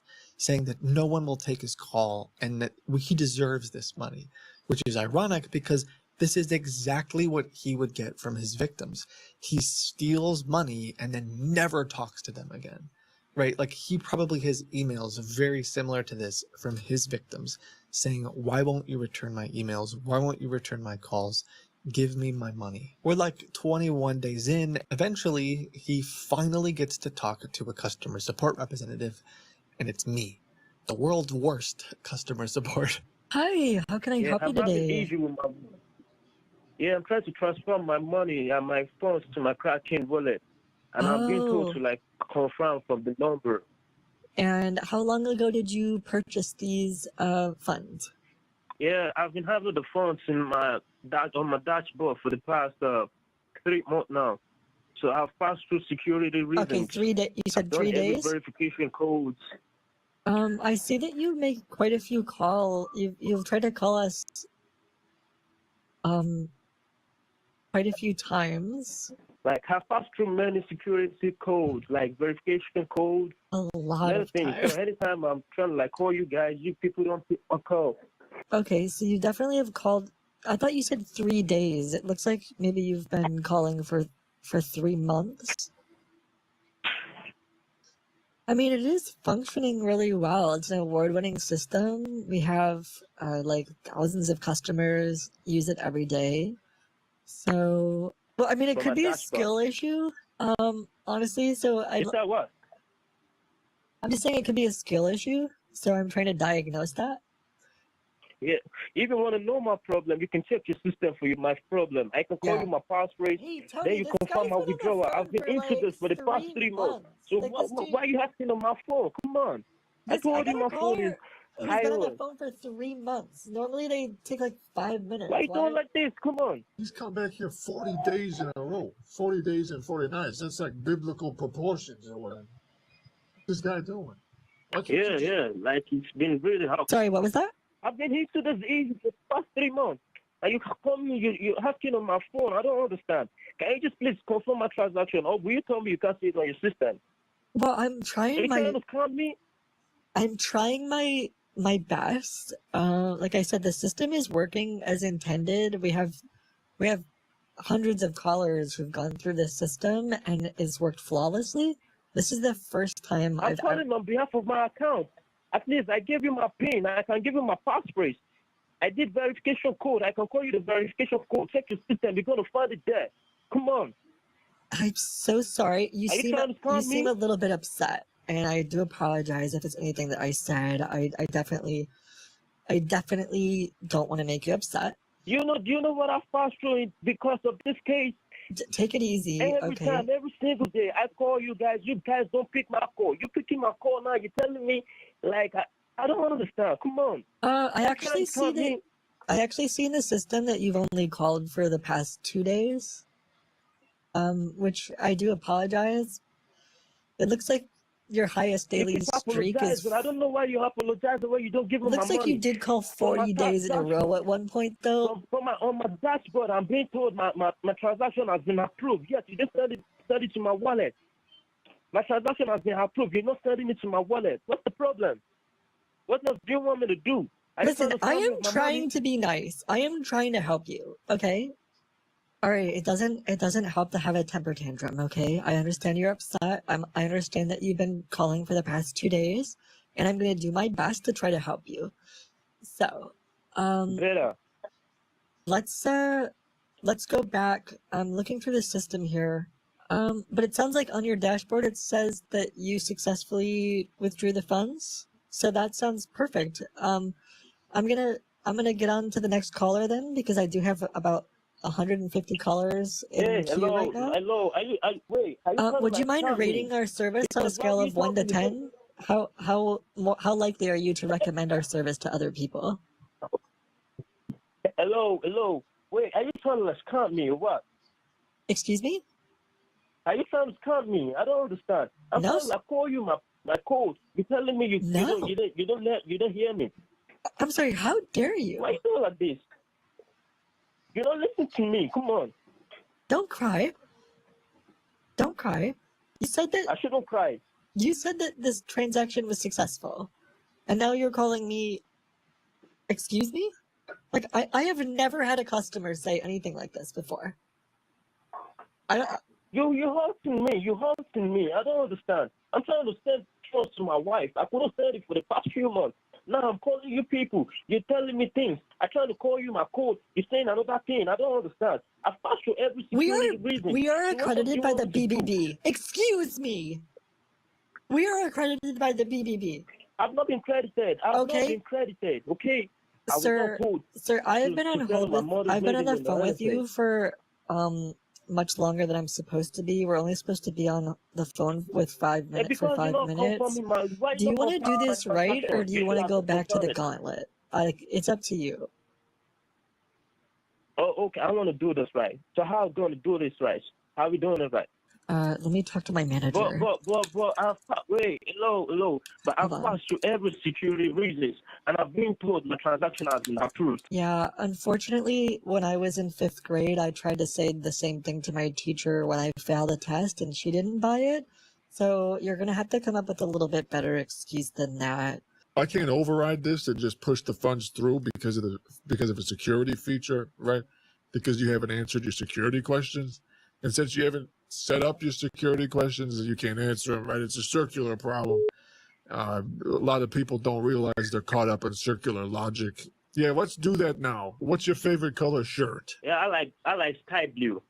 Sky blue. Okay, Sky blue, yes. sky blue. What's your favorite dinosaur? Yeah. I'm not an animation type, man. I don't really like You don't like animation. animals. You don't like animals Yeah, I in don't general. like animals. Yes, yeah.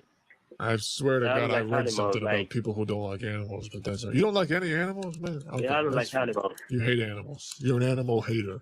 What's your average yearly earnings? Like, how much do you make a year? I make thousands of dollars. I make thousands of dollars.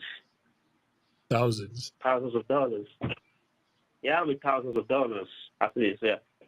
Man, that's. Can you adopt me, man? All right, I kid. So I'm just gonna say, yeah, for average earnings, I'm gonna put thousands of dollars. All right, so those of you, write those down somewhere where you can store them. Thank you for calling in. I hope you have a good rest of your day. So, Thank you. All right. How is my withdrawal going to get to my wife? Okay, address? take care Hello, now. Can you hear me? Have a good rest of your day. Hello? Take care. It looks like there's 14 callers ahead of you. Again, it takes about 15 minutes. So I would say, looks like you'd be on hold for about 3.5 hours. Is that okay? 3.5 hours. Hello? Are you saying I'll be on call Yes, hello? like, for 3 hours? I don't understand. It looks like your longest hold time was 1 hour and 10 minutes. Are you willing to beat that record today? Yeah, that would be better. But can I get your personal number so I can reach you out for a proper guide? Should I call you my passphrase?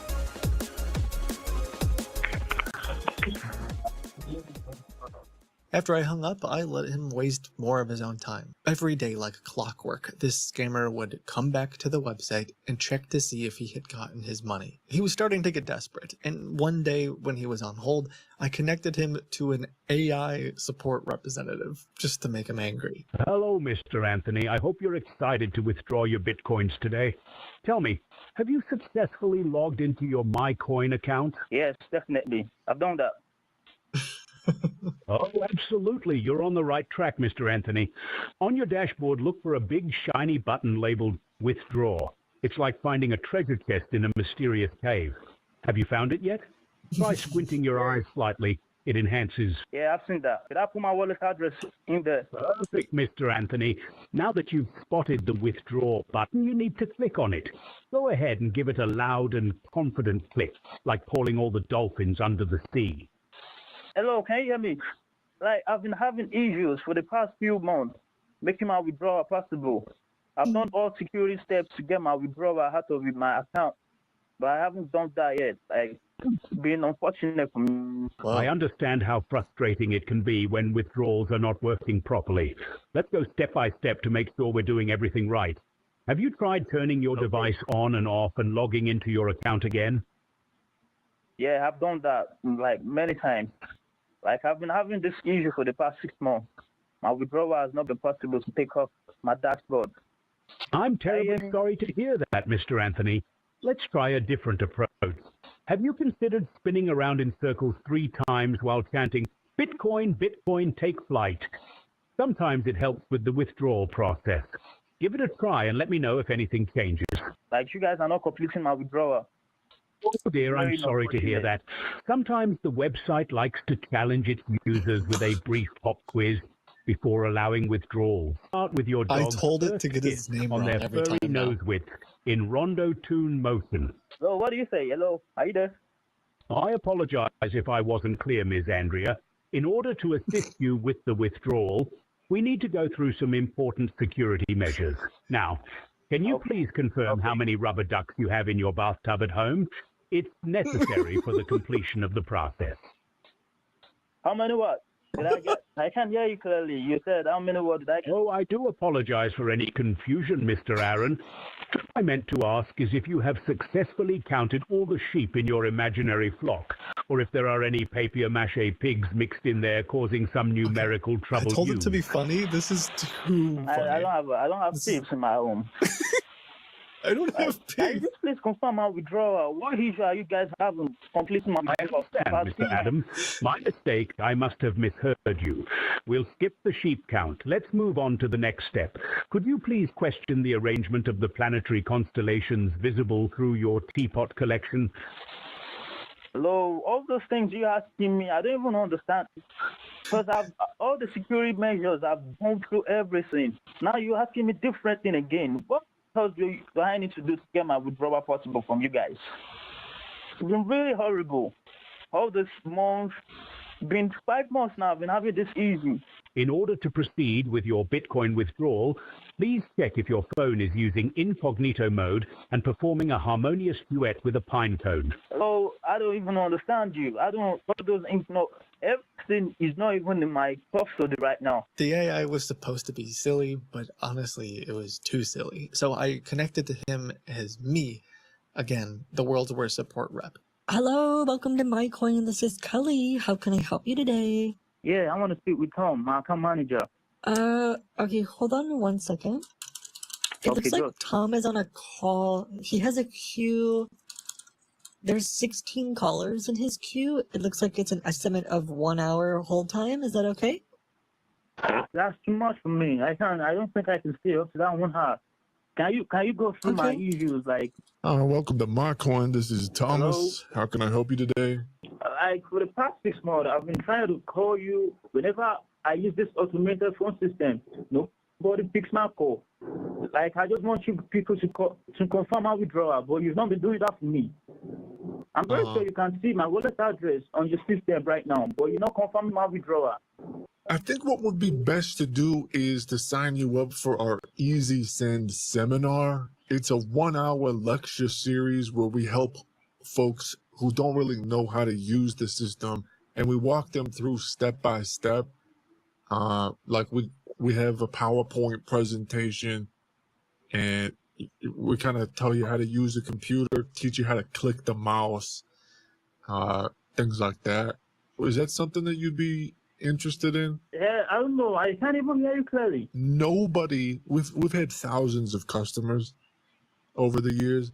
No person in the history of our company has ever used our system more than you. You actually are the record holder. You've been here. You've been on hold more than anyone else. You've been to the website more than anyone else.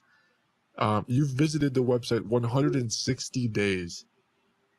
Would you actually want to that's be? because you're not completing my withdrawal. Do you want a job? You've not been calling. You didn't complete my withdrawal. That's why I've been calling and calling. Could we I've actually been book you to be maybe like a pressurized into calling you guest people. speaker or something? Like, can we just hire you maybe to be a brand ambassador for our company?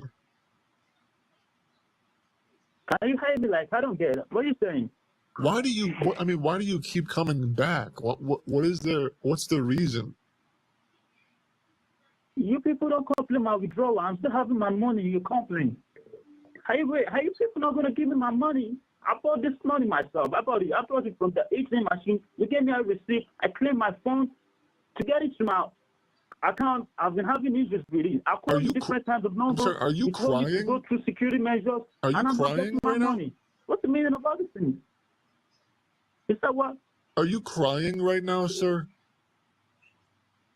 Be like you treated me. You treated me bad. I don't know what I've done to you. I'm sorry. Why are you completing my phone?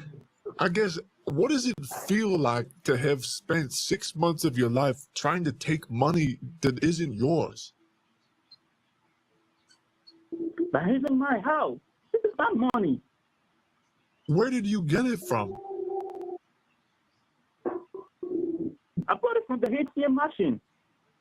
There is no ATM machine though, right? You said what? I don't even understand you. Are you trying to tell me you won't give me my money?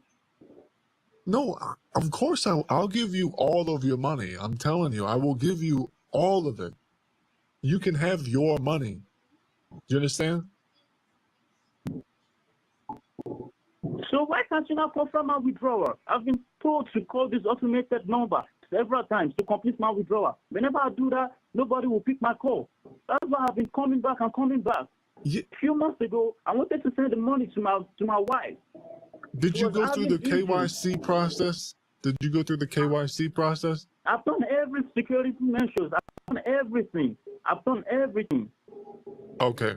Because again, like I said, according to our system, these funds were purchased by an unsuspecting victim. They believed that they were purchasing some funds themselves. They spoke to a Reddit user claiming to be Coinbase support. That user, using your email address, stole their money and is trying to claim those funds. But apparently you're not sure. That doesn't make any sense to you. Have you ever stolen money before?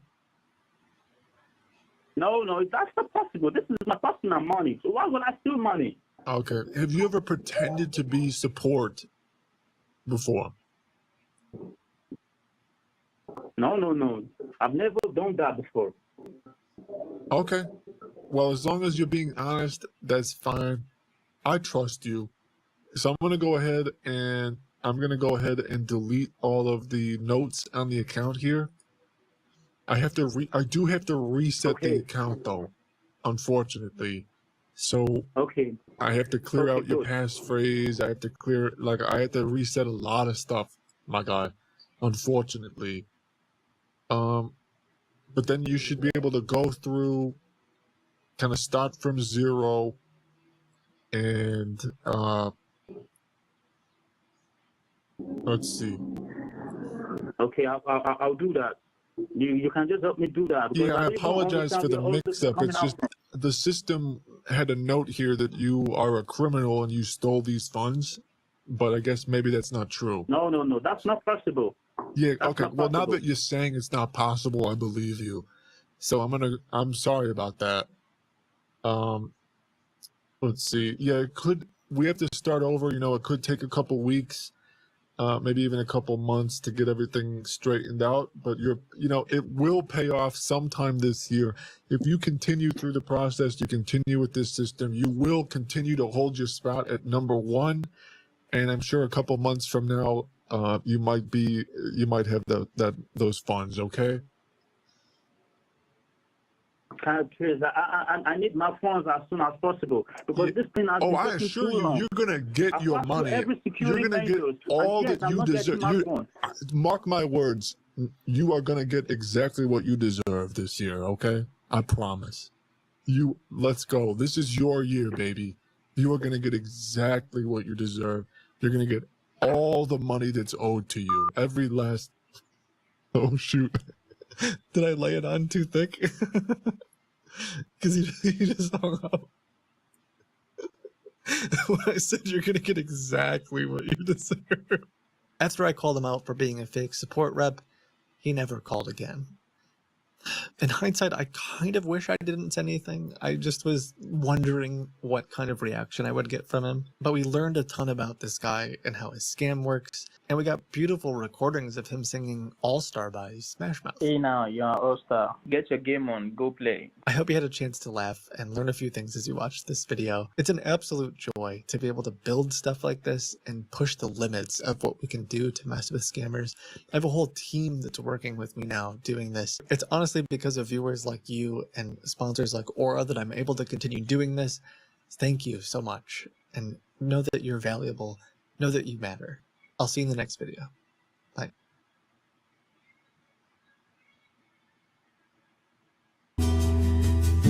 But in our hearts, you're with us.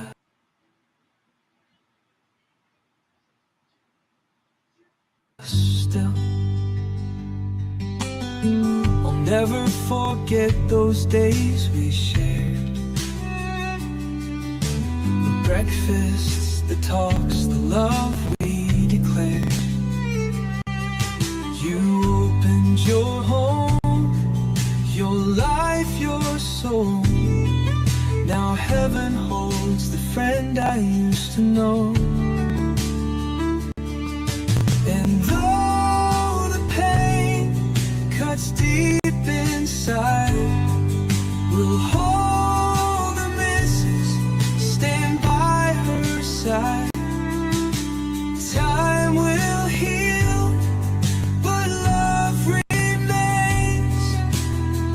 Through every loss, through every pain. Oh, I miss you so, miss you too much. The sound of your voice, your guiding touch. You left a gap too wide to fill, but in our hearts, you're with us still.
Don't do anything. Do you need the last? Do you need the last card? No. I can write the last one for you because I ended up getting 1,500. Hello. I'll read it out to you. John, you there? Hello?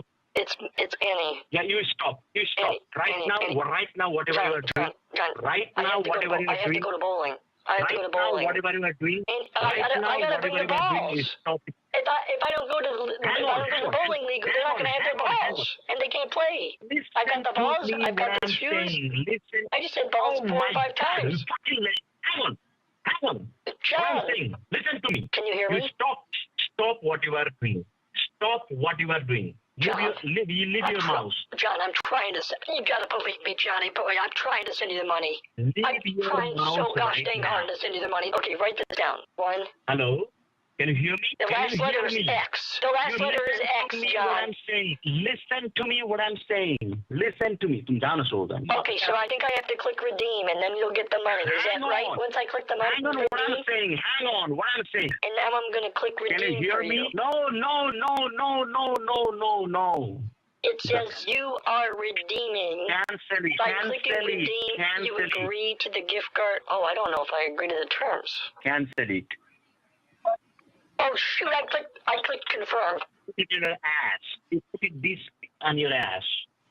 How much cash? I paid $2,000. Stop your mouth and listen to me now. I'm here. I'm listening. Stop your fucking mouth and listen to me now. I'm listening, Stop sweetheart. your fucking mouth and listen to me. I did not get a single money. I did not get a single money yet. Who told you to redeem the card? Try refreshing. We have a job to do because I got to get to bowling. You refresh your bank account and I'll get the last card over to you. Don't. I already sent you 3. Wait, don't touch the mouse. I just don't need you to say do not redeem one time. Please, I'm begging you. Just simply say the words, do not redeem. That's all I'm looking for. Do not redeem. Do not redeem. Do not redeem. What don't you want me to do? Do not redeem. You I don't write down mind. enough. Do not redeem. Don't redeem it. Write in the notepad. Oh, okay. You want me to write it down before I redeem it, you're saying? Okay, hold on. It's A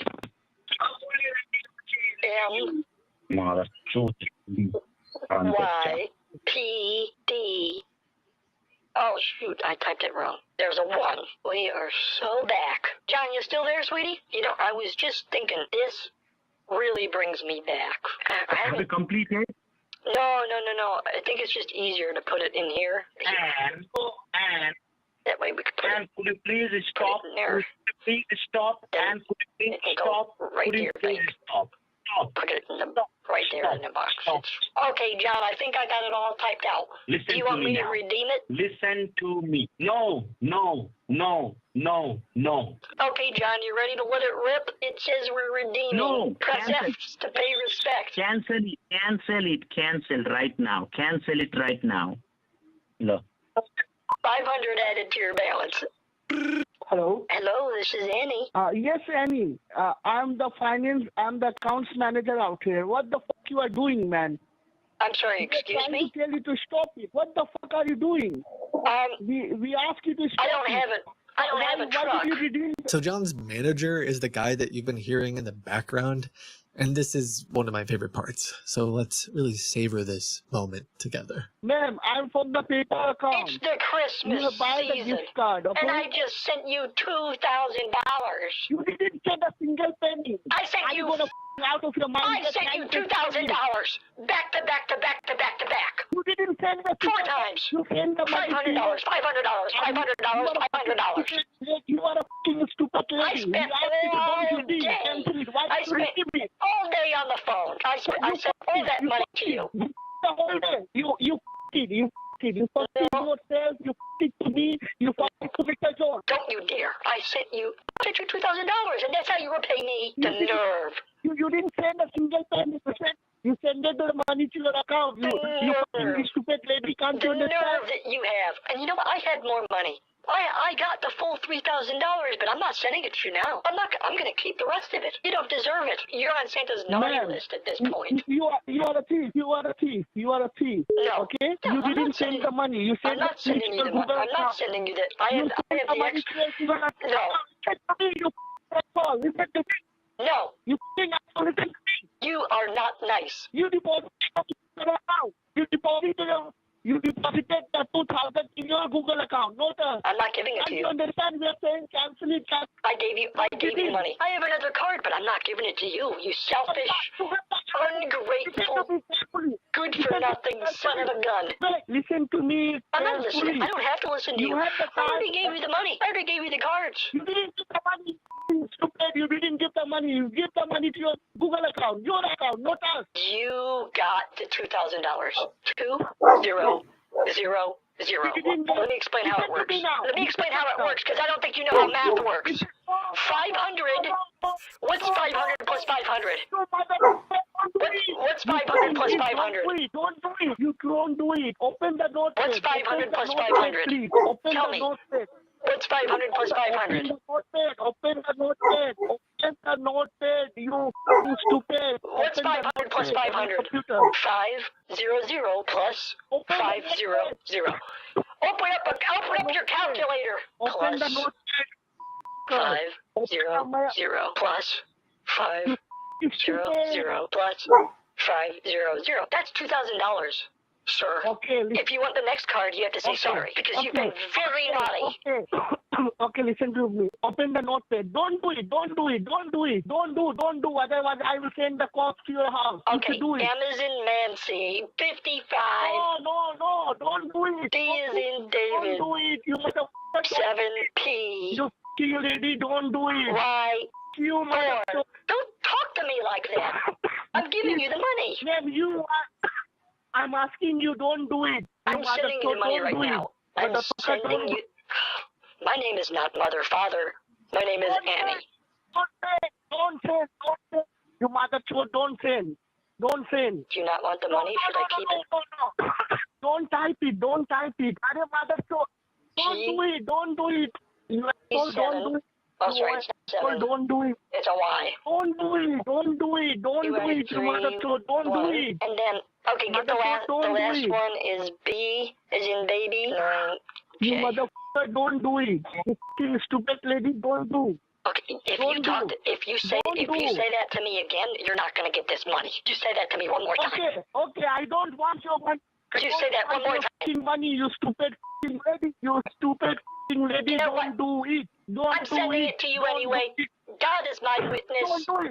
Don't do it. God is my witness. I am an honest woman. You sent me that money. It's your money.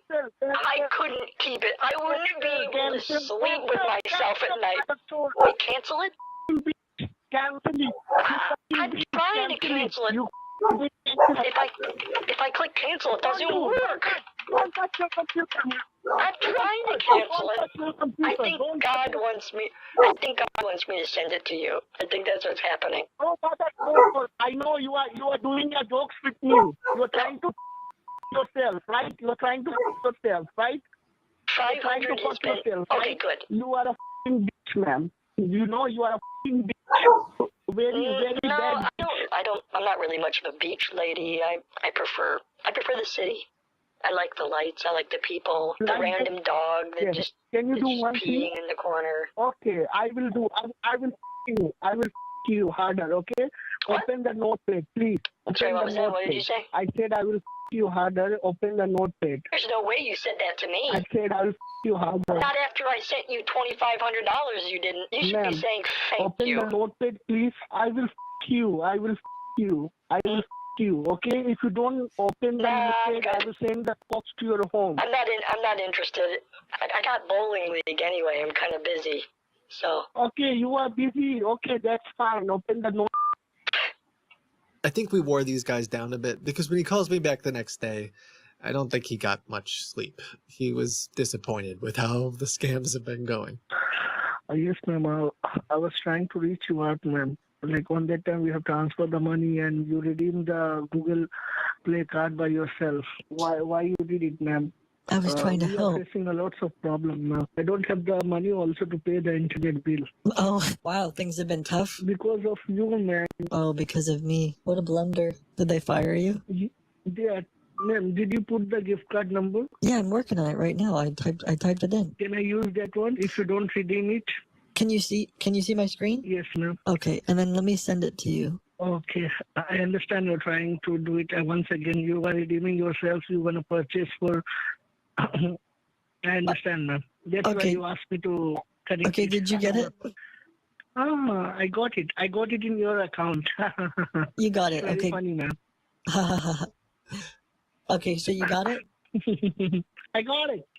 Oh, good. Merry Christmas.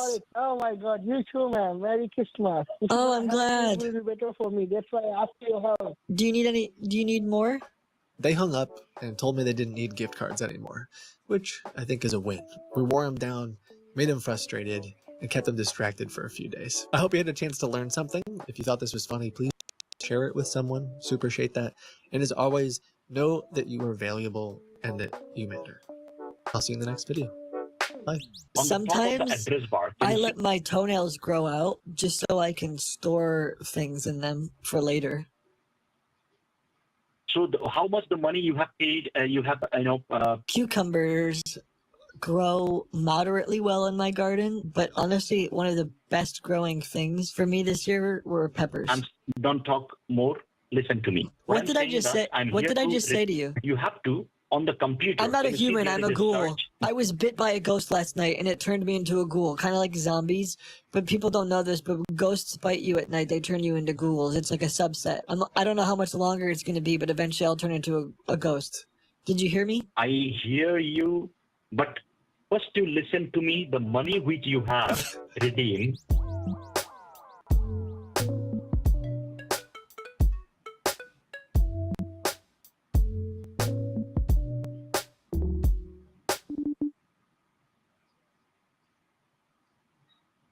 When scammers think you're a good target, they are relentless. They'll stop at nothing until they get your money. And I'm going to use that against them in today's video. If I change my voice to be older and show them a large bank account balance, I can trick these Venmo scammers into latching onto me and make them extremely angry. Oh, no. Cancel. I called some scammers who claimed to be working for Venmo. They would send out emails and phone calls saying there was fraudulent charges on your account. Like, it comes from Venmo, and they allow you to type whatever you want in the description. So it says your payment is now in process. If you did not make this, call call this number. But it's not actually Venmo support. It's not actually Bitcoin or whatever. Because they really believe I'm the perfect victim, it also means I have some control. And I can push them to do some pretty absurd things, like pretend to be Donald Trump, Kamala Harris, and even Joe Biden, who's madly in love with me. Yeah, hi. This is Joe Biden here. Can I speak to Martha? Yes, I had a message from Venmo, but I don't recognize this. I don't know what this Venmo is. All right. Well, in order to cancel this transfer, ma'am, and we can go ahead and refurbish back funds into your account, all right? Okay. The scammers use a typical refund scam method of connecting to someone's computer and having them fill out a refund form. They claim that they are going to give you your money back, so you have to log into your bank account. At this point, they will edit the HTML on your bank to make it look like they accidentally sent too much money to you, even though you never actually received any money in the first place. My plan here is to make it sound like another scammer was already on my computer and have the scammer compete for my attention. I'm getting a call on my home phone. Hi, Officer Pete.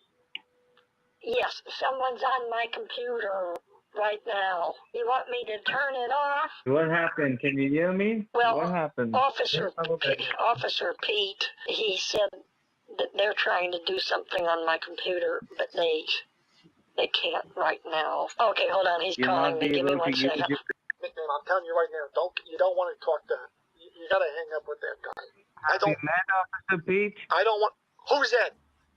Who the heck is that guy? Before I ruin this scammer's day, let me tell you about today's sponsor. I use an app called Aura to monitor my identity, and I just got a notification about an AT&T breach in which somewhere around 70 million people's identities were leaked. Their social security, full address, name. This is just becoming a regular occurrence. Years ago, I searched for my name on Google and saw that you could find everything about me, where I lived, the name of my children, and it was terrifying. I'm much more careful about the information that I share these days, but Aura can help you remove that from the web, as well as let you know if your data ever does get used. This happened to a family member of mine, where they stole their identity and tried to sign up for a bunch of bank accounts. Aura has been a huge supporter of this channel over the years, and they're giving listeners a 21-day free trial. You can sign up, find out what breaches you've been involved in, and start opting out of data brokers selling all your stuff all over the internet right away. Check out aura.com/Kitboga to get started. Mr. Venmo, what's your full name? Have you met? Can you guys just help me with the bank? Hold on a second, Martha. The President of the United States asked me to tell you, hold on. Hang up the President said to be quiet. What's your name? President? My name is Harvey Brown. Okay, what's your name? Let me look that up. What Hold do you on. do with my name? What's your name? I'm looking that up. I'm looking that up in the criminal database, man. Wow. You're looking at a criminal database? And which database is that actually? Hey, Martha. He's no. I found it right here. It says he's a known hacker criminal. He's a known hacker criminal. He is the person who's attacking you all this while. Babe, stay on the phone with him a little bit longer. I almost have him triangulated. What? Yeah. I'm tracking him down right now. I'm going to triangulate his position. Okay. Yeah. Shoot, he routed me through friends now. Guys, are you serious right now? Do you know that? Turn off your computer right now. It says not to turn it off. Don't listen. Turn it off. I'm telling you right now, the President of the United States commands you to turn it off for your country. No, Mater, the President of the United States doesn't command anybody to do anything. Okay, I hit the power button. How do you know him? How do you know he's an officer? Been helping me. Just think about it. Because you know my badge number. He's been helping you with what? Tell him my badge number. You haven't even met him in reality. Just hang up on him, Mater. His badge number is 007. That's right. My badge number is 007. Officer Pete. His badge number is 007? He's James Bond? No, that's He's different. James Bond. What? He's Man, no I'm telling you right now, and he has these guys are trying nothing to trick do. you. Mater, listen to me. The president has no time for normal public. The president's calling. Oh, I'm nervous. I'm gonna hang up on him. So I'm hoping that I can get him to now do something crazy. Yeah, this is Martha. Hello. Yeah, hi. This is Joe Biden here. Can I speak to Martha? President Joe Biden. Yeah. Yes, this is Joe. We are so bad. It might seem crazy that a scammer would pretend to be the President of the United States to scam me, but I made them think that I was fooled by other scammers doing essentially the same thing. And actually, this isn't the first time that I've had scammers pretending to be Joe Biden. This is the President of the United States. How are you going today? Joe Biden? These scammers really will do just about anything. God bless you, Mr. Martha? President. It's an honor. Are you going to listen to me, Martha? Because Yes. I have received a complaint regarding you. Joe, I don't want to overstep, but I know last time things kind of were a little bit rocky, but I miss you. Yeah, well, I miss you too. Yeah. I want you back. Okay. I know. I understand. I didn't tell the federal, any of the agents I've been talking, I haven't told anybody about us. Let's just say no one knows about our secret service. All right, this is my private line, and it's not being recorded. Also, delete the number of Officer Pete that you've been talking to. I want you to block them. Officer Pete's a real homie. He's been helping me out lately. So, is Officer Pete more important to you than I am? No. But So he's do as a I real tell one, you, though. Martha. He's a real G. All my homies like Officer Pete. Do you want me back in your life? But Because after when I last saw time, your I name thought I on, would never hear from you again. I'm glad to know you care about me. I always care about you, even after whatever happened last time. You know how bad it was. What were you saying about Block. that idiot at Venmo? God, what do you think his IQ is? You think, like, are we Well, talking room temperature? well, they are not any idiots. They are a huge I don't know. company. I don't think that guy was very smart between you and me. What is you? You need to go ahead and try and take out that money. I'm sure you know what position I am in right now, right? Did you just And get I out am of in the this shower? position. No, I did not get out of the shower. But I'm talking about the Well, you haven't position. been bathing? I mean, of course I have been bathing. But right now I'm in Washington and I'm in my suit. So I had a shower in the morning. Dirty boy. Well, I'd like to be more dirty with you No, when I'm with you. I take regular showers, Mr. President. You know that. Let me know once you're ready to leave the house. I'm on the line. Do not hang up on me. Okay, hang up. Okay? Okay. No, do not. By your Do command. not hang up on. I can't believe it. That night, Fake Joe kept sending me lovely text messages demanding my attention. But I needed to remind Fake Joe that he wasn't the only Fake Joe Biden calling me. Hey, Martha, this is Julia, darling. I'm getting so many phone calls. Who is those people who's giving you so many phone calls? Or you called me this morning. and then you introduced me to your chief of staff, Robertson. Do you remember Robertson? No, I didn't call you in the morning. You didn't speak to me in the morning. This is the first time you're talking to me. There is no one as Robert. What did you do? Tell me. Well, Robertson told me to take the cash to a secure Bitcoin locker. I inserted the cash into the machine, and then it said that my funds were stored in a secure third-party escrow wallet, and that anyone with the code could claim the funds and not to share the code with anybody except who I was sending it to. Then Trump was asking for the code, but I haven't sent him that yet. Very good. Do not give him anything else, anything on from now on. That reminds okay? me, I have to send him the code. Hold on. I took a No, picture of it, but I never actually sent it to him. Do not send him the code, Martha. Do not send him the code. Listen to me, darling. Listen to me, darling. Hold on a second, please. sweetheart. Listen to me. Listen to me, please. Listen to me. Hello? Yeah, I can hear Hello? you. I just have to send off this message on with my other phone. No, do not send any message. Please, I beg you. Please. Please, for God's sake. Please, Martha, do not send any message to anybody. You don't love me anymore. Do you love me? With all my heart, with all my soul. And I am hoping that we get back together. But the only way we can get back to each other is if you listen to me and help me out with this.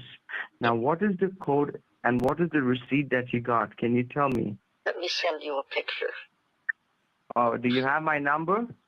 Do you have my number? Well, there's a whole bunch of numbers that keep texting me, so I'll just send I'll send this picture to all of them. No. Right. Don't send this picture to everybody.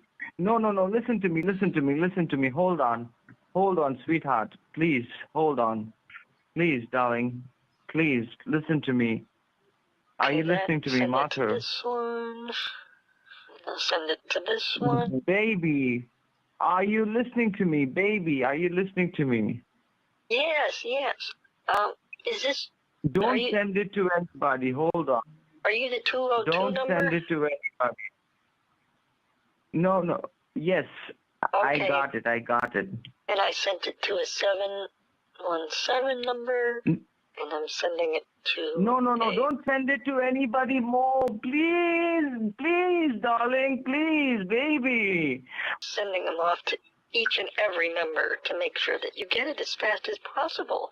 Only talk to me on this number. There is no other number that I got. Oh. All right? Once you help me to get that $90,000, once you help me to get that, I will be proved that you have, and we're going to have such a big wedding ceremony once this is done.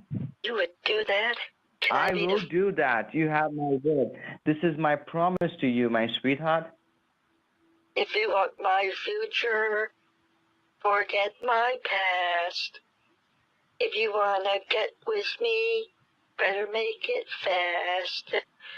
Now don't go wasting my precious time. I'll tell you what I want, what I really, really want. So tell me what you want. What you really, really want. I want Joe Biden. You will have Joe Biden if you only listen to Joe Biden. What will you do? Why don't you ever sing to me? Do you love me? I love you, but right now I have so many things to pay attention to. So you can't sing how much you love me? If tomorrow never comes, would you know how much I love you? 'Cause I'm trying every way to show you every day that you're my only one. Oh. You see, that's how much I love you. Hey, are you still there? Now, Sorry, Trump was calling. No, I don't want you speaking to anybody else. I'm getting jealous. Which part you don't understand? You're only proving that you care and love somebody else. Well, I don't want to make you cry. But you're making me cry. You're hurting me, and you're breaking. Here is your new bank account. Please wire the money.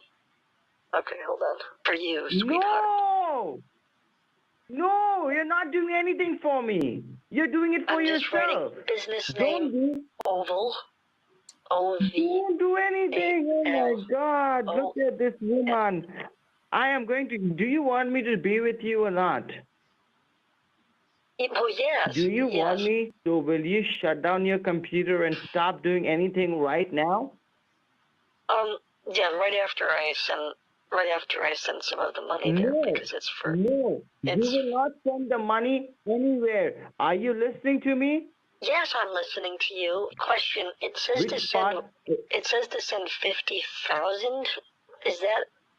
Is that all I'm supposed to I am send, or telling should I you send not more to than that? spend a single dollar. I am telling you not to spend a single dollar.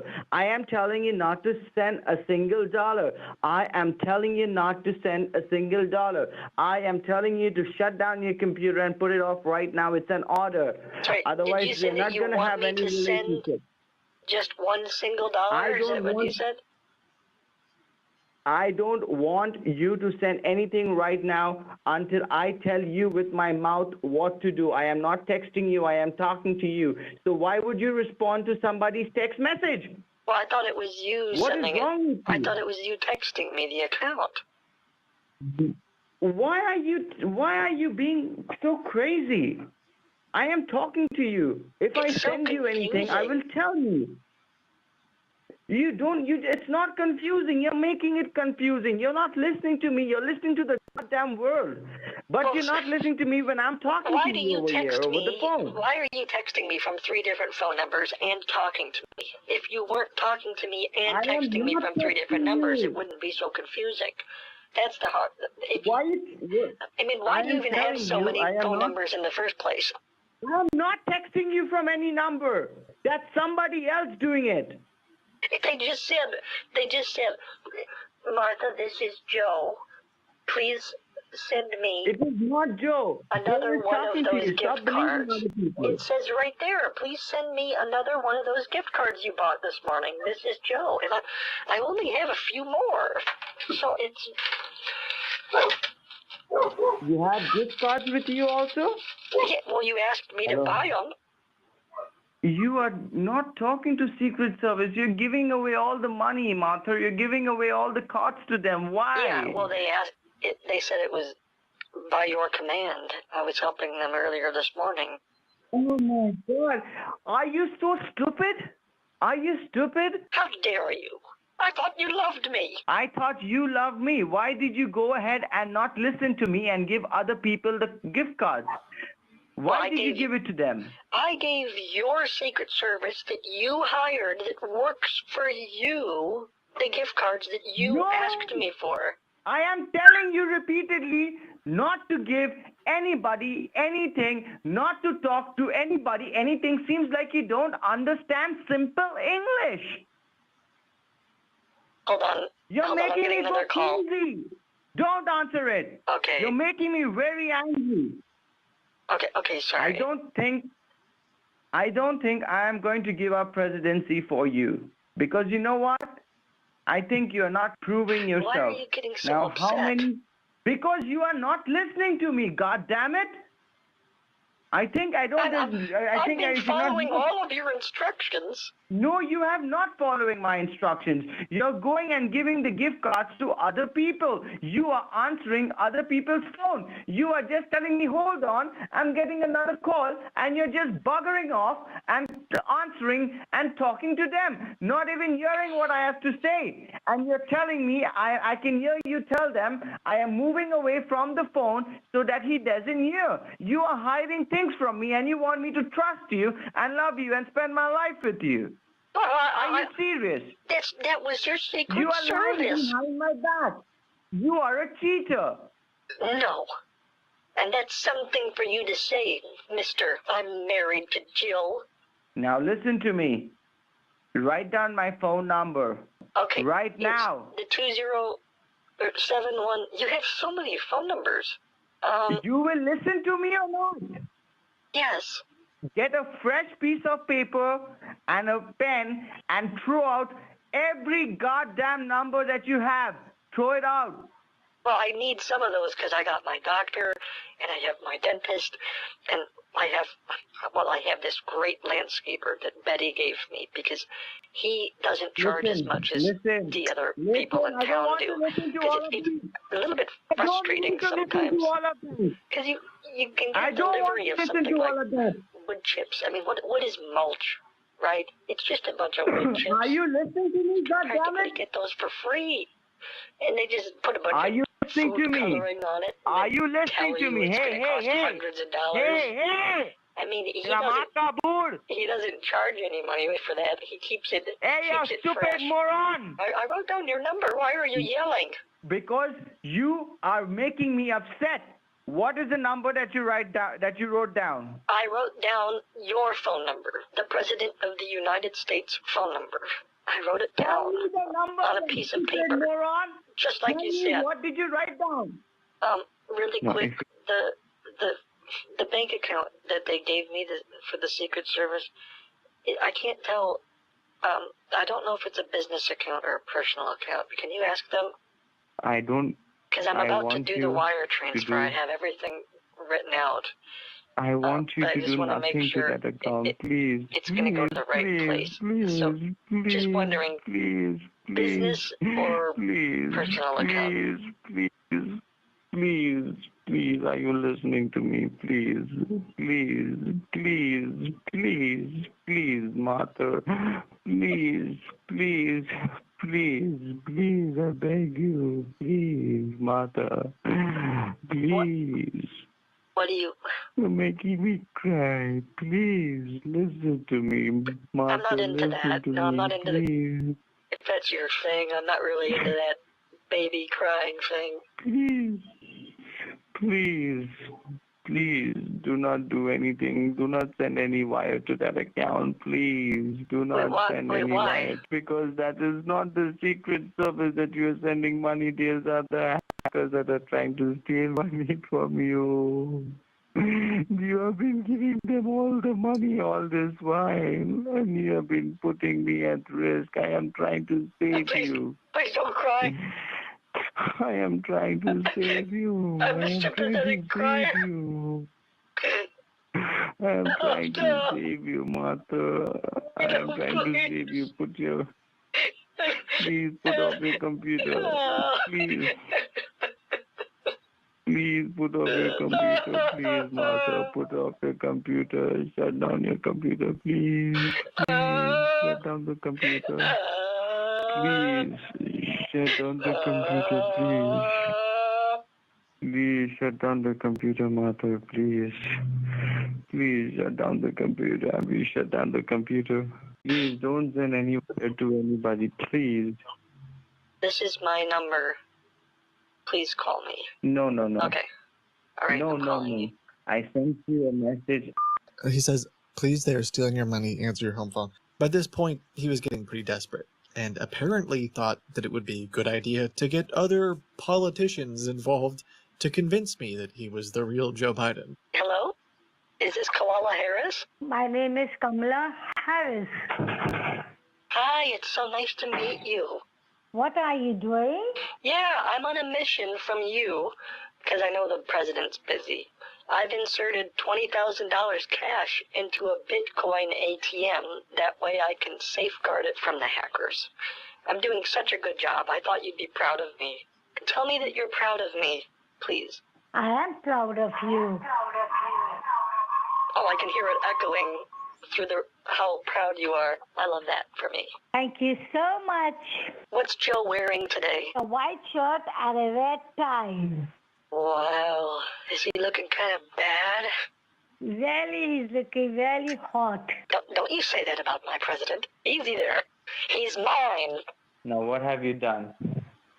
Well, I got a receipt. You got a receipt? Send it over to me. Click a photo and send me the receipt.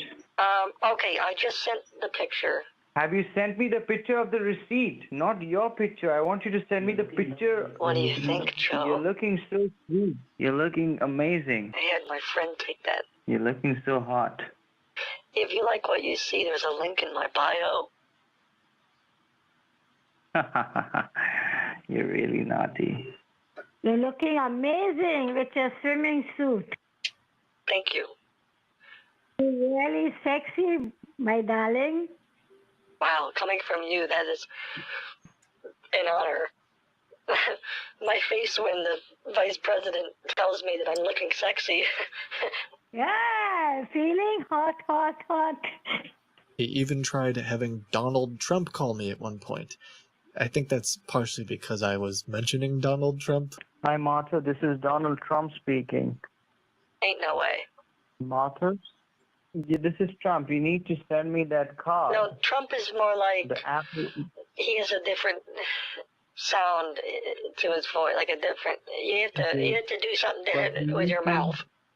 And then You need to send me the put your card, teeth Martha. together. You need to You send know, me put the your teeth card. together like this or something. You need to send me the card on that number. That's what I'm saying. He's trying. After a while of going through these fake Bitcoin websites and calling me as several different people, I figured it was time to get some gift cards. Okay, hold on. H-L. Hold on. Hold on. H. Hold on. L. Hold on, Martha. 9. Martha, hold on. Yeah, I'm just Martha, trying to hold send on. these to you, Mr. President. Let me see if it... Martha, hold on. Cancel. Click on cancel. Click on cancel. Cancel. $500 has been added to your balance. Oh, Martha, okay. you need to click cancel. You're not listening. Cancel it. Let me get this next one for you. So, Joe, I hope you're getting. I hope each one of these is 500. I believe if I click redeem, it'll go right to you. Oh no! Cancel. 500. Okay, so that's $1,000. Joe, are you there? Listen. You're not listening to me, Martha. You're not listening to me. This reminds me when I was younger. There would be people, my father, he would always get those, he'd get those scratch-off cards for like $1 or $2, and he would never win. But this is different because you put the money in the card, and then when you scratch it off, you always win. This time I scratched it off. So Joe, the card is. I want to make sure you win for this one because this is the last one I got. You listening to me? Are you listening to me? Are you listening to me? This one has $500 on it. Are you listening to me? Yes. Are you listening to me? Yes. What are you doing? I'm redeeming. What are you doing? I'm redeeming the last $500 card for you. Do not do anything. Did I ask you to redeem it? Yes. I did not ask you to redeem. I'm helping you win. See, it says. No, you're not helping me win. You're helping me lose. No, you win because I put $500. You're helping me lose. You're helping me lose. You're helping me lose. You're helping me lose. You're helping me lose. You're not helping me to win. You're helping me to lose. Cancel it. Cancel it, Martha. Cancel it. Cancel it. Cancel or confirm? Cancel or confirm? Which one? Cancel. Confirm? Cancel.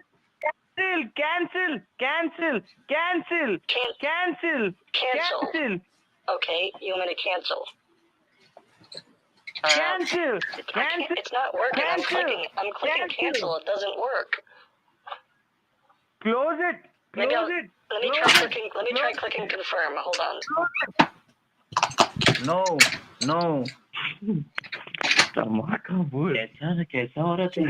Okay, that worked. It wasn't the cancel button. It was the confirm button. There you go. You're winning. Now your campaign is winning, Joe. Let me get this last one तू for खाली you. बात करती है देख देख don't do anything don't do anything Baby. You know, one of the things I'm most excited about. This really never gets old. I mean, there's something Announcement. magic about it. Announcement. Hello, this is Martha.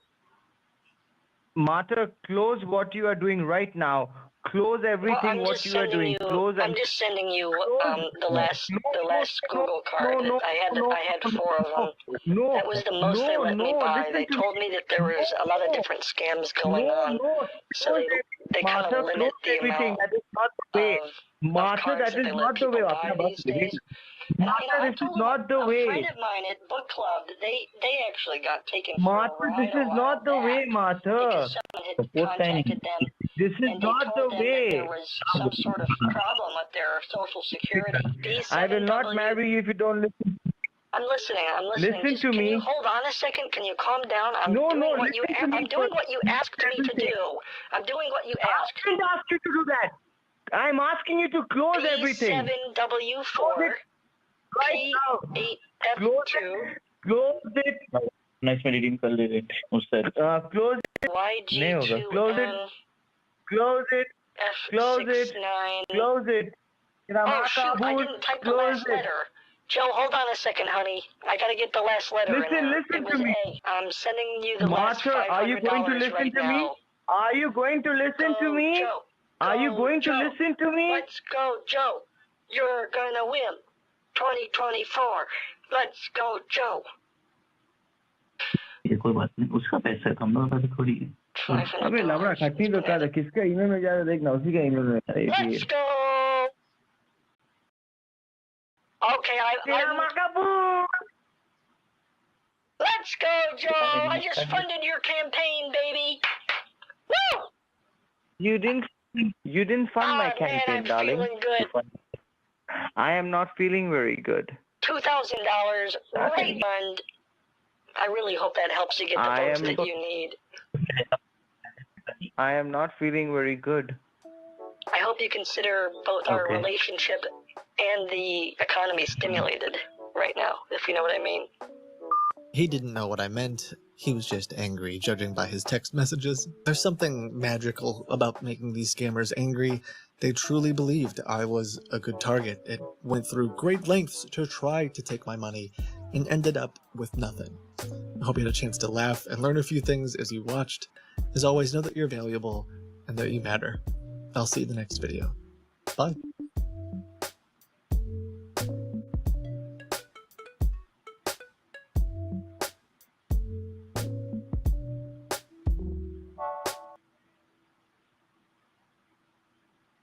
My ass, nigga, they missed all they shots with they bitch ass. I gotta load that off. Yeah, load that crashing now.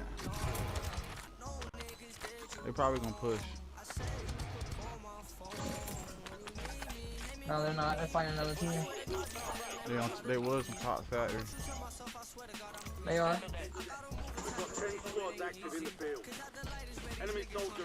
Somebody in a big house. I saw that.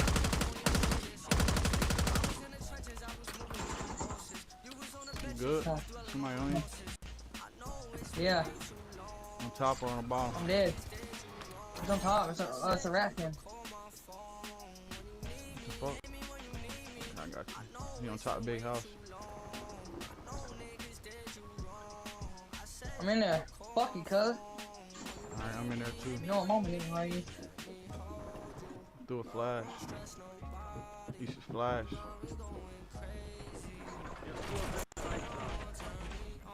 Come on, quit lagging, nigga. What the fuck? Oh shit, there's two more. There's two more. Hold on.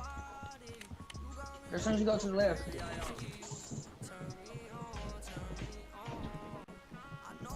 Pancake?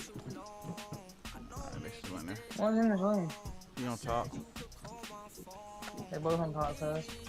Niggas ran.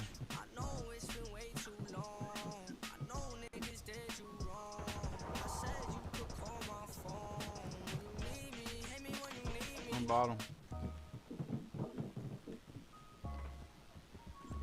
One jump. Where'd he go? Probably come back up. Yeah.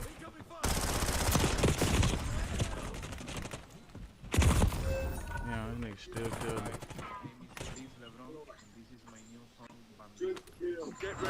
Oh shit, here go my loadout if you want to get it.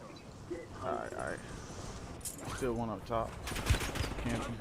Jumping down. Get in here. He ain't about it though. He not. He know better. One is down though. You've got a loadout drop inbound. Right here.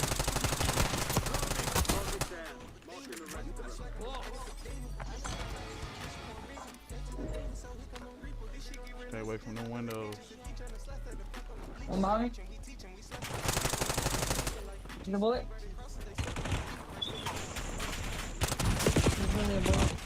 Ah, he's hiding right here. Oh wait, where the fuck was he? He's on top. Next house over. I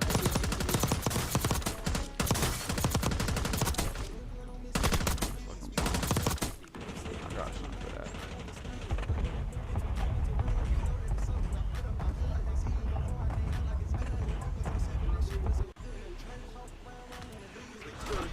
Go get your revenge. I might die because I want my revenge, nigga. Fuck. It's that rat skin, you fucking camping ass bitch. Camping ass hoe. Five squads still operational in the AR. You're back on station. Go get after it. Damn, that's all fucking team. Stay alive to bring them back. Was this big house clean? Yeah, I just left it. There's a whole nother team. Somebody might have ran in there. Hold on, bro. Let me try to animate to the call. Your squad mates back on station. Good work. I'm about to try to land loadout, bro. Nah, we're gonna push loadout together. I'm landing. There's a team over here somewhere. Nigga shot me. Don't land in there. Don't land in there. He running in there.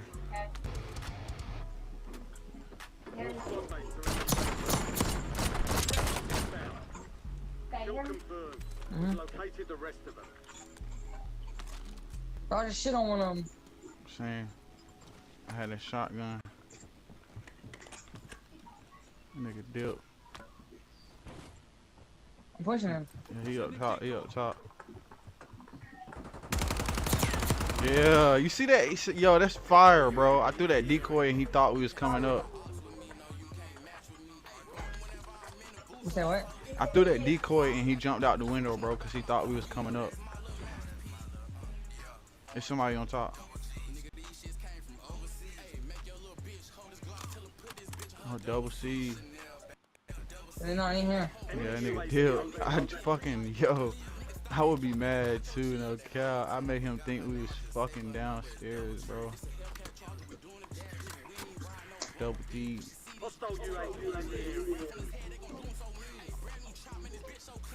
Black fit me, I'm trying to be seen. Where you at? Where you at? Bitch on scene. Broke a heart, not a bitch on me. What the fuck y'all mean?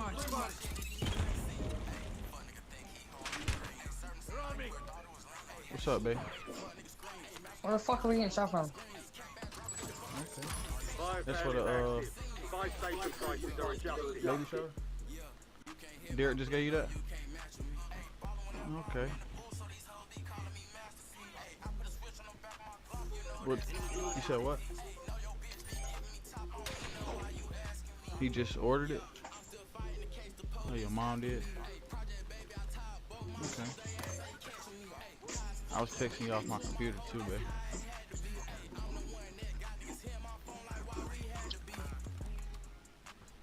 Alright, babe. Resurgence is about to end. Make it count. Bro, I can't hit shit with this sniper. No weed. Don't get fucked up.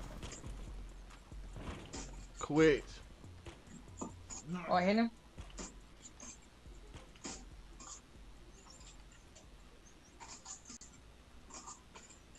See what I'm doing is just rotating from different windows.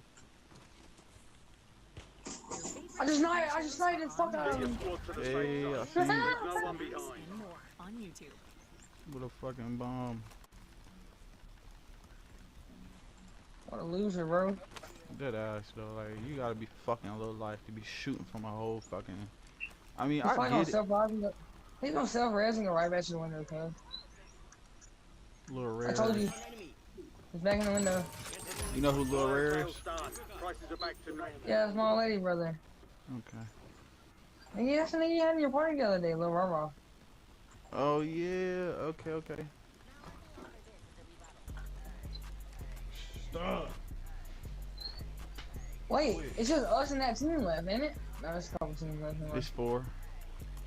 So 8 people, so that's 14. We got one factory. Wait, push him. Top factory? Oh, come res me. Insurgents is no longer active. This is for keeps. Watch out, they're on top factory. You're gonna get beamed. Just res me. Oh, you're fucked. Fuck I me. knew you were fucked. Yeah, I should have ran, but You took too long. that took way too long. Bruh. Some hoes for that though. Alright, back about this shit.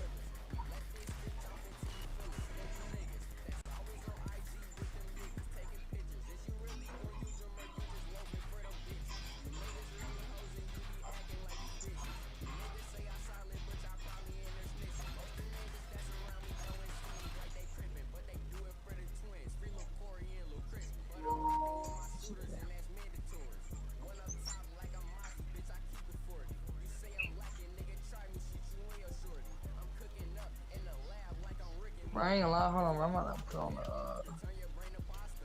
the superior, bro. I ain't gonna lie, that shit like big.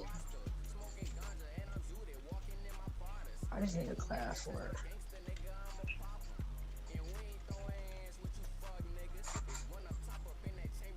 Gut, nigga.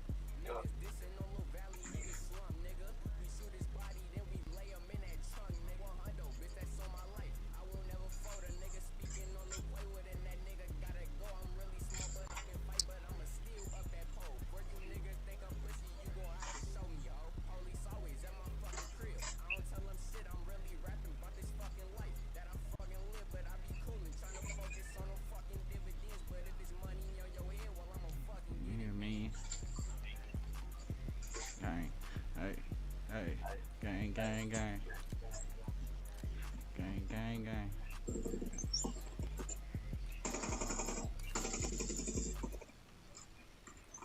Let me know when you're ready, cuz. You know when you ready, cuz. Bro. Trying to see you just load out, right? Hey, that boy, Eternal Retro was good, broski. You gonna hop on, bro?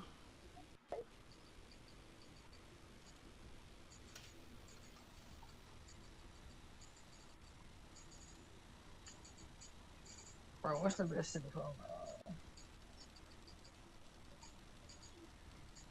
You gonna hop on Eternal?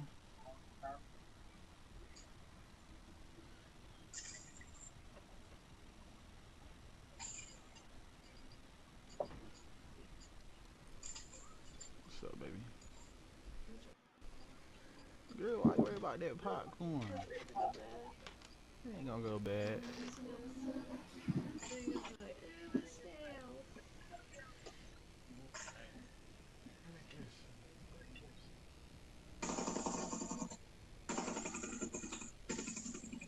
I love you, babe.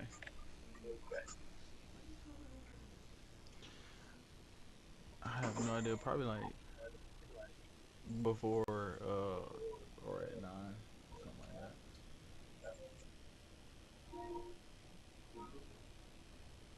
Maybe like 8.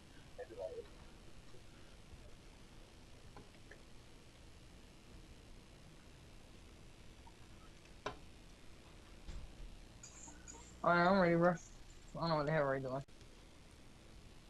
Nigga not on the mic, so. For sure.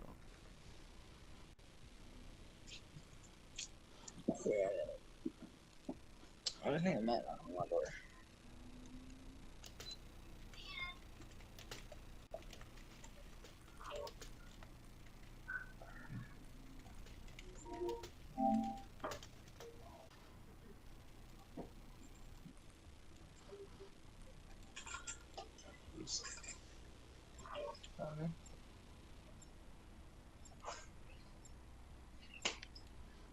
To that boy Matt, I said it was good.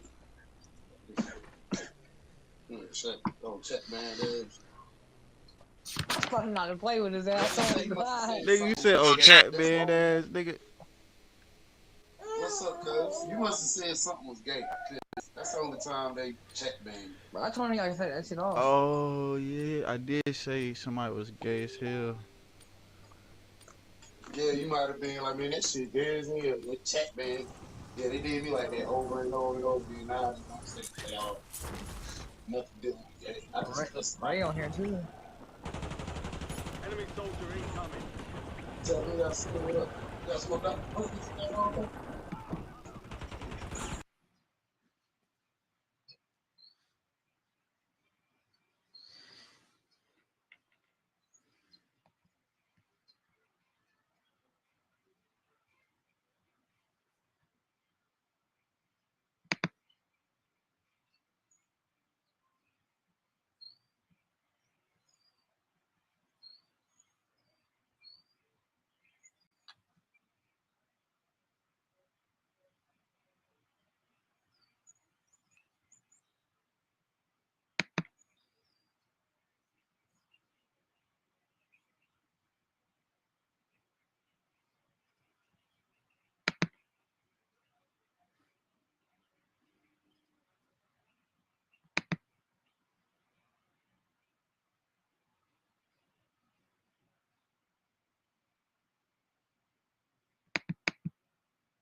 What's up, scammer?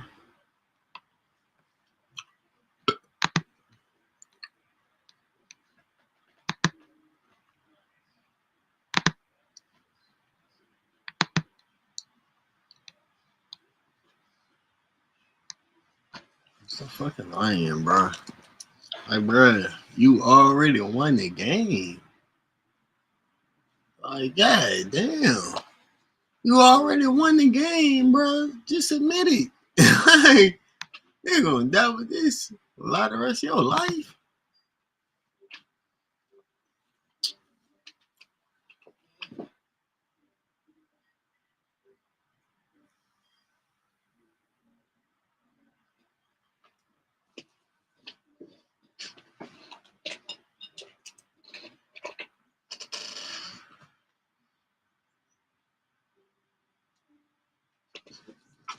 You haven't won, but you want to scam me some more? Like, god damn, bitch. Y'all niggas is blood sucking leeches.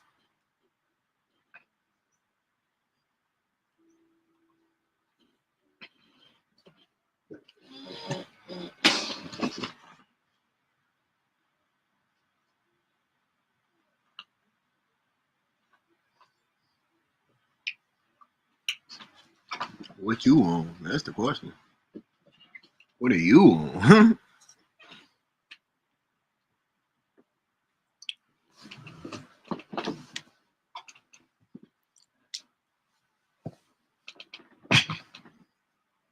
Yeah, sound about right.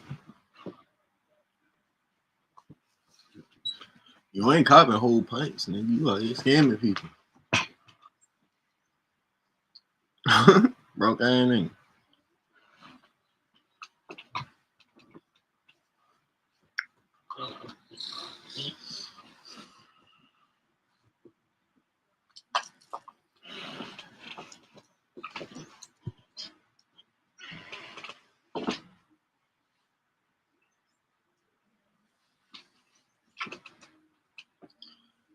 Which game today? What you mean, which game?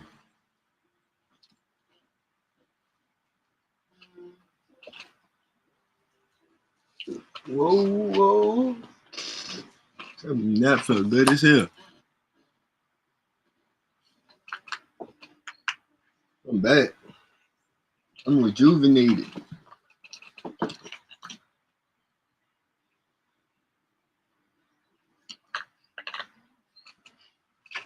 That's the I've been working hard all week now. It's Sunday, I don't give a damn now. No bad. That's what kind of nap that is. I'm good for at least 2 of them a week. Y'all know if you've been here all week.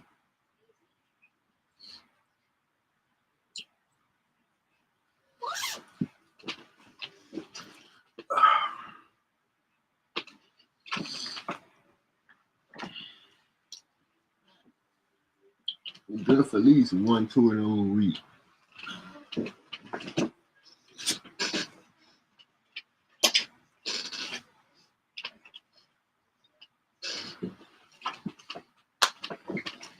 Whoa, whoa.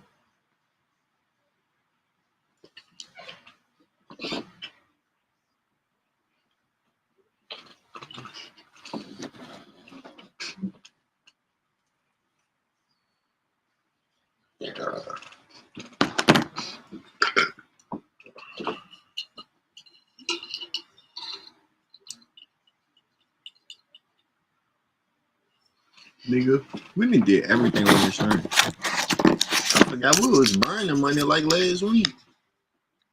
That shit crazy. We really do everything.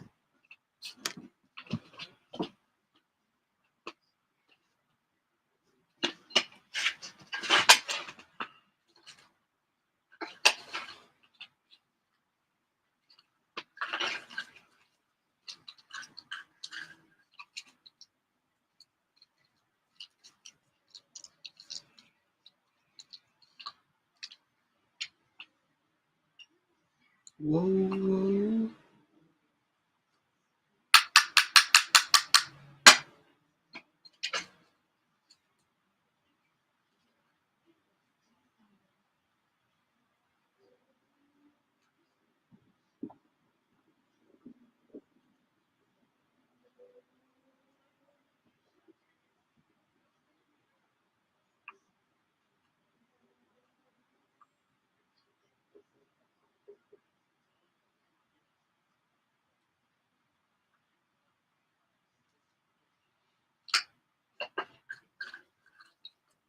Somebody else. That bitch got a race car. Hey, Reverend the fuck out that bitch.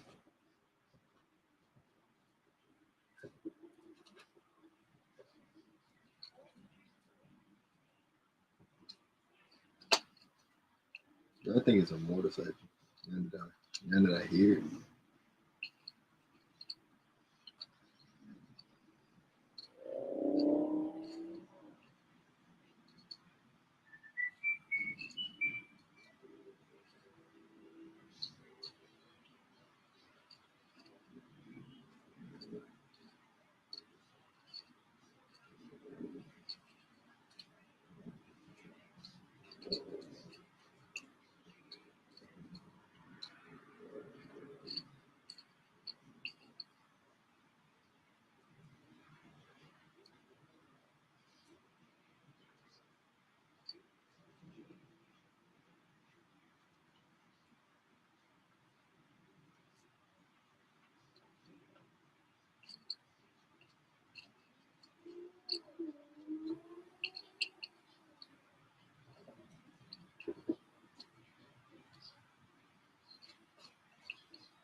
Am I late?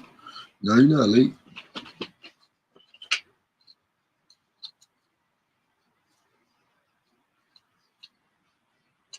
Matter of fact, speaking of being late, bro, why do I wake up the niggas requesting money on Cash App?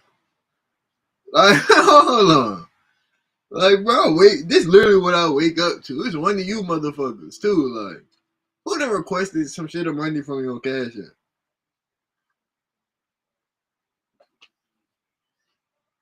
Like, I just realized that shit.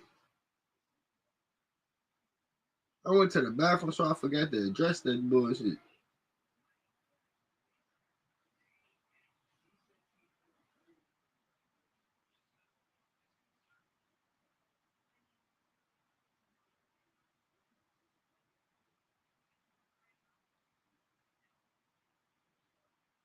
Like, Beatrice? No. Whoever that is, no, man. You said it's not you? It's you then, nigga. Bro, stop doing that, bro. You really what woke me up out my sleep. My phone was in my pocket. That bitch started vibrating some shit at times. I'm like, bro, what the fuck? I look up, nigga, somebody requesting money like a bitch. I would have really still been sleeping another hour, 2 hours. I'm on normal, nigga.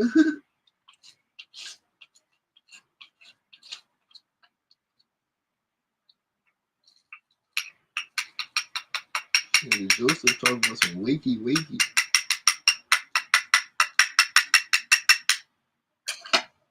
Fuck.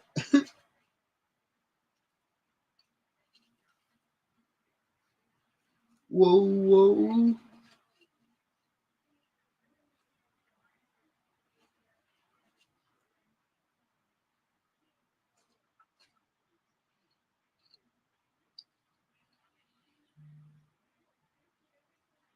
Oh my god.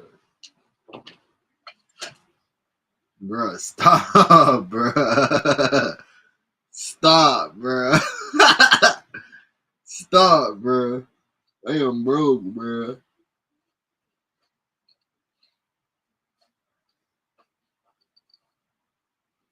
All I got is $5 for this dude giveaway today, bro. My nigga in jail took all the rest of my money. If he was here, you heard it. No bullshit. My nigga in jail took the rest of my money. No homo. Not my nigga in jail. My friend in jail. No homo. Y'all niggas, yeah.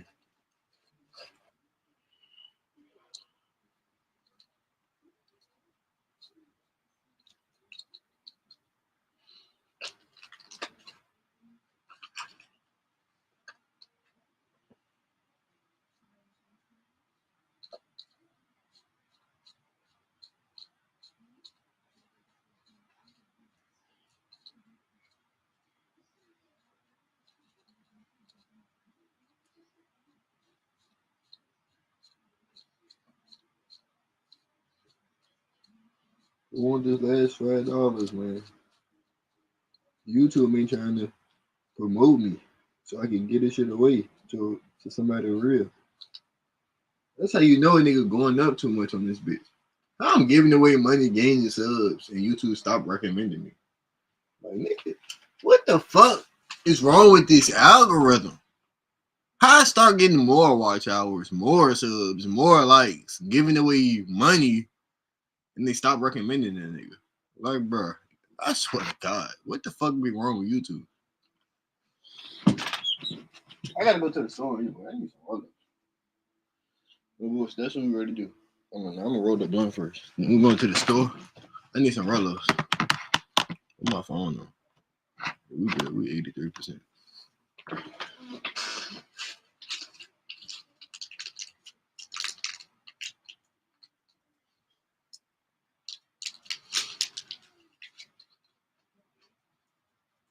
I need to drive my car anyway. I ain't drove it all week. Make sure that bitch ain't breaking down on me.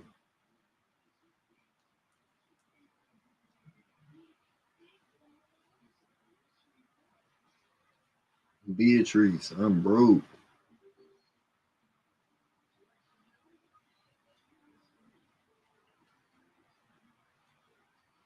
Like, bro, you gotta, cuz all you gotta do is just be a mod. Just be loyal.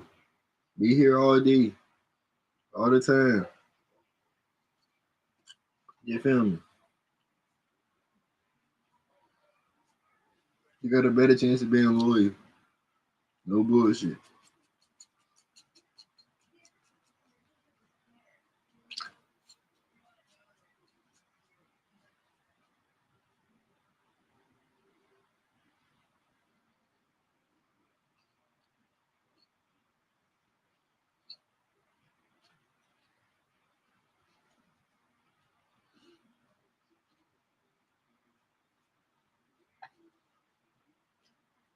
Like I said, use your powers for good, bro.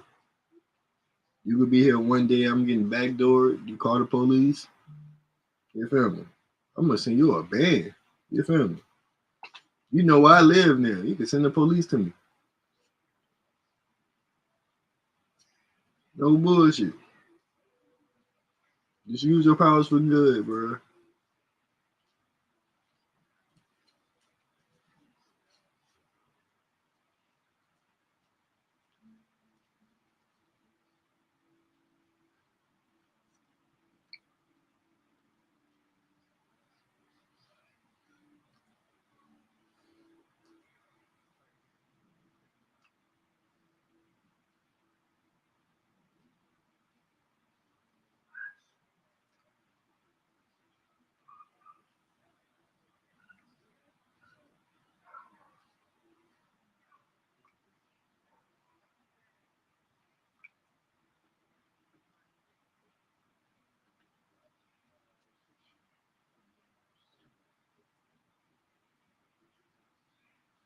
All right, I gotta go to the store. This bitch getting the hot box in the whip. On my mammy. On my mammy. In the hot box, that hoe. This hoe. Yeah. That's a light skinned bitch. Call this bitch the red bone.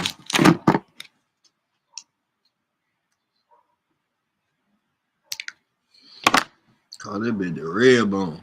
The red bone log. Call that bitch the red bone. You niggas be sober as hell. On my mama, they do be. You niggas be sober. They know it. They smoke the blunt all day.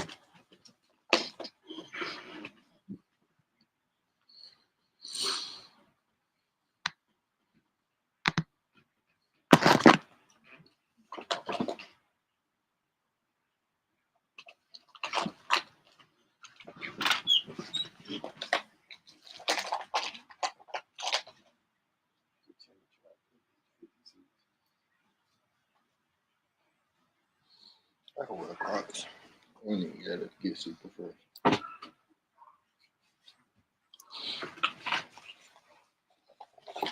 Crocs and shorts.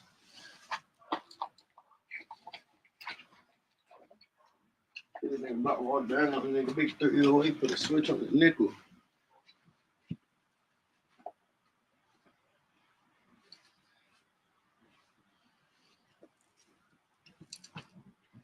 My Drake on that. Think she love me. Oh, that nigga said chopper. I said Drake. I love my chopper and I think she love me.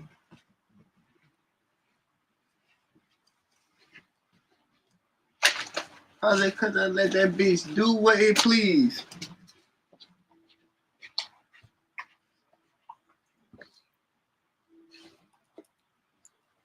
My keys.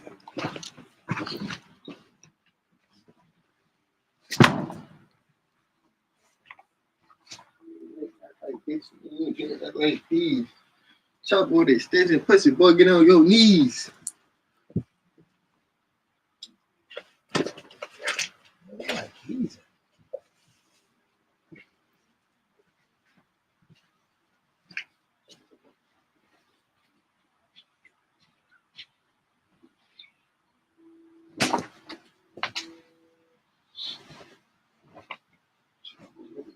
Pussy boy, get on your knees.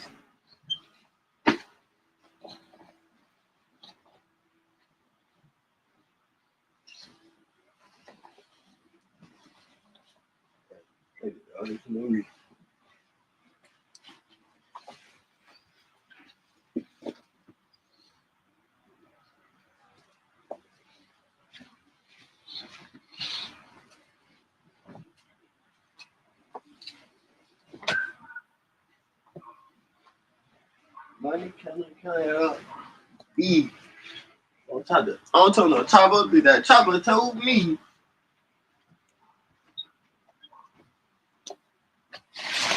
I love my chopper and her parents wanted me.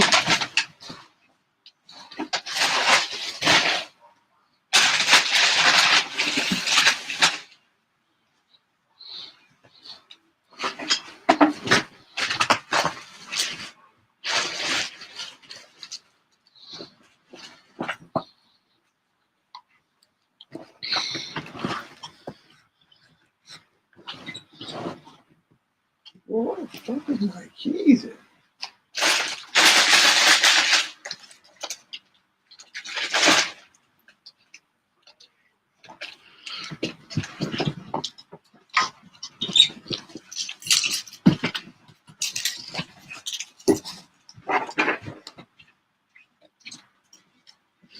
What happens when you don't go outside?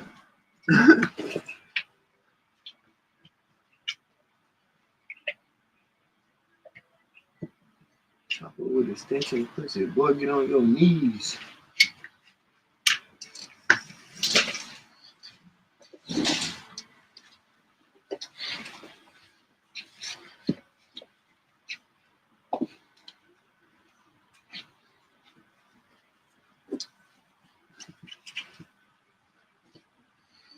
Yeah, well, I one thing, losing love.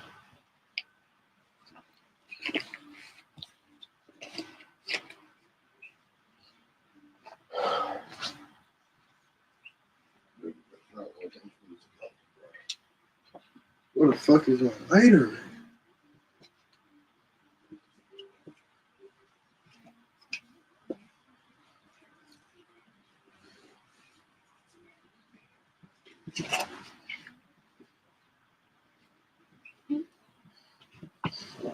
Excuse me. What do with that?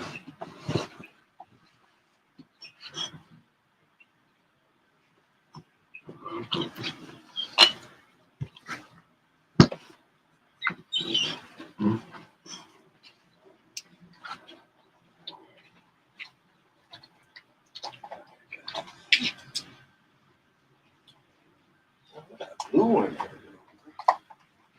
I meant to buy that just still in there. If I leave this year for a while.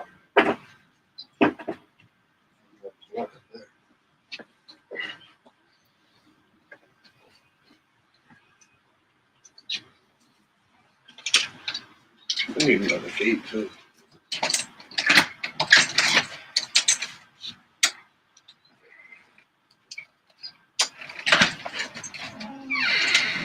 Chopper be that chopper too.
Oh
shit! I forgot I'm streaming on my phone.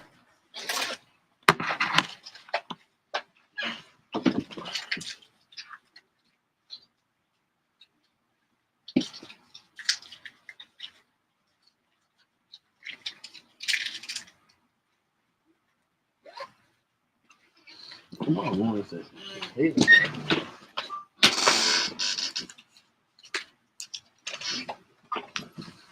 Where nigga at now?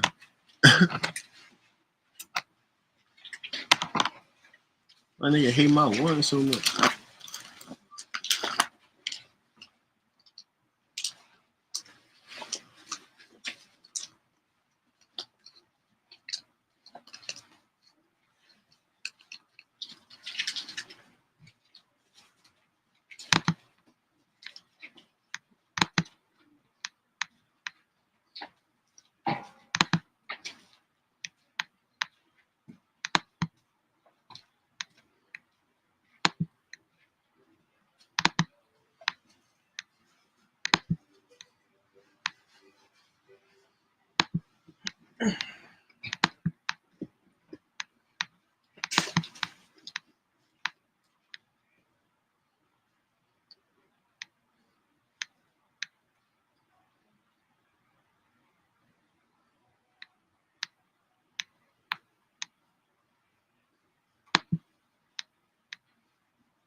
Bro, I'm on YouTube looking for like a gaming.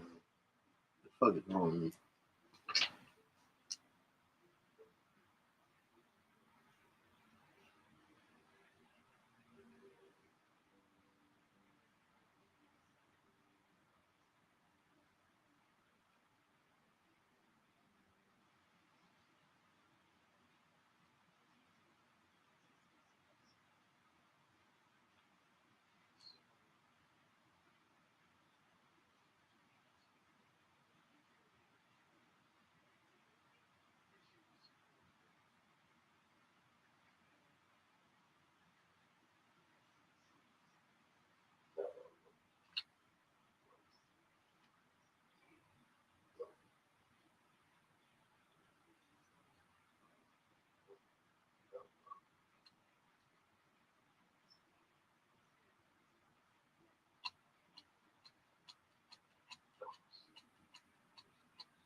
No way the Pelicans won.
Hey, Fagan, how you doing? Good. I'm doing okay. What you been up to? No, much. I know that's right. Did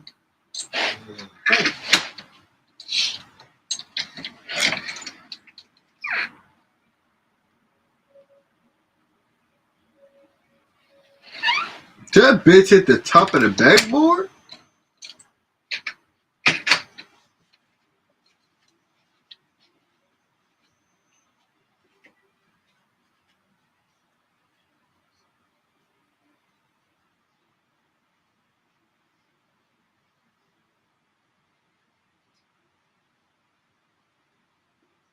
Hey, what you gonna do with them liquor bottles? Which one? You gonna keep them or throw them away? Oh, look at the bad one in the trash. Well, why you ain't put them in the tray? So,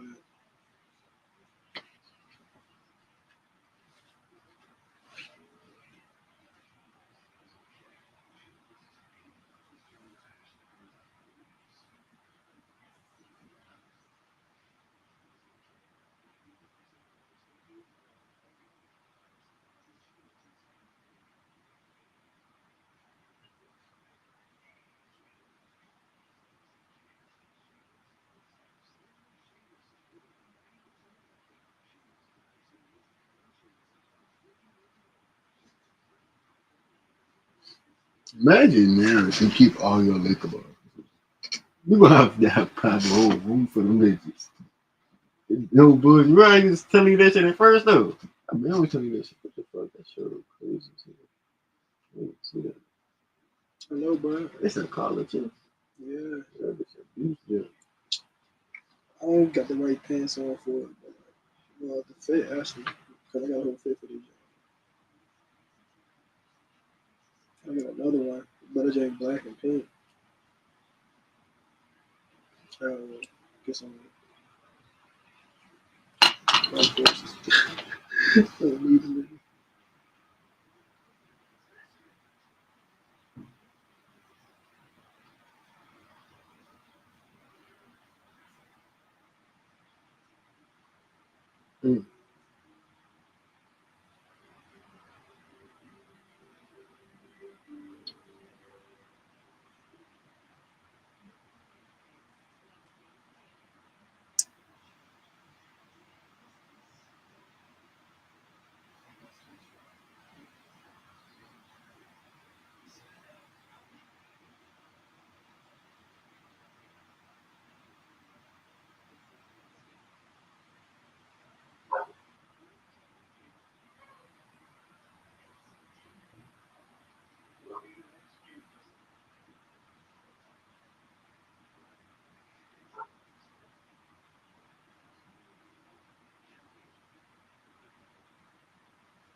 Yeah, but that troll is so funny. That nigga said a fucking auto.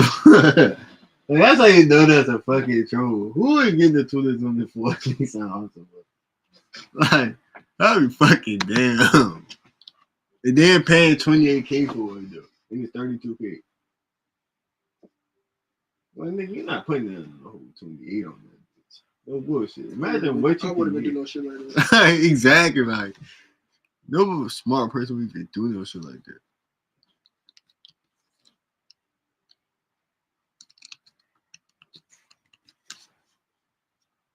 They knew that shit was gonna turn me up.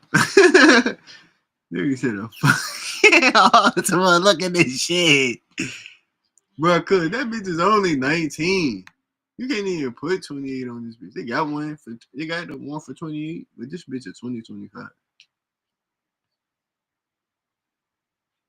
With the 2024, that bitch 19 on this bitch. Like imagine.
I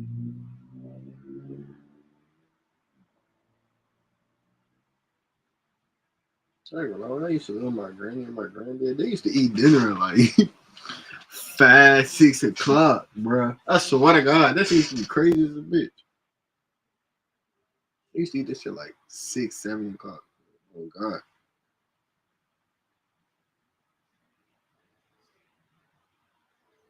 That shit used to be funny as hell. At our house, you never knew. Nigga be up at 1 o'clock, eat dinner. That bitch get finished at 1 o'clock. Oh, mama. That shit used to be crazy.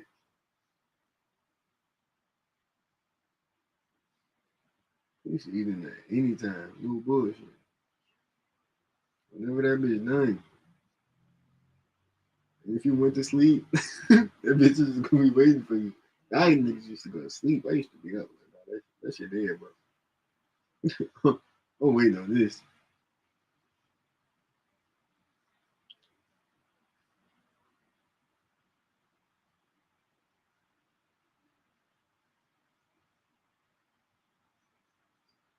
Oh, bullshit, man. Oh, I'm not going.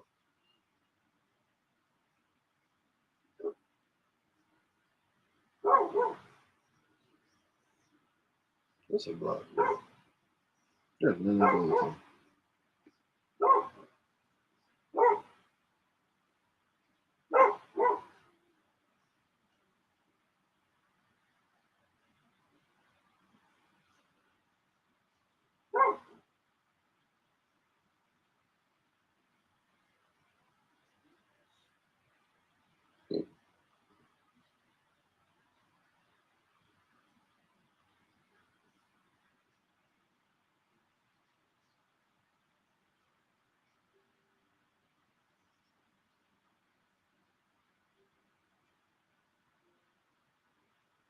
This nigga jaw is so good.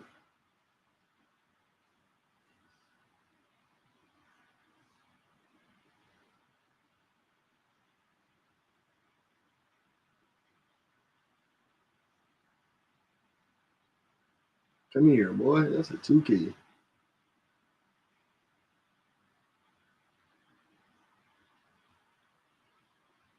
Fuck this shit. He set them off. They got another turnover. Damn. I thought that was on the commercial.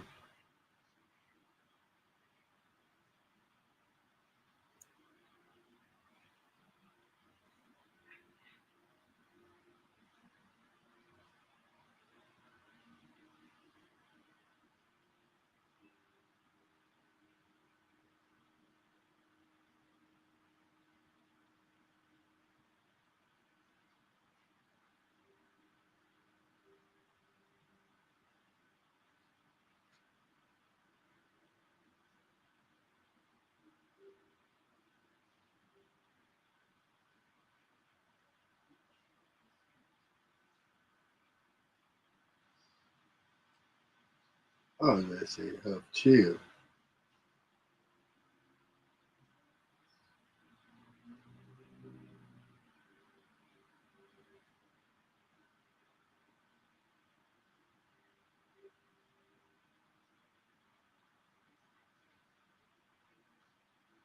Oh my God, Jones killed that bitch.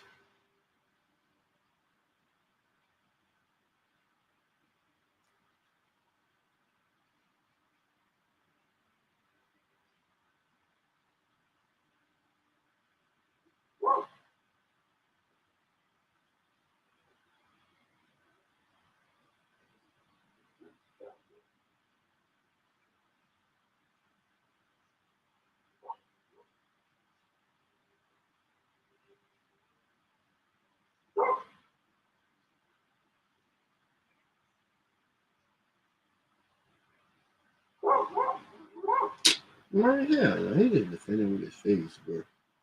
You gotta get your head out of that bitch. That shit crazy.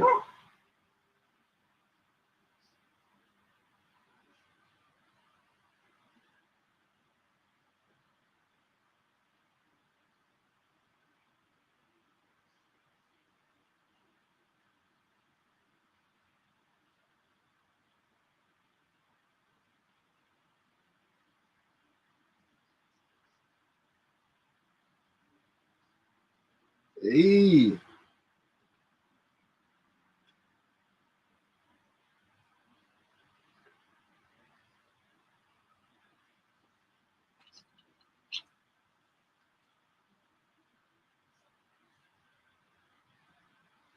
Oh, that bitch on TV.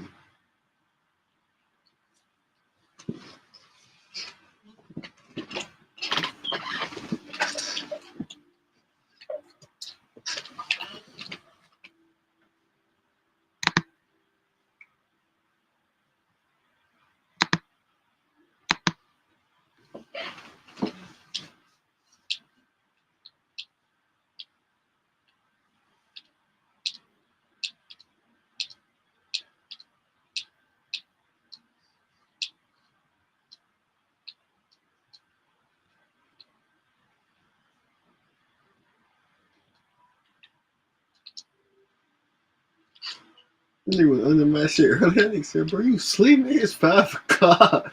I woke up, that shit pissed me off. Like, bro, what the fuck?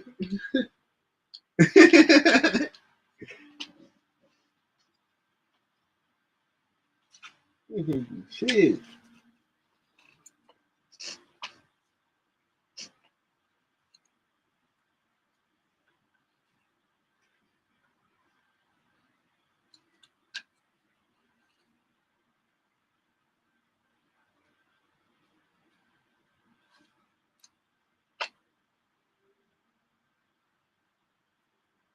Then since I started motherfucking cash app niggas, niggas on my cash app, but man, that shit, my phone was in my pocket when I was sleeping. That shit woke me up. I was even more heated. Niggas send me some shit on them bitches.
That's it.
Yo, what's up, Aiden?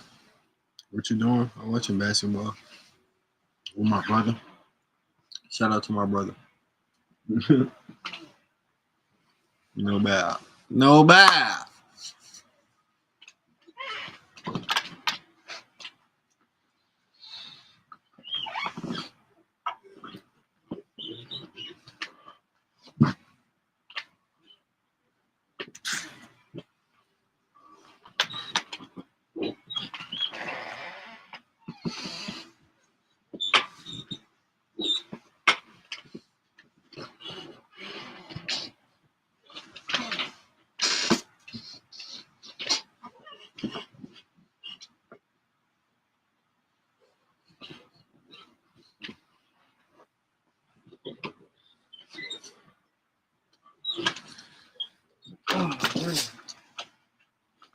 Damn, that's what I was supposed to buy. Another lighter in that bitch.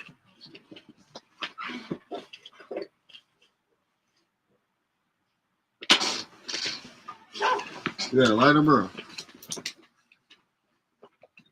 That shit got a couple flicks. Shake it on.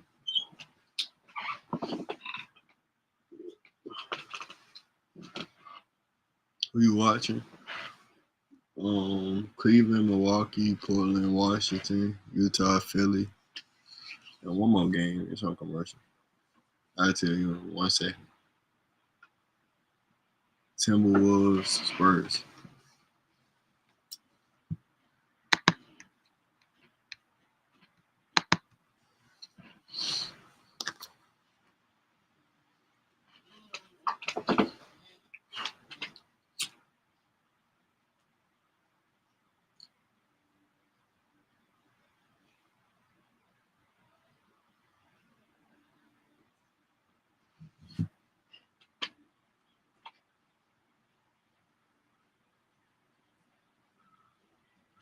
Damn, bruh. YouTube blackballing me, man.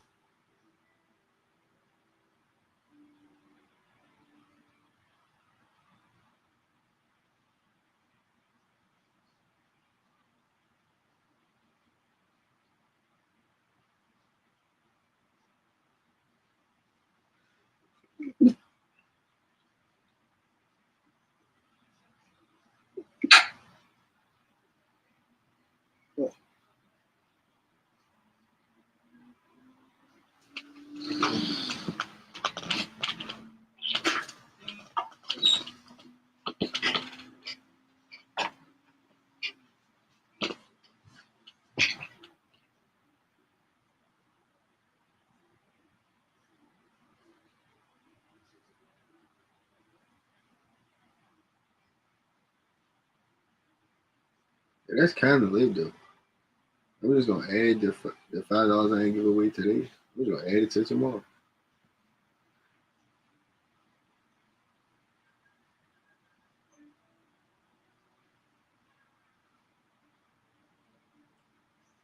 A bigger giveaway tomorrow.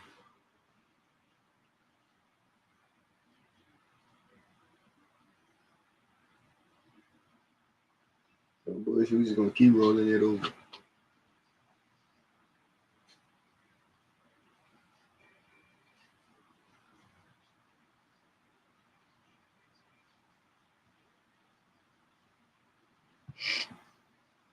Aiden said, yo.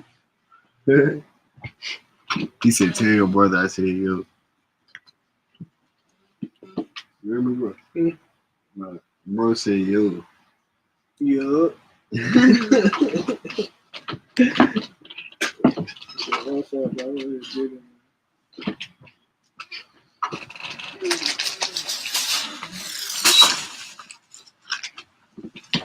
I got you, gang.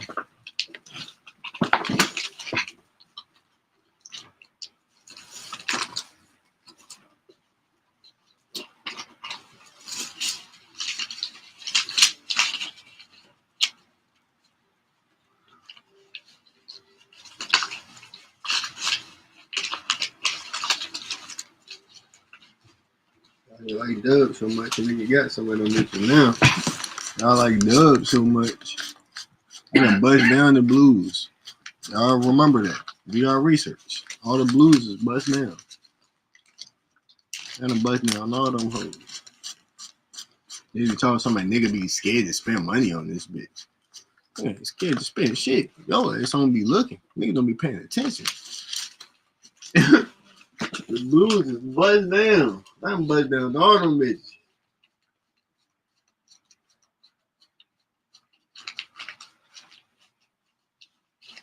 We still flexing, nigga. I ain't never gave a fuck.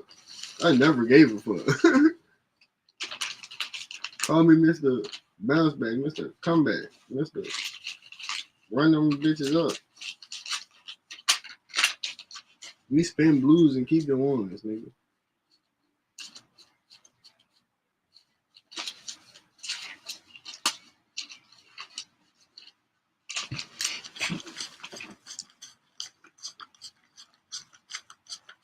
Yeah, every color in this bitch. On my granny. On my granny.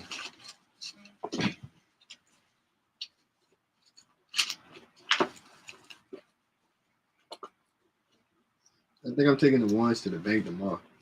Get some pinks. I'm gonna get some pinks tomorrow.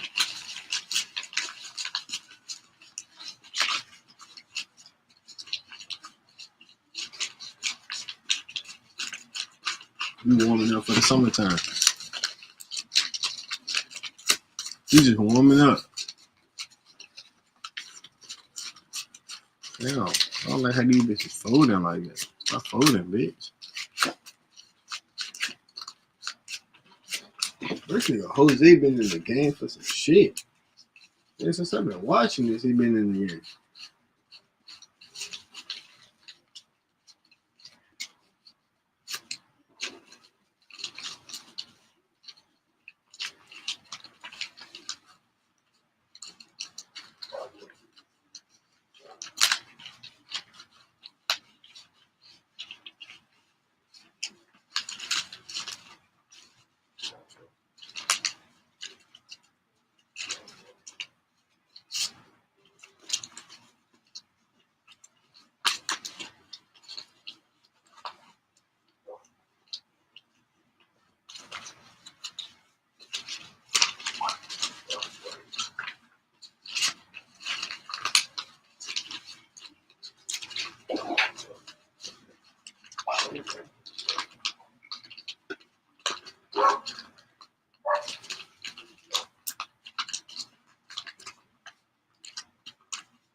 But this ain't even that much money, man. This ain't shit.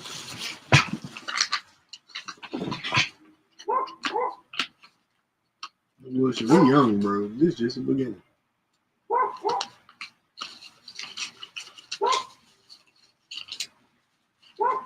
Remember that. This is just the beginning. This is just the first year y'all met me. No bullshit. Some of y'all met me this year, but like, some of y'all know what I mean. This is the first year. Just chill. This is just the first year.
Whole lot of weed. Whole lot of smoking. Whole lot of days I ain't gonna have to leave the house. No bullshit. Had to cop some miles.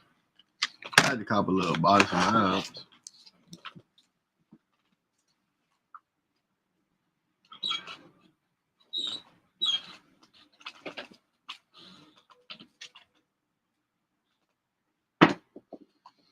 I gotta start breaking this new vape in. You know, the first couple of quarters will be this thing. Do that shit be like that for you? No. Like the first, I be like, I be feeling I keep my shit on like ultimate cost. So like, yeah, me too. No, I be feeling, no, I be like, the taste don't be the same. I be feeling like the taste don't be the same. I be like, it's stronger. Like the first couple days would be stronger, then it get like, the taste get, I don't know.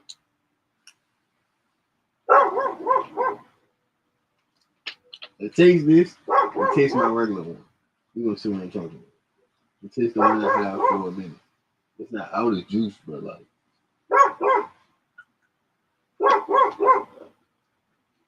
I take it. I ain't taste the one that hit that one.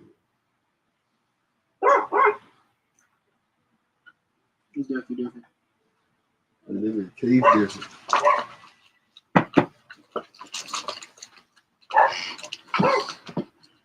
Tell your brother I say get off the damn phone.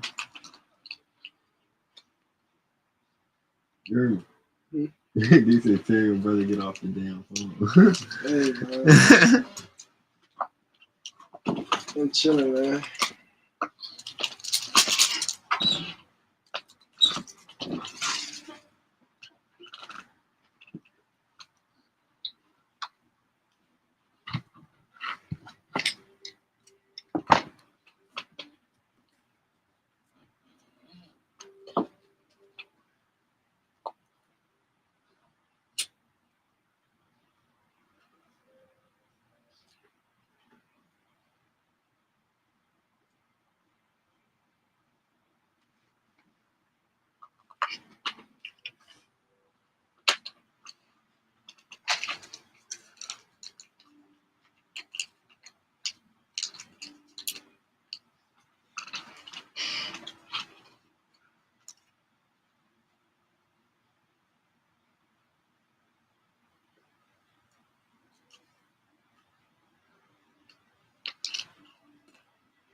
Bro, I told you already, bro.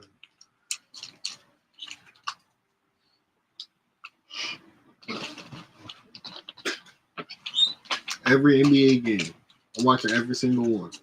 I got league pass. Every game that's on, I'm watching that bitch. No bad. I'm watching 4 games at once.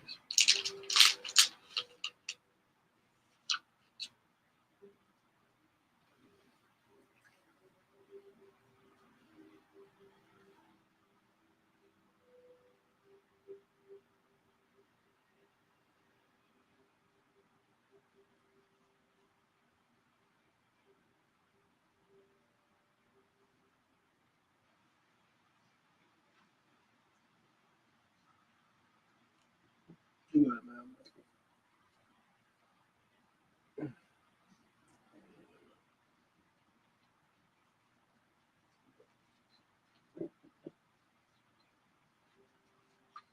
I'm trying to go ride the classic again. That bitch fun. I was bowling that bitch. No bad. That be bowling that bitch.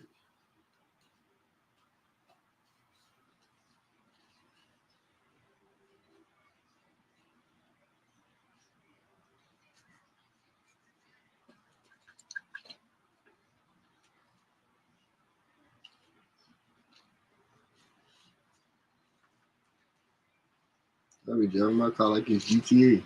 Like I ain't drove that bitch in weeks. I was bowling that bitch on my mom.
Don't forget that another.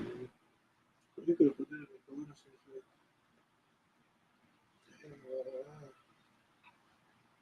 Dude, you can legit know, man. I would definitely put that in the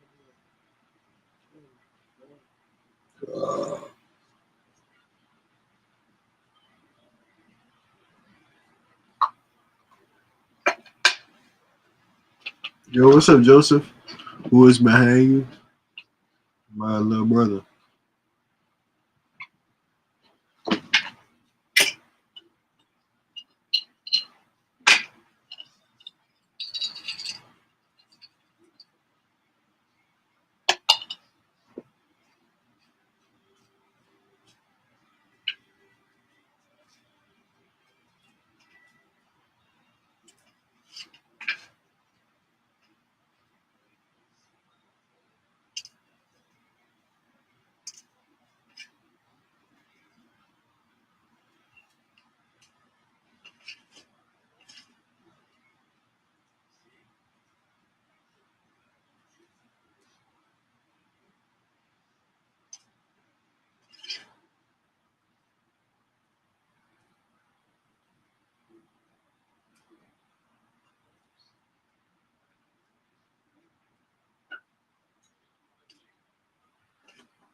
Pass it back, man. Crush my shit. That's all I got.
Bro, Joseph, what's up, bro?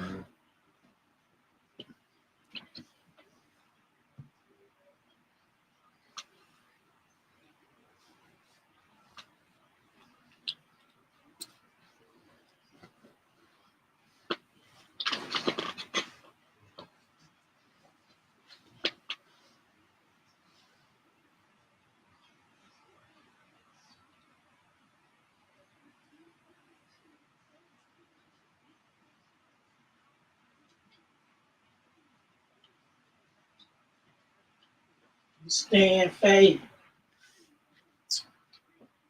Oh no. Huh?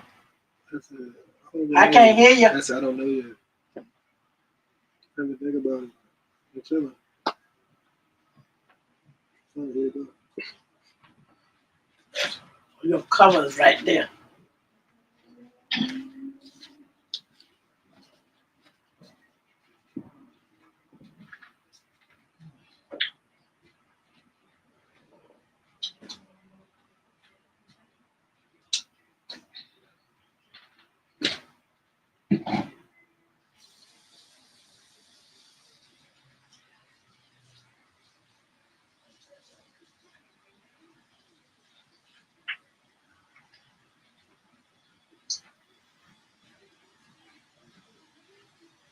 Yeah.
Man, what are trolls at, man?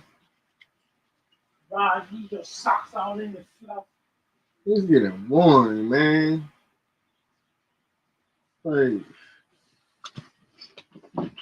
what are trolls at, man? I miss y'all, man. Y'all can come hate on me, man.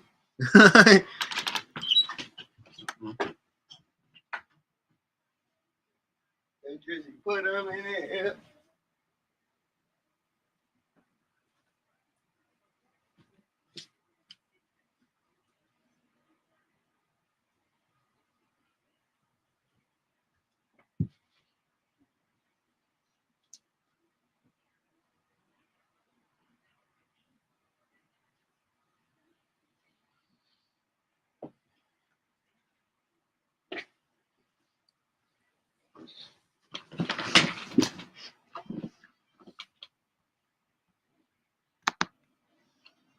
Go against the game, bitch. I triple there.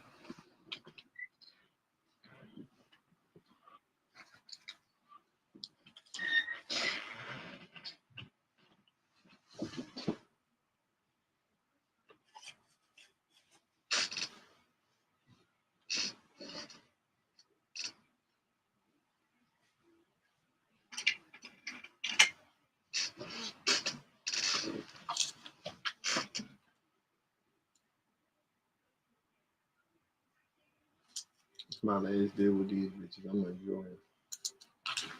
On my mama. My last day with these hoes.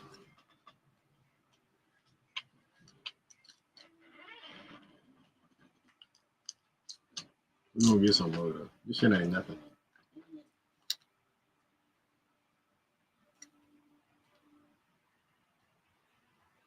No bullshit. I'm gonna miss these. I'm gonna miss this brick. But this bitch getting old. You gotta go. Niggas thinking this fake. I'm gonna have to change. I gotta change that bitch up now. I gotta change that bitch up now.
I'm pretty high. I'm not going back.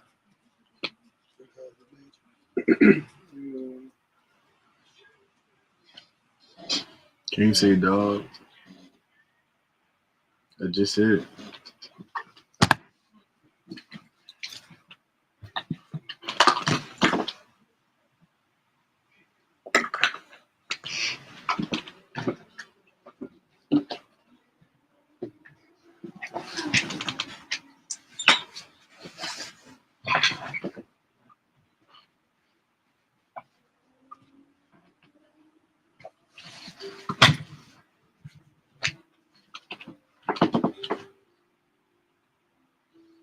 This nigga's out some good boy.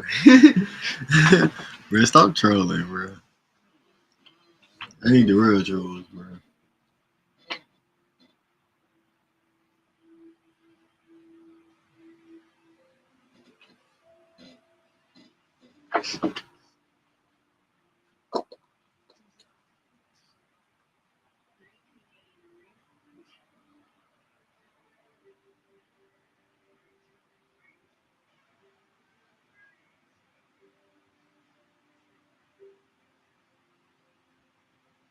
But nigga got 6.5K in the last 30 days. Damn. It's like, and since that break, I came back with that dog. Y'all can't lie. And since that little break I took, I came back with that dog in me. What the fuck?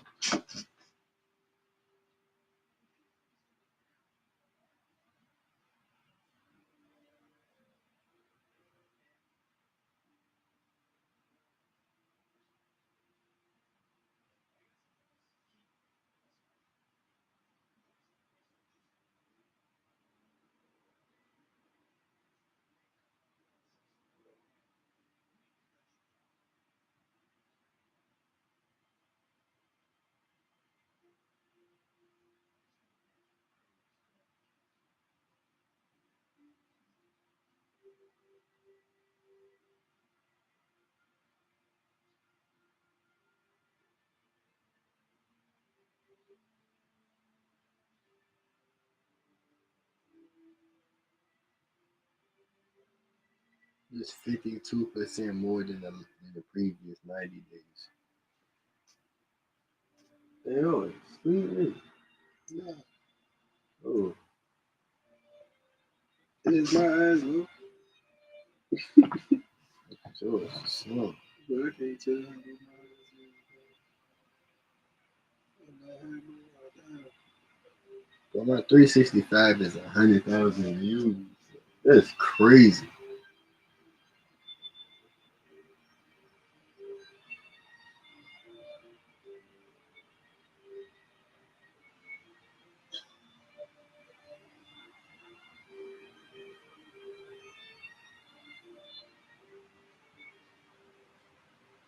That's low key crazy.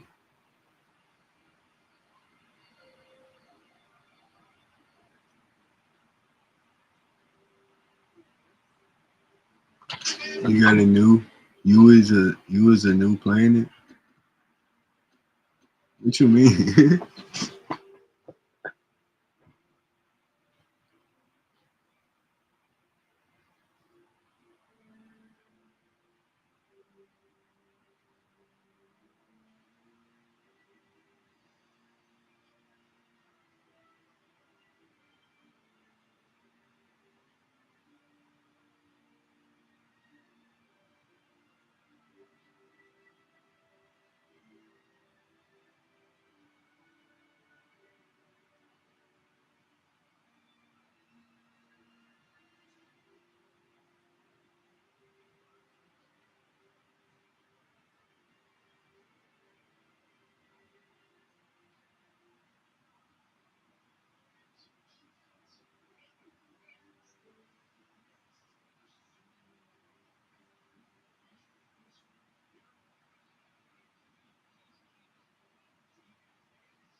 Nigga Jalen Wells said, "What the fuck wrong with this nigga?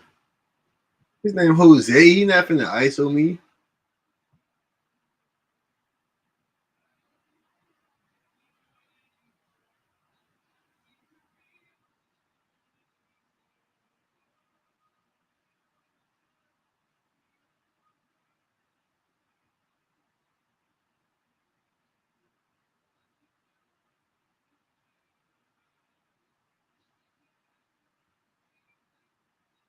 This nigga is a joke. This nigga Jose is wildin'.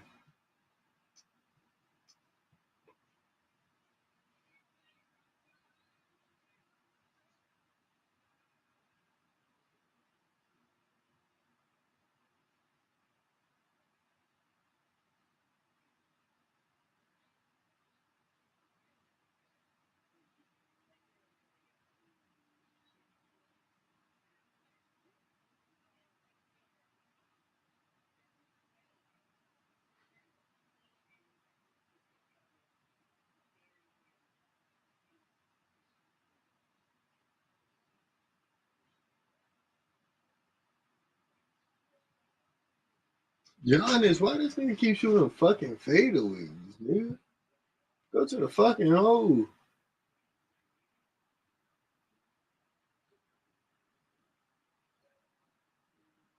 Nigga, this nigga can't get a rebound. That nigga get a rebound, bitch.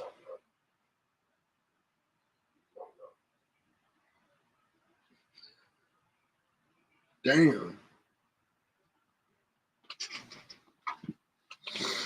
Your phone died?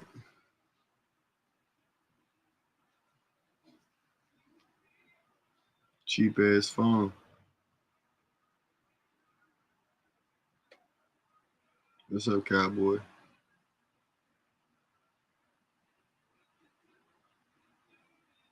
You wanna troll, nigga? We can troll. I don't like when I troll.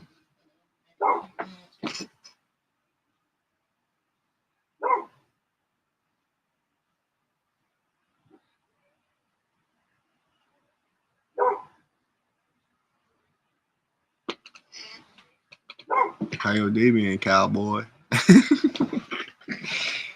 How your day been, cowboy?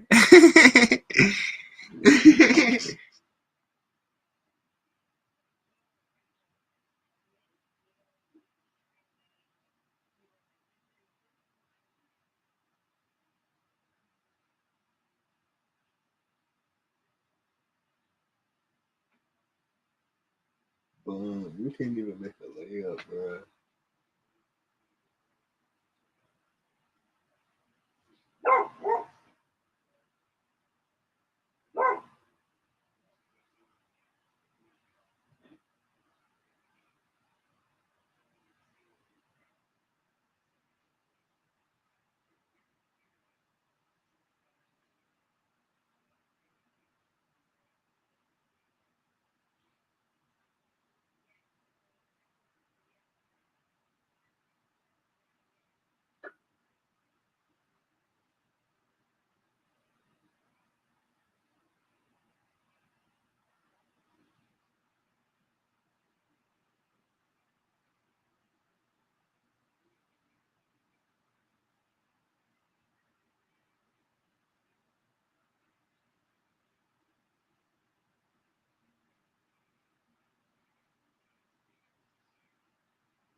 Hey, bro.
Spurs versus T Wolves. T Wolves. Timberwolves.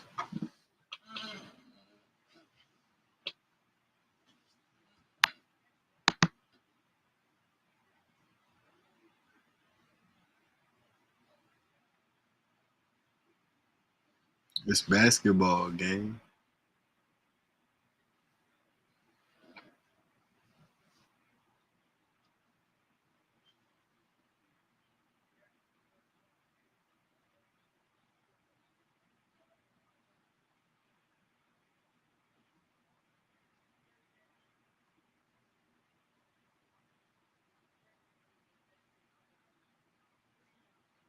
You used the wrong note. It's KNOW.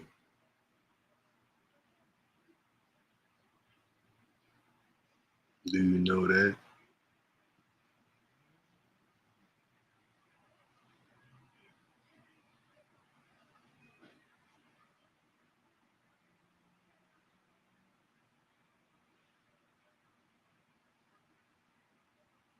I'm talking about your grammar.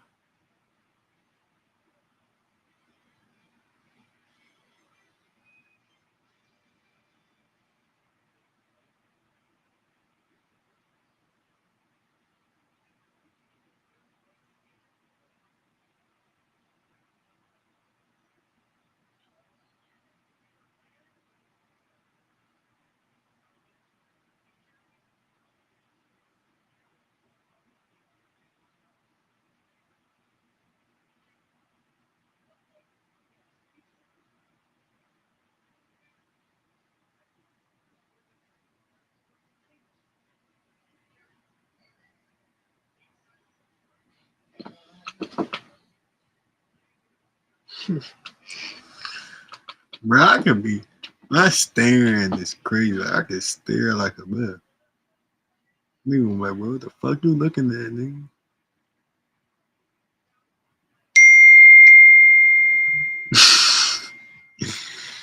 Yeah, this nigga funny as hell.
You smell like an exotic.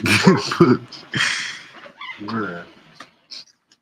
Hold on. I think you said this yesterday. Yesterday he said you look like an exotic something. Tell that nigga stop reusing jokes, bro. Yesterday he said you look like an exotic fucking. What the fuck was it?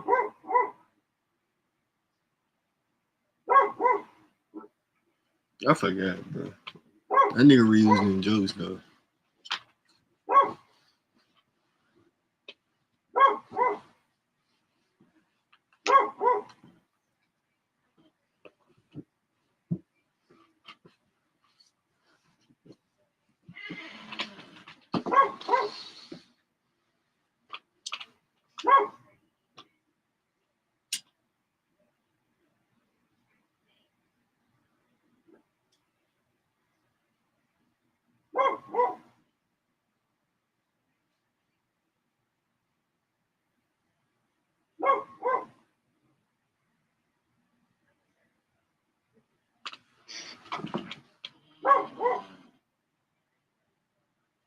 McGee. Who the fuck is that?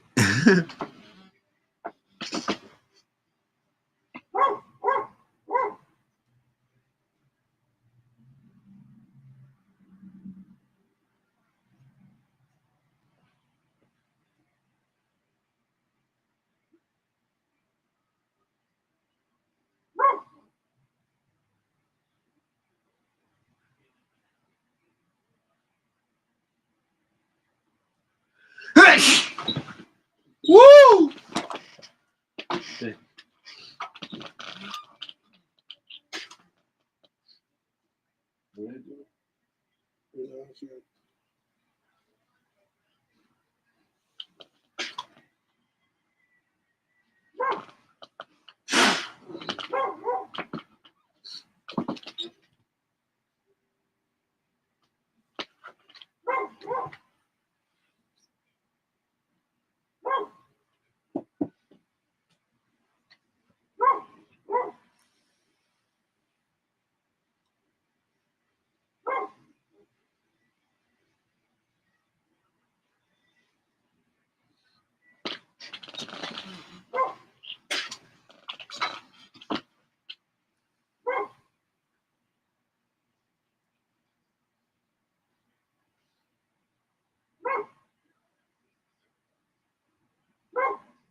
Yeah, kangaroo.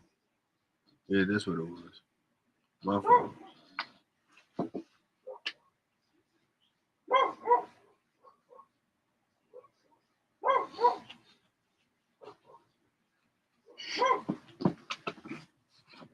Just start throwing exotic on top of animals. You're gonna be just like him. Exotic rat, exotic kangaroo, exotic bamboo. Just start throwing that bitch on animals, bro. You gonna so good at this. Exotic llama.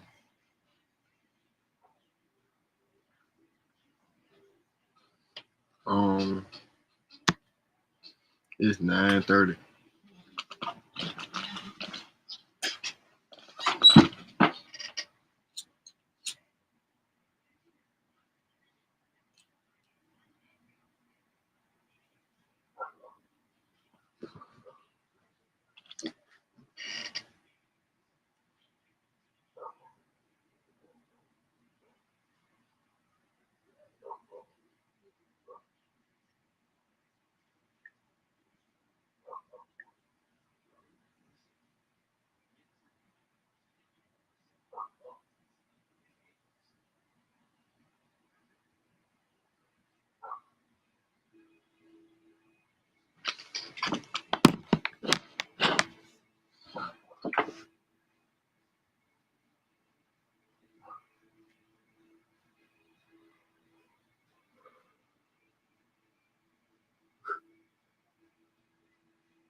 That nigga got 123 guaranteed with the Browns.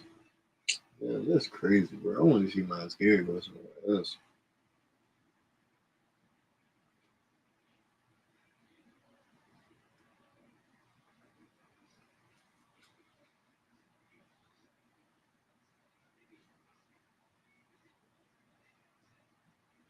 DK with the Steelers? Oh no, that's hard.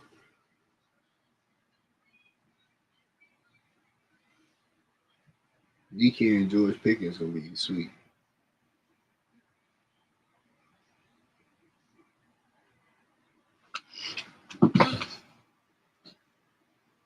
And again?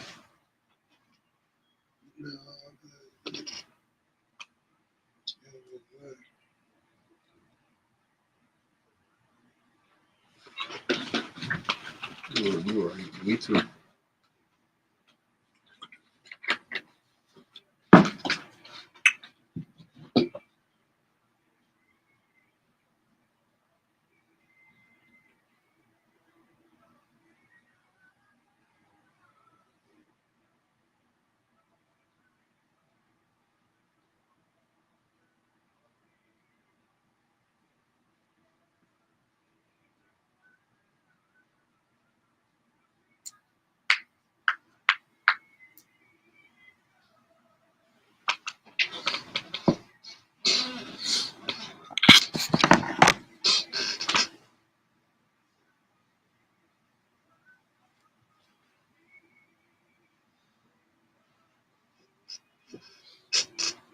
You want some noodles or some shit?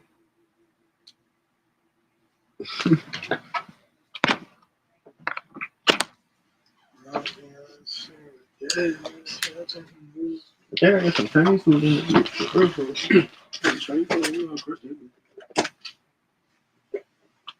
This is good.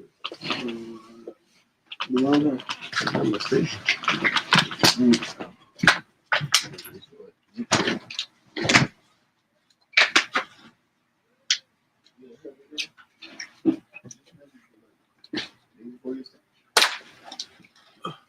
Ooh, you might want to put them in. So it's like this. That's a problem. The other shit, sweet and sour chicken.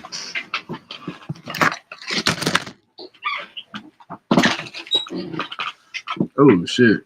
Man, y'all know, bro. We in the trap.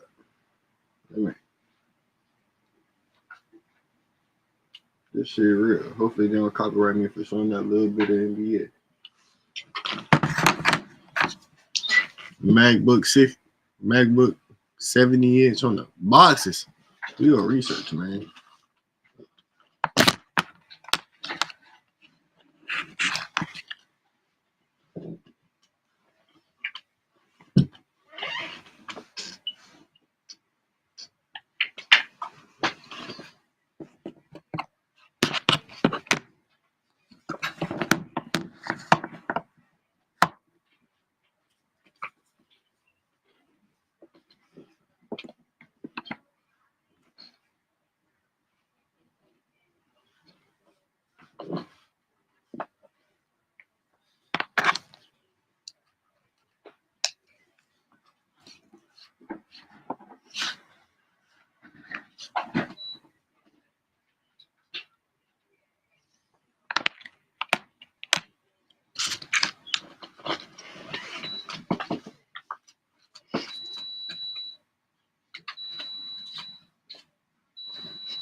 Niggas might as well burn the rest of this.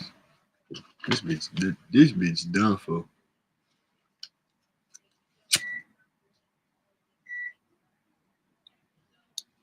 This bitch done for, Jared. Niggas might as well say RIP. RIP. All live him. Broke a burn up in the ashtray.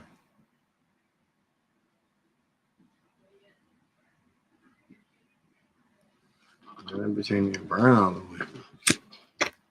All you, bitch. You draw my life.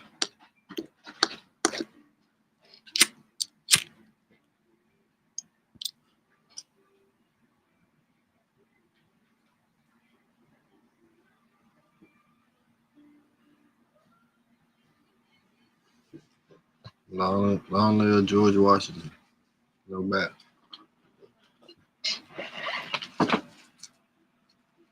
Long live George Washington, man.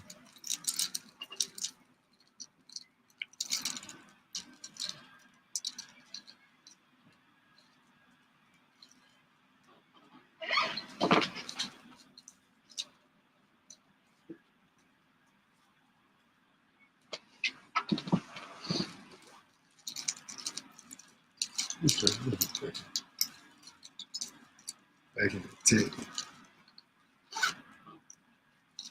Put the bitch back in the tech.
You know, hit that nigga with an in and out, cross his ass. This nigga young or some shit. I'll be way better than bro. But my mama, if I was 6'11", bro, I'd be crazy. Bro, I'd be in and out, tween to the lane. Hey, I'll be better than LeBron. No bullshit. Like, I be watching this nigga. This nigga's some shit. What is he doing?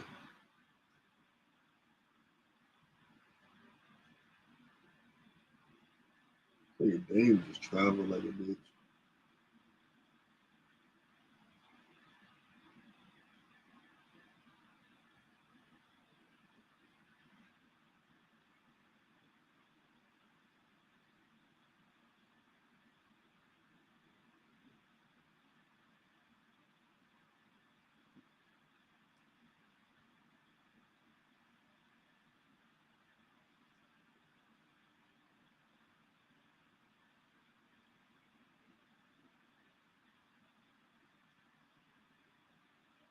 This nigga Jose Airball.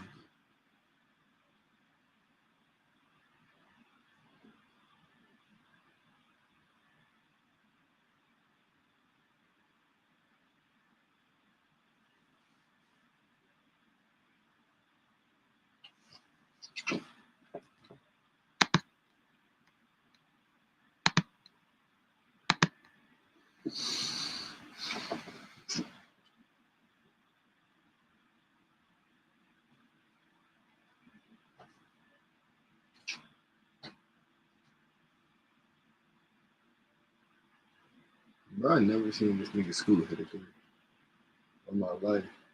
Where was that too, man? What the fuck was that?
LaMelo Ball or Ja? LaMelo.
Uh,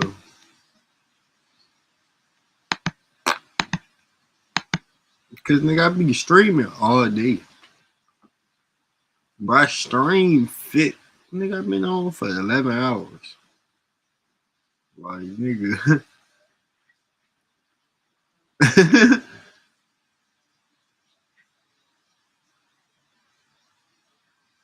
No bullshit. But you're like, you just the last one watching because, like, you here right now. If you leave, somebody else gonna comment on it. No bullshit.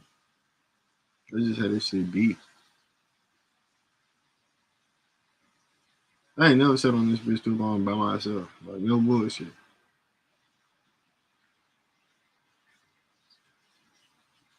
Unless I'm just on Kick and Twitch. Kick and Twitch, though? Nah, that hell you right there by yourself. No bullshit.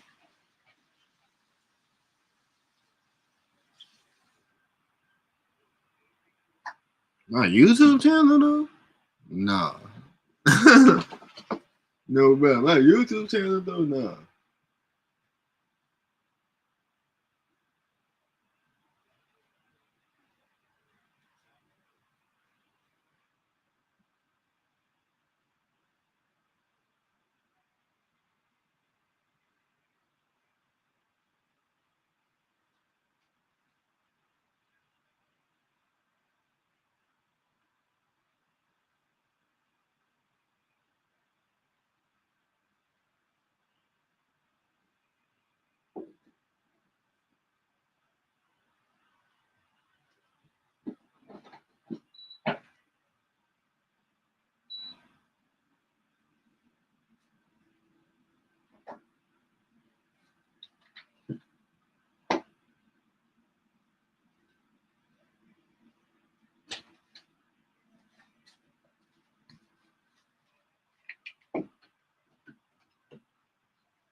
This shit really, like, be having its runs. If you look at this shit really, gang, it's like this shit be having its runs. Like,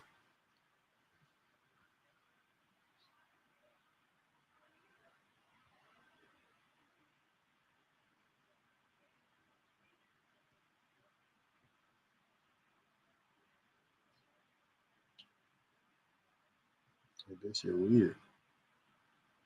Mm-hmm.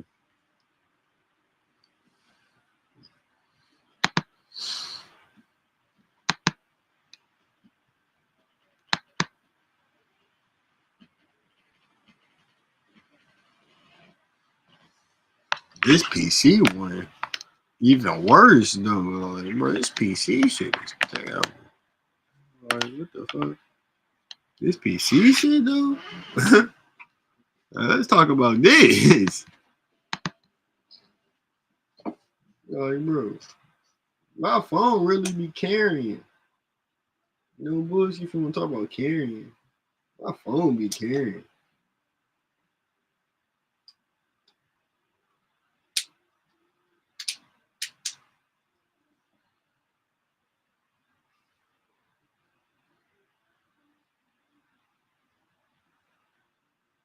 No bullshit. Even for a day of reacting, my phone still be carrying. Even when I do be reacting to shit, legitimately.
Damn, this nigga Nas pulling like he be doing for me on 2K.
Man, I should have did a money line. I said the Timberwolves too. I should have did a money line. I'm telling y'all, bro. I ain't even gamble today because I was streaming on my phone. I should have put in some parlays. Matter of fact, it ain't never too late. We got one more game. I'll go 1-for-1 real quick. A quick little 1-for-1. Like, bro, I be knowing this shit.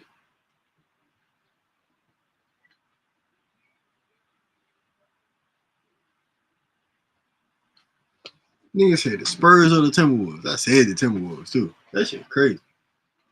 I should have put some money on that shit.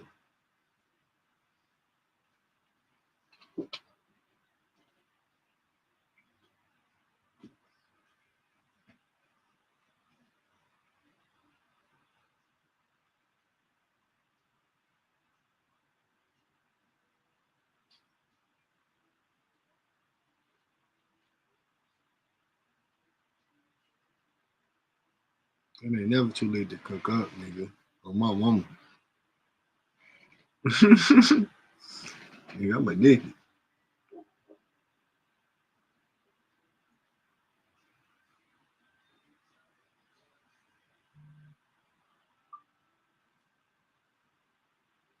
Who got the Clippers too? And the Kings? Do your research. This should be an easy one. Zubaj 15. You feel me? Harden for 15. DeRozan for 15.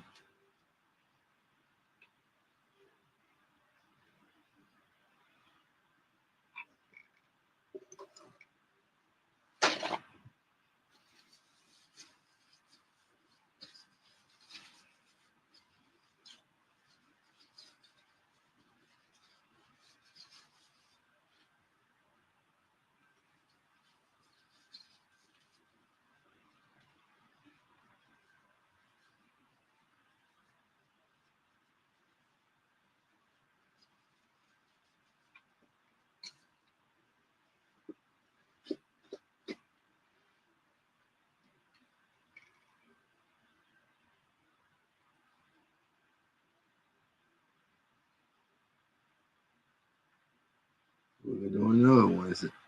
Zubaj 10 rebounds. Zach LaVine 2 assists. Zach LaVine 15 points.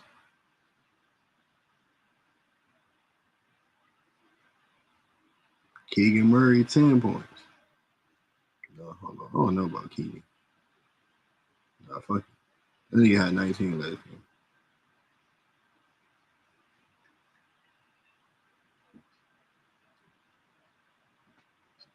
That's it.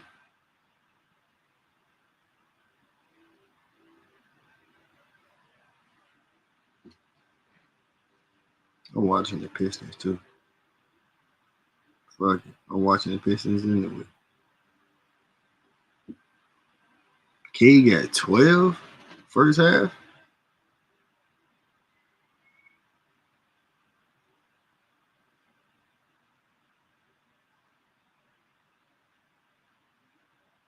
$25.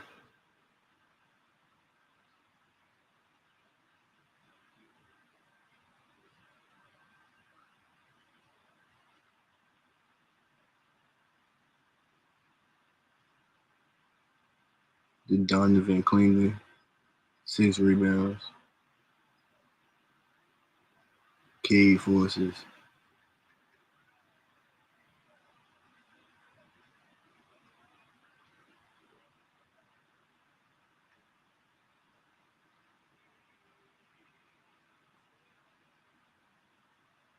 Yeah, why they not trying to put this bitch in?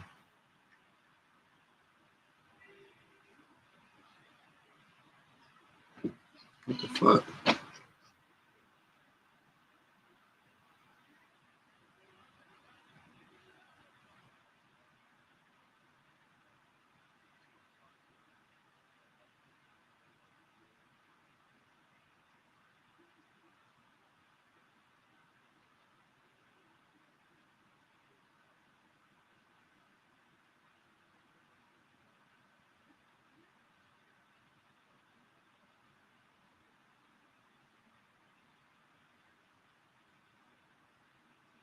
Damn, don't do that one. If they not let me put it in, it's a reason. Just trust God. You feel me?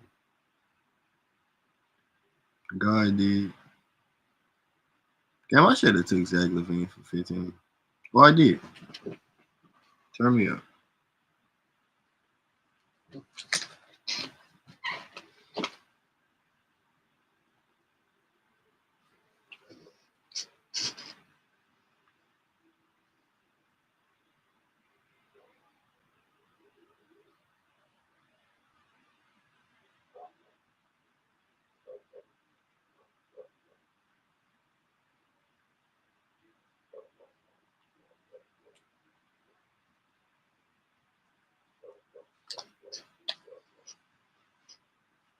That nigga Dante.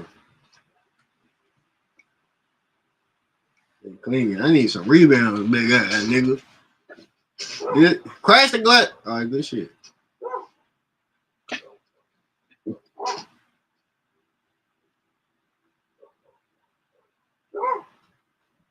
need some rebounds. Stiff ass nigga. Get that rebound. Good shit, boy. Frankenstein looking at nigga. I need some rebounds. Crash the glass. Get in the fucking paint, boy. Yo ass 7'5". What the fuck?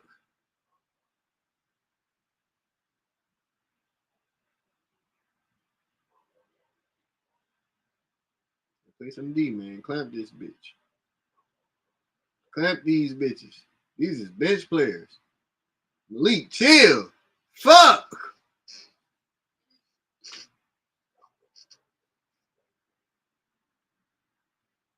Get back on D.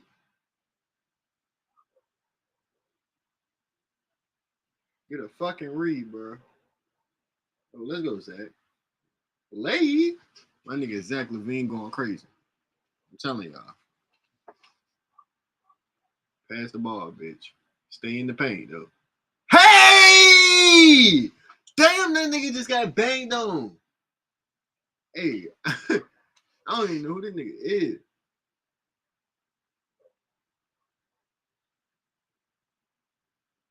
That nigga Isaiah Stewart just got posted.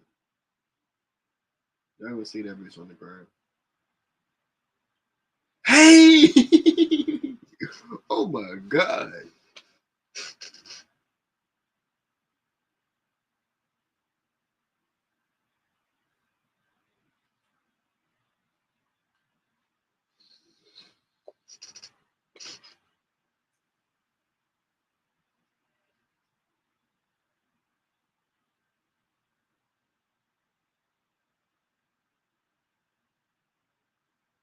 Damn, bro. Cleveland is so good, man. If they go into Milwaukee and beat these, man, this is crazy. They might make it out these.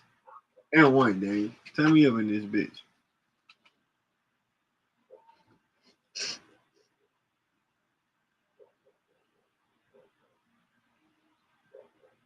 Bro, every time I take Keegan for points, this nigga Trey Lyles want to turn to Kobe.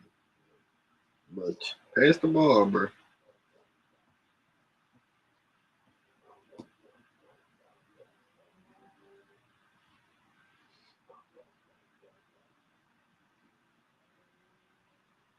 Oh, yeah, Keegan.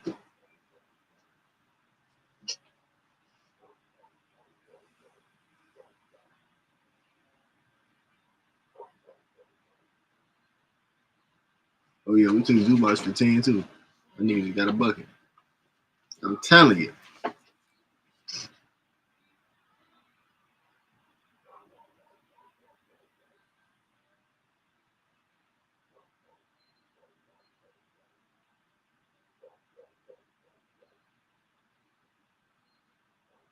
I think I need Harden for 15, but what the fuck is Harden doing? Harden at 3. Come on, bro. I need some more points, though, man. Oh, my nigga at the free throw line. Let's go. So let's speak of my nigga. He at the free throw line. I need some points in the game. Break that bitch. Come on, bro. Damn, Zach. Nigga just plucked your ass at half court.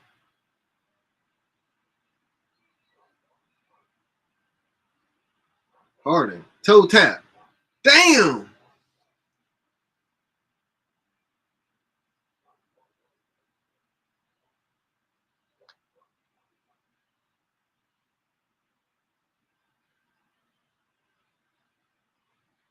Come on, Zach. Let's do it.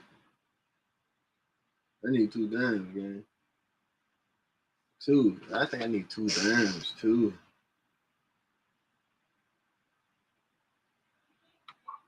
Oh, no, I ain't put the 2 dimes on that bitch. It's good.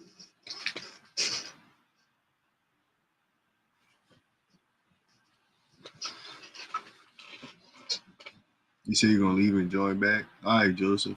You have a great day. I mean, you have a great 5 minutes. Hold on, why in 5 minutes? Like, what the fuck?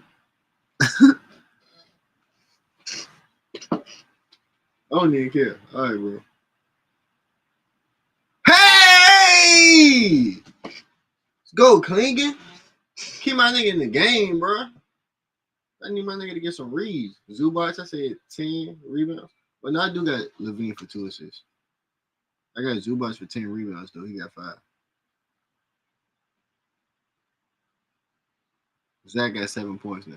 Turn me over in this bitch. This nigga DeRozan haven't scored, though. I needed Zubac for 10. This nigga got 8. I need DeRozan to snap. I need him to get on his Kobe shit. His fadeaway mid-range shit. My nigga averaging like 25. No bad.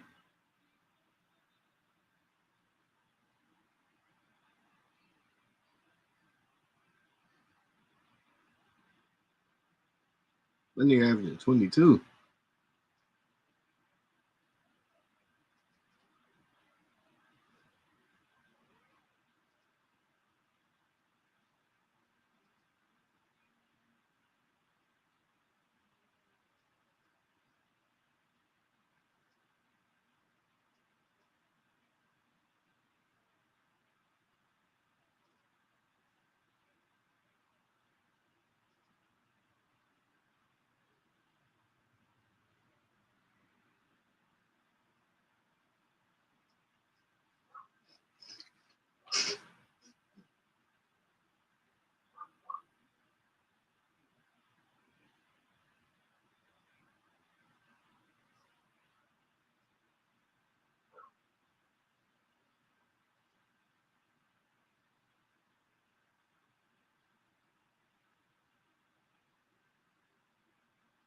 These niggas just choked the game to the Sixers.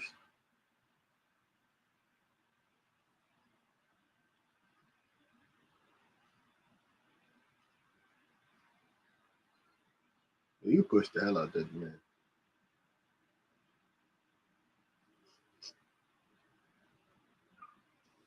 Oh no, they ain't choked. The Sixers won.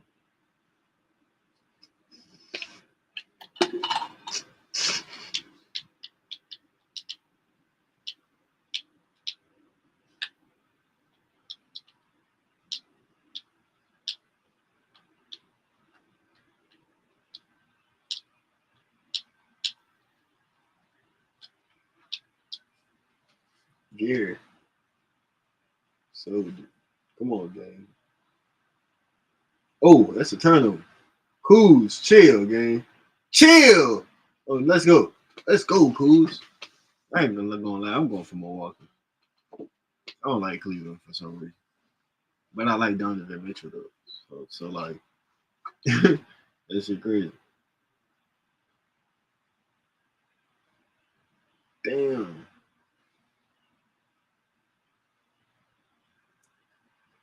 These niggas lost 10 games. That shit is crazy.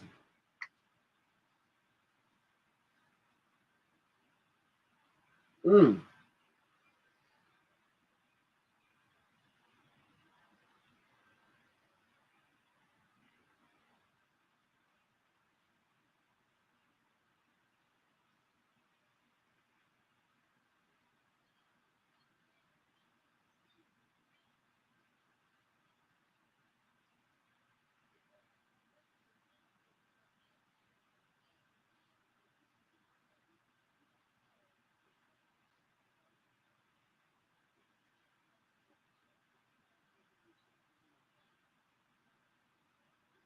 Dang.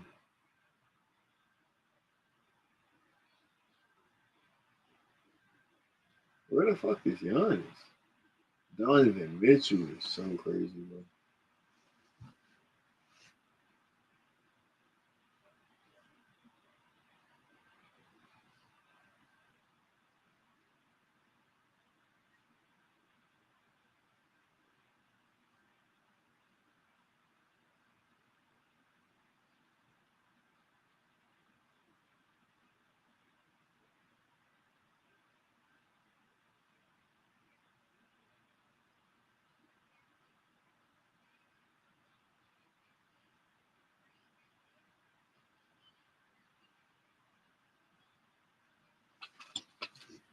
Fuck.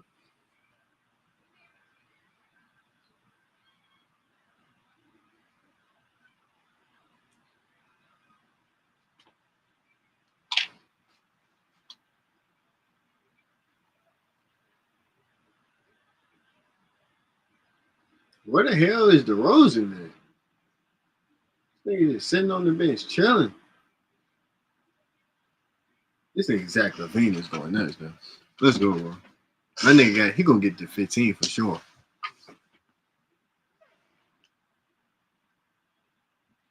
That nigga said, cause my timer go off. What? Do that even mean? You back though? Harden. I need a toe tap, my nigga. I need a toe. Another man. Let's go. I need 15, Harden. Let's do it, bitch.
Bro, Sora, I need you to chill, bro. Swing that bitch the cage.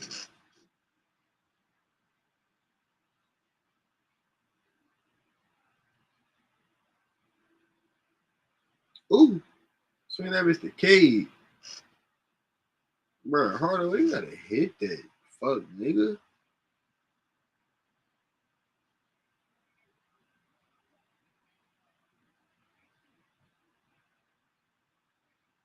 Thinking, come on, gang. You gotta chill. I need you to get rebounds. You got 3 fouls in the second quarter, bro. Come on, bro. I need your rebounds, bitch.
gun, bro. Please. Bro, I don't even care. Fuck that nigga, yo. That nigga sucks, bro. Mm.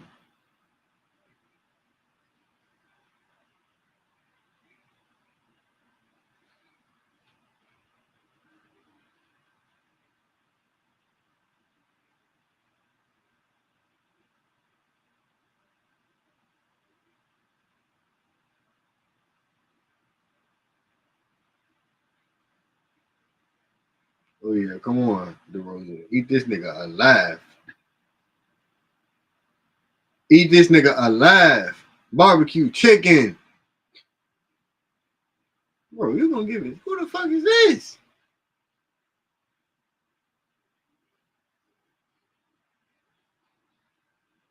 Oh yeah, Key. Give me my money, man. Give me my money.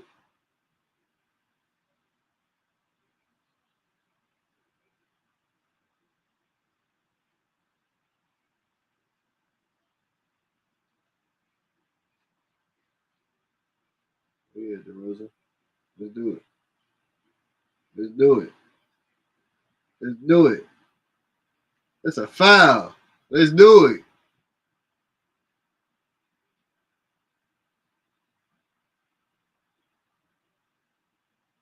Come on, Key. Shoot the ball, bitch. What are you doing?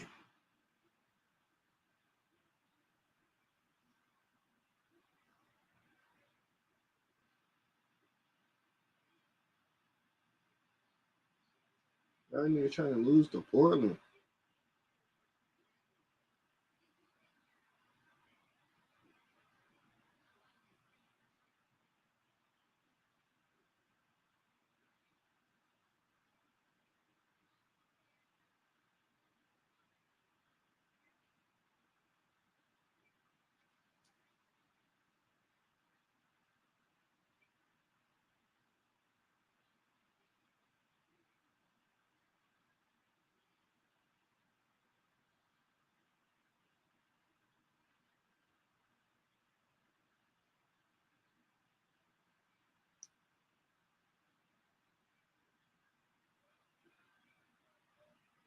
I got that same shit.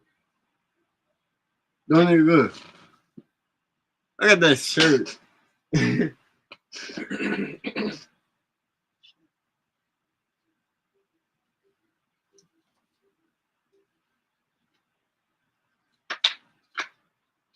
Work him. Work him. Keegan, let's go. Let's go.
Oh my God.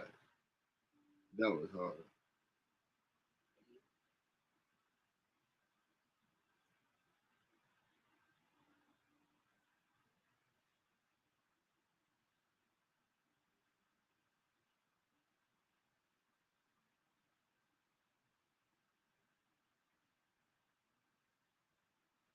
Wow. This is a bum.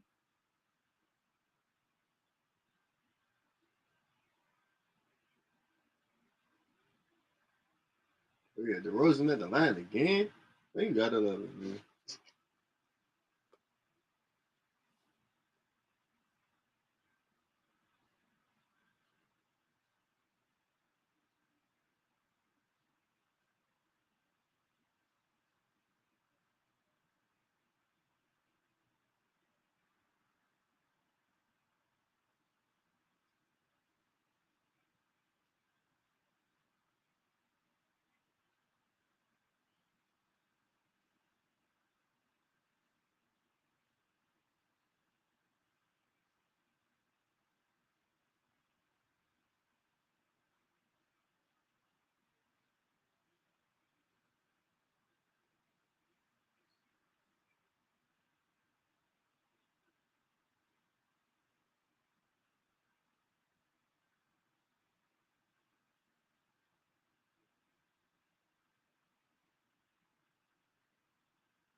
Trey, what are we doing?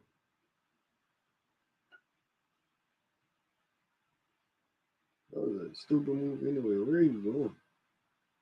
Hey! Let's go, bro. I need K this is. This nigga still alive. I need Jalen Duran. Hate that bitch. I was ready to take him for 10 points too. That shit crazy.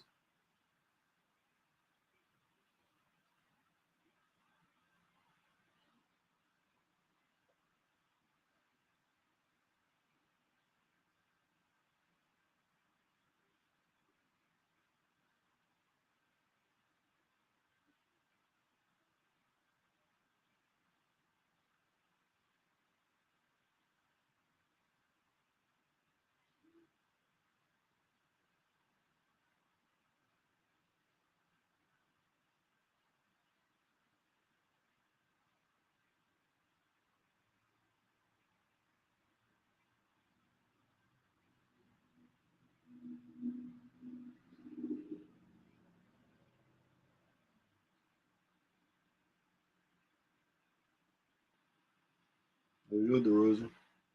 Work this nigga out. Hey! Hey, who the fuck is this nigga?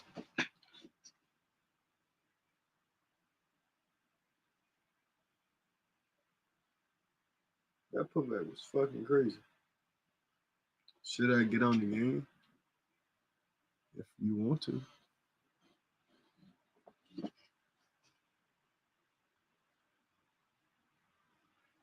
That's crazy. I say it take Clingan for 6 rebounds. This nigga got 6 rebounds at halftime. Just listen to what I'm saying,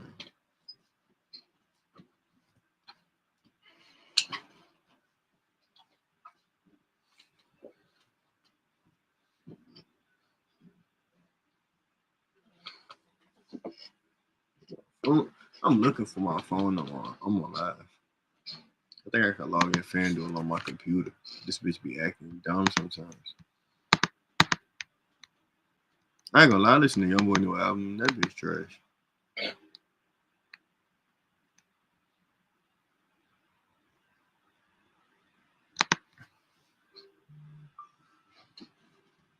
That bitch. That bitch trash. I expect way more.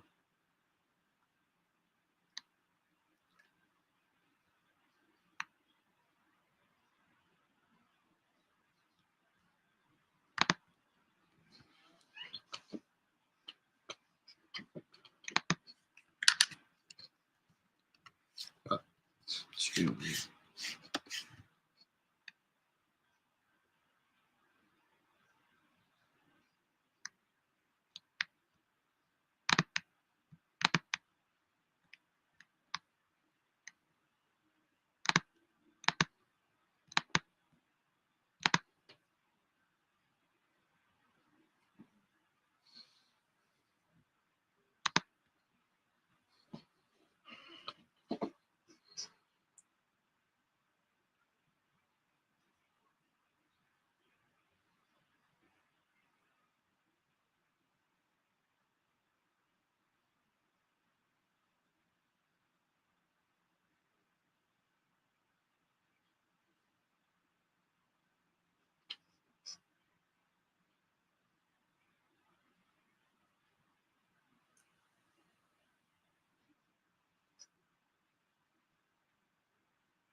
Missing one phone.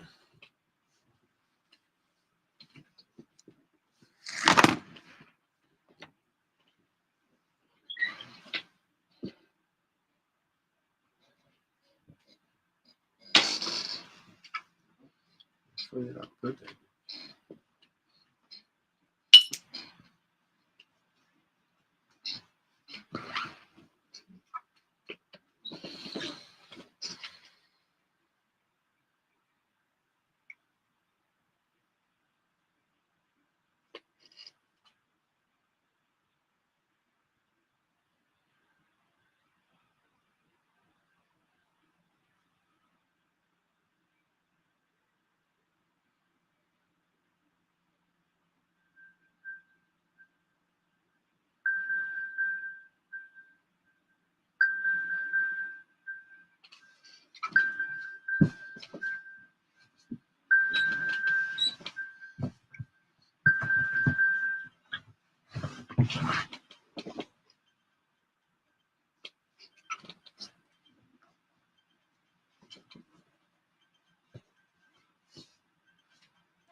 Bro, this nigga Beatrice requested $1,000, bro. What the fuck?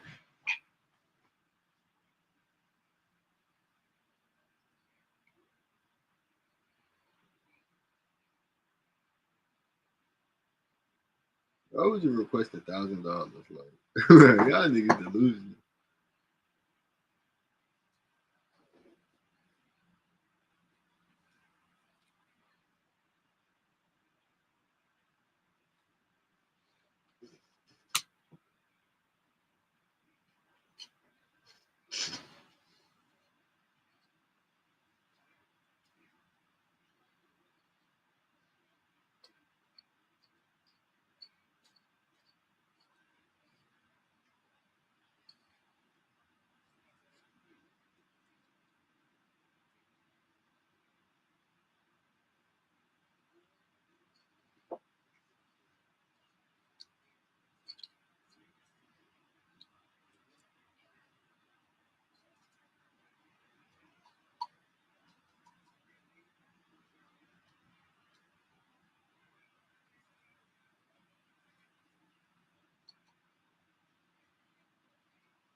hibachi frying niggas with these motherfucking chops.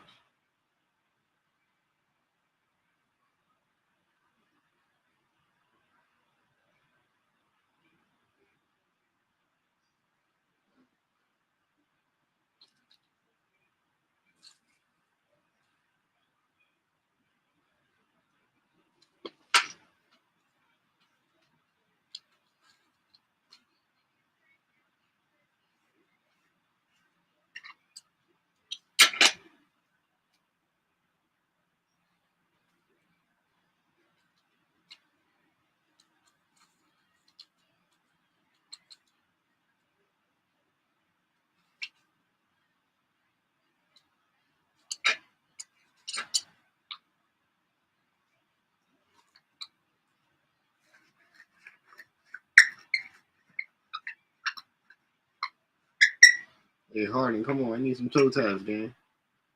Let's go. All the way to the bucket. Let's do it, bitch.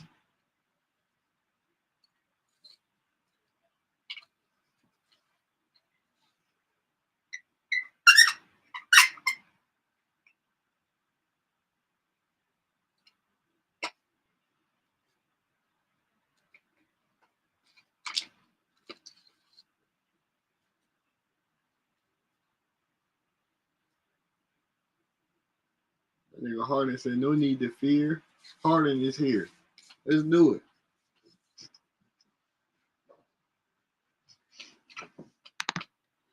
Oh yeah, man. Exactly what? Zach LaVine got 9. DeRozan got 9. Harden got 9. We only at halftime. Let's do it, man.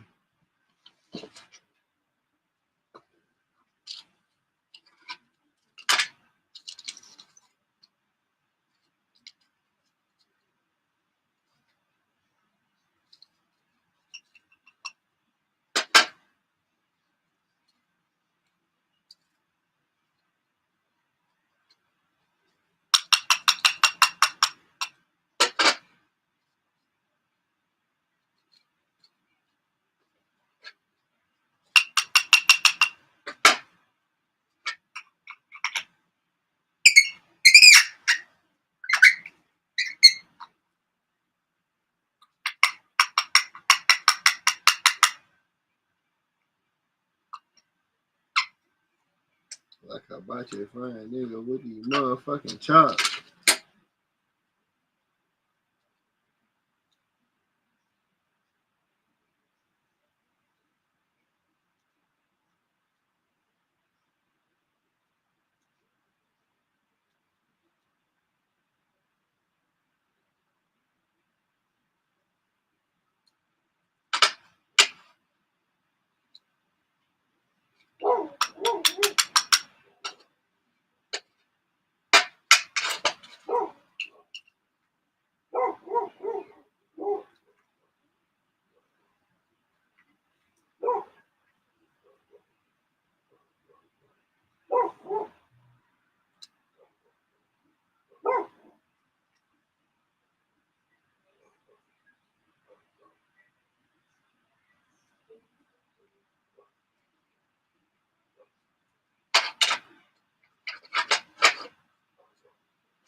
You trying to go pick this gas up from me?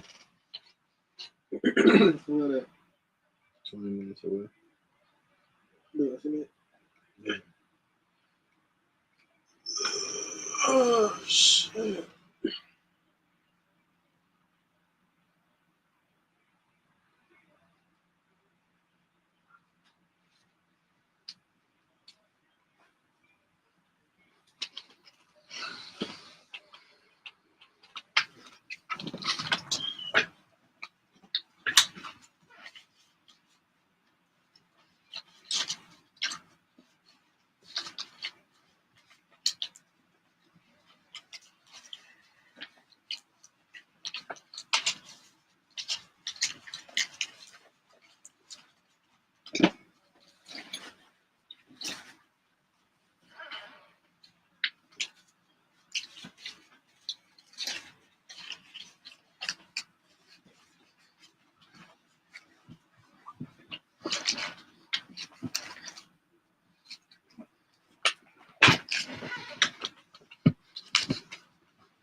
Let's go, exactly. Green.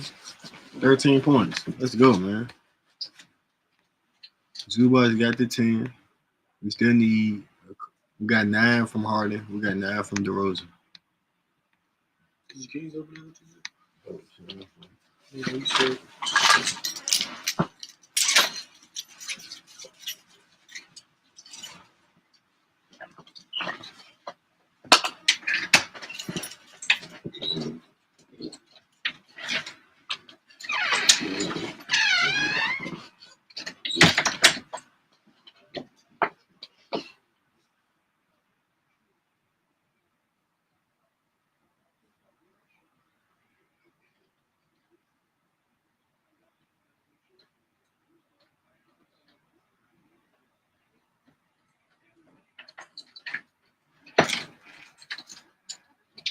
Yeah, you got something like that.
I think K got my 25. I forgot I did a K bet. What a K bet? That bitch gone already. I forgot all about it. Well, no, they didn't let me put it in.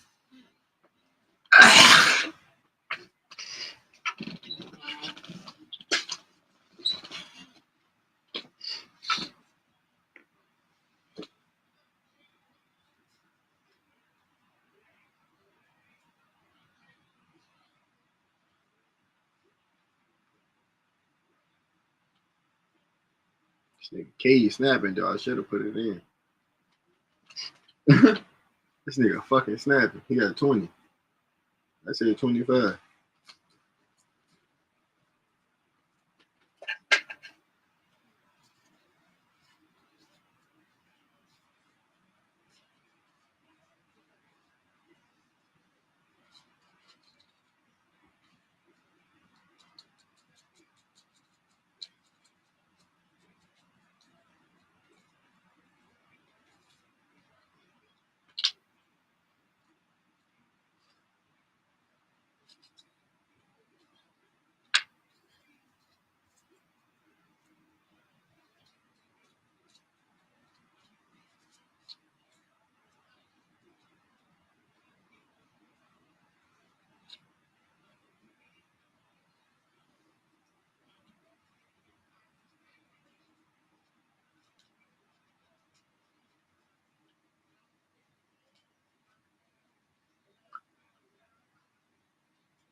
Oh my God.